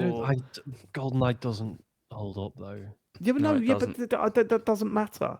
GoldenEye was cited as the best game of all time for years because it was GoldenEye was fucking brilliant for the time. Does it hold up now? No, you can't control the fuck. A lot of the games we're talking about, or consoles, we talk about the games won't hold up. No, but we can I think think a lot about of the that time. stuff does the hold stuff, up, yeah, a that's lot of all. their stuff does, but that doesn't make it the best console of all time. Like, I mean, they were different things. We're talking about the dawn of the 3D era, and we're talking about refined, perfected 2D gaming. I'm not going to base it on that. I'm just not. I still think the N64 has too many flaws as well, like in terms of because the thing with the SNES is that it, like you said, it was like kind of getting close to like perfecting like 2D, whereas the N64 absolutely was not perfecting 3D. Or I know it was brand new, but it was innovating. I know, but there was also a lot of problems with it as well. like as I said, like the cartridge format, the fog, like in the games. You Yeah. know, it wasn't perfect, that machine, like Yeah, by but any that was stretch a of the imagination. SNES. I don't think you could describe any console as perfect. No, but I think the SNES was more perfect than the N64 was. Right, okay, okay. Where are we at? So I'm going N64. Sean, you're going SNES. SNES. James SNES. Yeah. Matt. N64. Right, okay. I told you this is going to be really hard. I can't, look. I'm not switching because I mean, my heart absolutely adores the N64. The games that I played on it, the feeling that I got, I can't. This is like one of my top ones. It was my first nomination. I can't switch. I love this console so much. Fuck, what are we gonna do here? Yeah, What are we gonna do here? I just think in terms of, I think okay, in terms of cultural impact, like the SNES was way bigger than the N64, like Sure. significantly. yeah. Like culturally, the N64's generation sort of went to the PlayStation, didn't it? I think. Yeah. Sure. But James, just but think it about was- like when you first saw Super Mario 64 or first played it. No, but then I think the first time I played like Street Fighter 2 on the SNES or like Super Mario right, World. sure, but the jump from the NES to the SNES was nowhere near as No, big it was as massive. from. No, it was massive. Yeah. It was nowhere near as big as the jump from SNES to N64. I don't know. I mean, No, you can't argue that. That's not even up for debate. Like it that is seriously. It was a Go huge on. gap between 8-bit and 16-bit. Like there was a big change like during that time. I agree. It's not as big as the jump into 3D gaming. It's not. But then I still think I go back to like what's still playable and what is still like enjoyable. Like if I was if I'm going to think which of these two consoles would I want to boot up now to play a game, Yeah, I'd that's rather such a bollocks argument. It's though. not a what bollocks it's fucking argument. about It's now, I'd is it? still rather boot up the SNES than the N64 now. I had a better time with the N64 than I did the SNES while I was playing them. Like for me, it's an easy choice. Like the N64, the potential, the excitement I got from playing that machine is so much higher than when I played the SNES. I know, but you see, I could have said the exact same thing about the Dreamcast, like in the sense that the potential, what it could be, but ultimately it failed, and the Yeah, N64 but the failed. N64 is one. I would argue it didn't fail like the Dreamcast did. No, We but are it, talking that no, it no, no. had but it some. massively It like had games on it that are still cited as some of the best games of all time. I know, but you had Nintendo going from being the complete juggernaut, controlling pretty much controlling like the console market with the SNES and with the NES, and then they lost that completely with the N64. Well, yeah, but that was outside sources as well, wasn't it? That was the dawn of the PlayStation and stuff like that. That was evolution through the industry. I don't. Yeah, and that's the thing, like, and Nintendo didn't, they didn't, follow that trend, like at Yeah, all. but what? So we wanted them to bring out a PlayStation. Is that what you're saying? I think a lot of people would have liked them to have brought one out with a Yeah, but I CD didn't. drive. I fucking love what they did with the N64. Yeah, I'm not disputing that it was great. I think it was great. I loved I love the console, but I don't think that it's as culturally relevant, I would say, as the That's SNES. not what we're not voting for the most culturally relevant console, though, are we? No, but we're voting for the greatest console here. And if you're looking at like generationally, the SNES is definitely a greater console than the N64. Man, but fucking hell, man. I mean, We're I not didn't doing own a this on sales SNES. numbs, are we? No. No, we're We're not doing this the on sales numbers. sales numbers. What's the fucking point? We've got to be personal about it, right? Yeah. Well, this is and I think what greatest console means is going to vary by console, by person. Mm-hmm. I think that's fine. Yeah. I mean, I barely played SNES compared to what I played on N64, but I will say James's argument was about the cultural relevance of the console has got on me a massive amount about its stature in the pantheon of the all-time greats. I think in terms of like the library as well, like there are still SNES games that I want to get around to playing one day. Whereas the N64, there's not a huge amount on it I would revisit now, I don't think. See, I'm not, and also I'm not disputing like the personal angle here because, like as I said, like I was completely blown away when I first played like stuff like Super Mario World. Like it was, of course, yeah. especially you know, sure, sure, but the experience of playing Super Mario World for the first time is wow, this is a fucking great Mario game. Look how much better this is than the last Mario game. The playing Mario 64 for the first time was like, this is mind bending. What the fuck is happening in the games world? have changed forever. But that's it depends where you're coming from because I was Yeah. coming from the Master System, England, mate. and then it's Mario 64 is only one game at the end of the day. Ocarina of Time. Didn't really get on with Link it. to the but Past. That's How my did you not get on with- problem. Oh, That's mate, my problem. That's wild. It's my problem now that you fucking said it. I never played it at the time, did I? That's Did you not have an but- N64? no, never had an N64. As I say, Right, I spent a okay, lot so of that time explains playing it one then. at a friend's house, but that Right, okay, but and that again, explains it. really really good formative memories. But for me, I'm not it's the SNES. I'm not discounting your opinion, Sean. But like, I was But wondering shut where up. this. Goldeneye wasn't that. Goldeneye was fucking unreal when it come out. That game made me.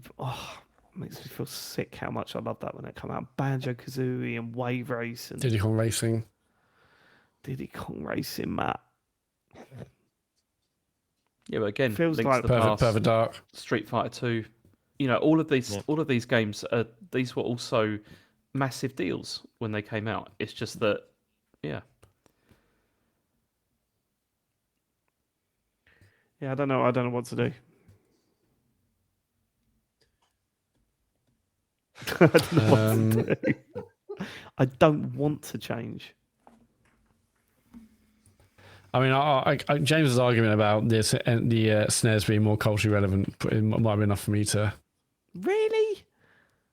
Is that how I you're mean, doing it? I think it's What's valid. more culturally relevant? Like, okay, I've much Oh, cool. fonder like N64 memories like all time. Is again like the first time seeing Mario 64, the stuff we've already talked about. Like that stuff will stay with me forever. But if we're trying to find like some way to change the vote, then I think it's gonna have to be me out of the four of us. It won't be you, David. Tell you what, let's do a best bands competition, and Spice Girls will win because they're the most culturally relevant. That's not the same thing. Absolute, yes, it is. You No, I know think it's we not. win Because Nirvana. You're talking about. let's just talk about. This is not popularity. This is talking about something, you know, about what hit like a zeitgeist in terms of, you know, with gaming, and it absolutely did. And it's just in like, America, again, I'd say. In the Like, UK, we were more Mega Drive people. Know what I mean? Weren't we, Matt? Yeah, too right. Didn't get nominated. Too right, yeah. should have nominated it then. Oh, so you like American things, James? You like American things? I get So is that it? Is Matt switching? Well, Go on, Matt. it It's a doesn't great seem like console. doesn't seem like anyone else is going to switch. I don't really want to. Absolute all timer. The worst part is, I don't want to be cynical. I think I know where this is going to end, and I don't think this matters necessarily. Yeah, I think I know this is going to end too. So do I, and I agree with you. I actually don't. So now we need to think of like what's a worthy opponent in the final. Really, that's what I'm thinking. Go on then. What are you switching or what? I mean, no one else is going to switch, are they? So But- we can move on. Go on, Matt. Okay, I will switch my vote from N64 to SNES. Respect has gone officially. Went ages ago. It did actually. The PlayStation 1 bit. Even before that. Last scrap. Okay. Xbox 360 versus PS2. Again, I don't know. I mean, I would go for the 360 because Yeah. I Same, just think. have stronger attachments to that console than I do. I'm leaning PS2. Mm-hmm. It's tough because I think I am voting 360. However, you could argue the 360 represents the start of so much stuff that I am a bit weary of with games these days. The online stuff, the buying stuff but not really owning it, etc. Horse armor. Horse armor. Hold on. Yeah, but also it represented so much of gaming that you love now as well. Well, this is it. Like, you could argue, it's like, yeah, but this is and...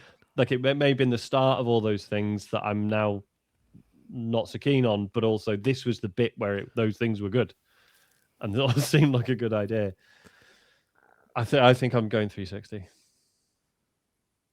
I just think of all the online gaming and all that kind of stuff. It's just, yeah. You did love seeing Cox in Uno. It's the best bit. I know it's a problem, but no, I guess I was saying about like PS2 having cool weird stuff on it and how that sort of started to feel like such a revelation. Xbox 360 was bringing indie stuff to consoles. That was huge. Yeah, yeah, that was huge. But the PS2, fucking hell, what a console that is. Yeah, my gut reaction would be to vote 360.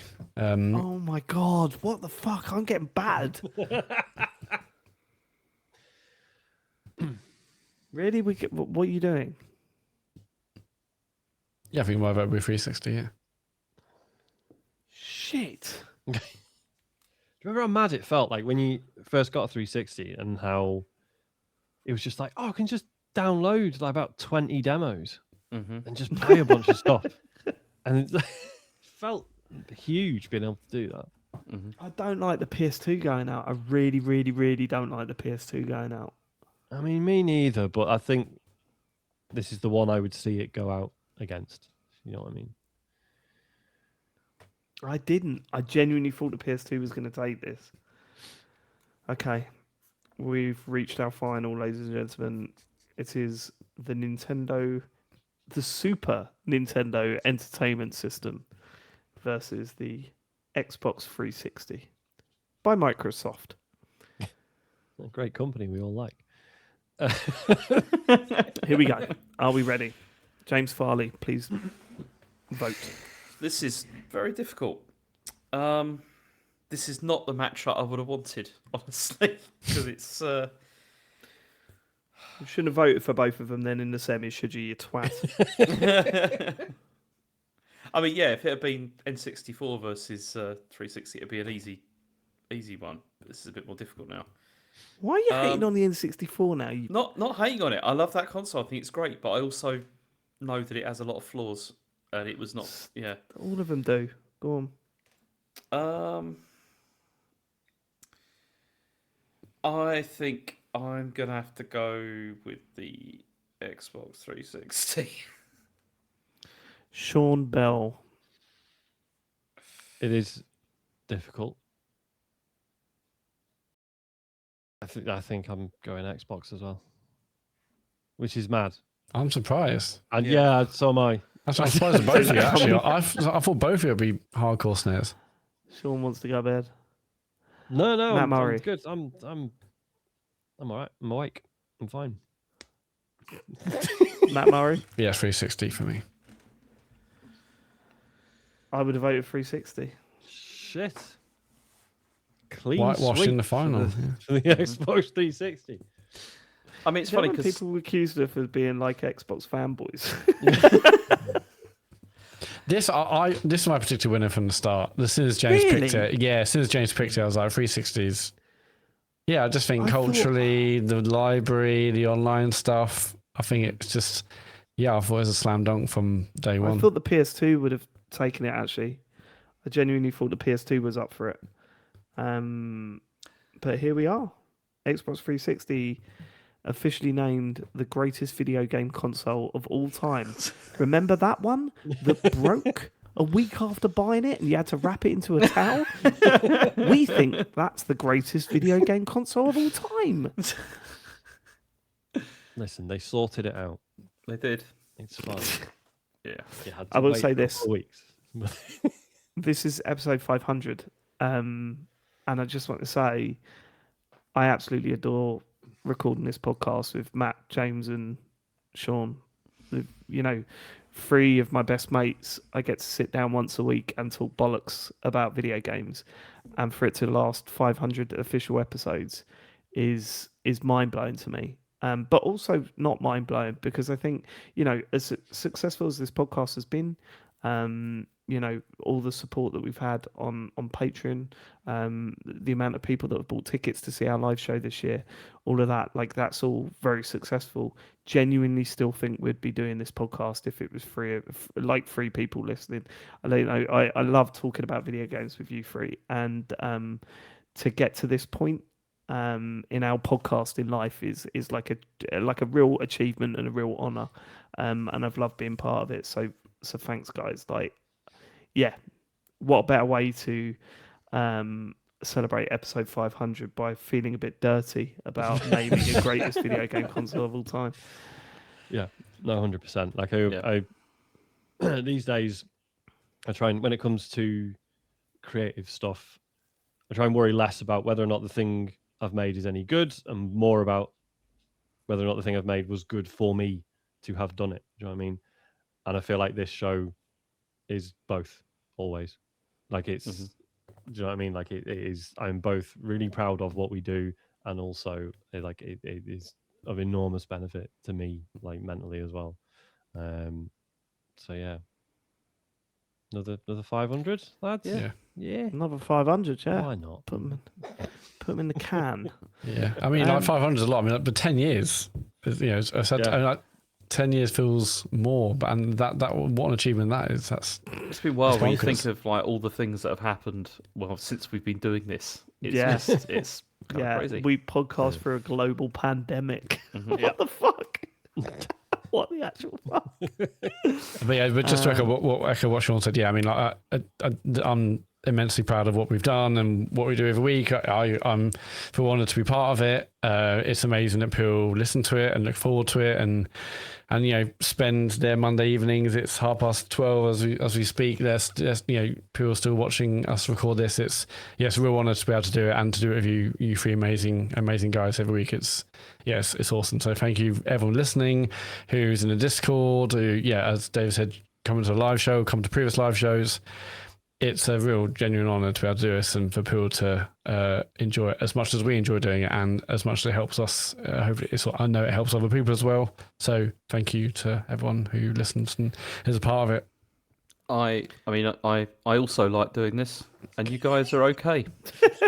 So, but no, thanks everybody. Obviously, If you do doing this, why don't you just tell your face?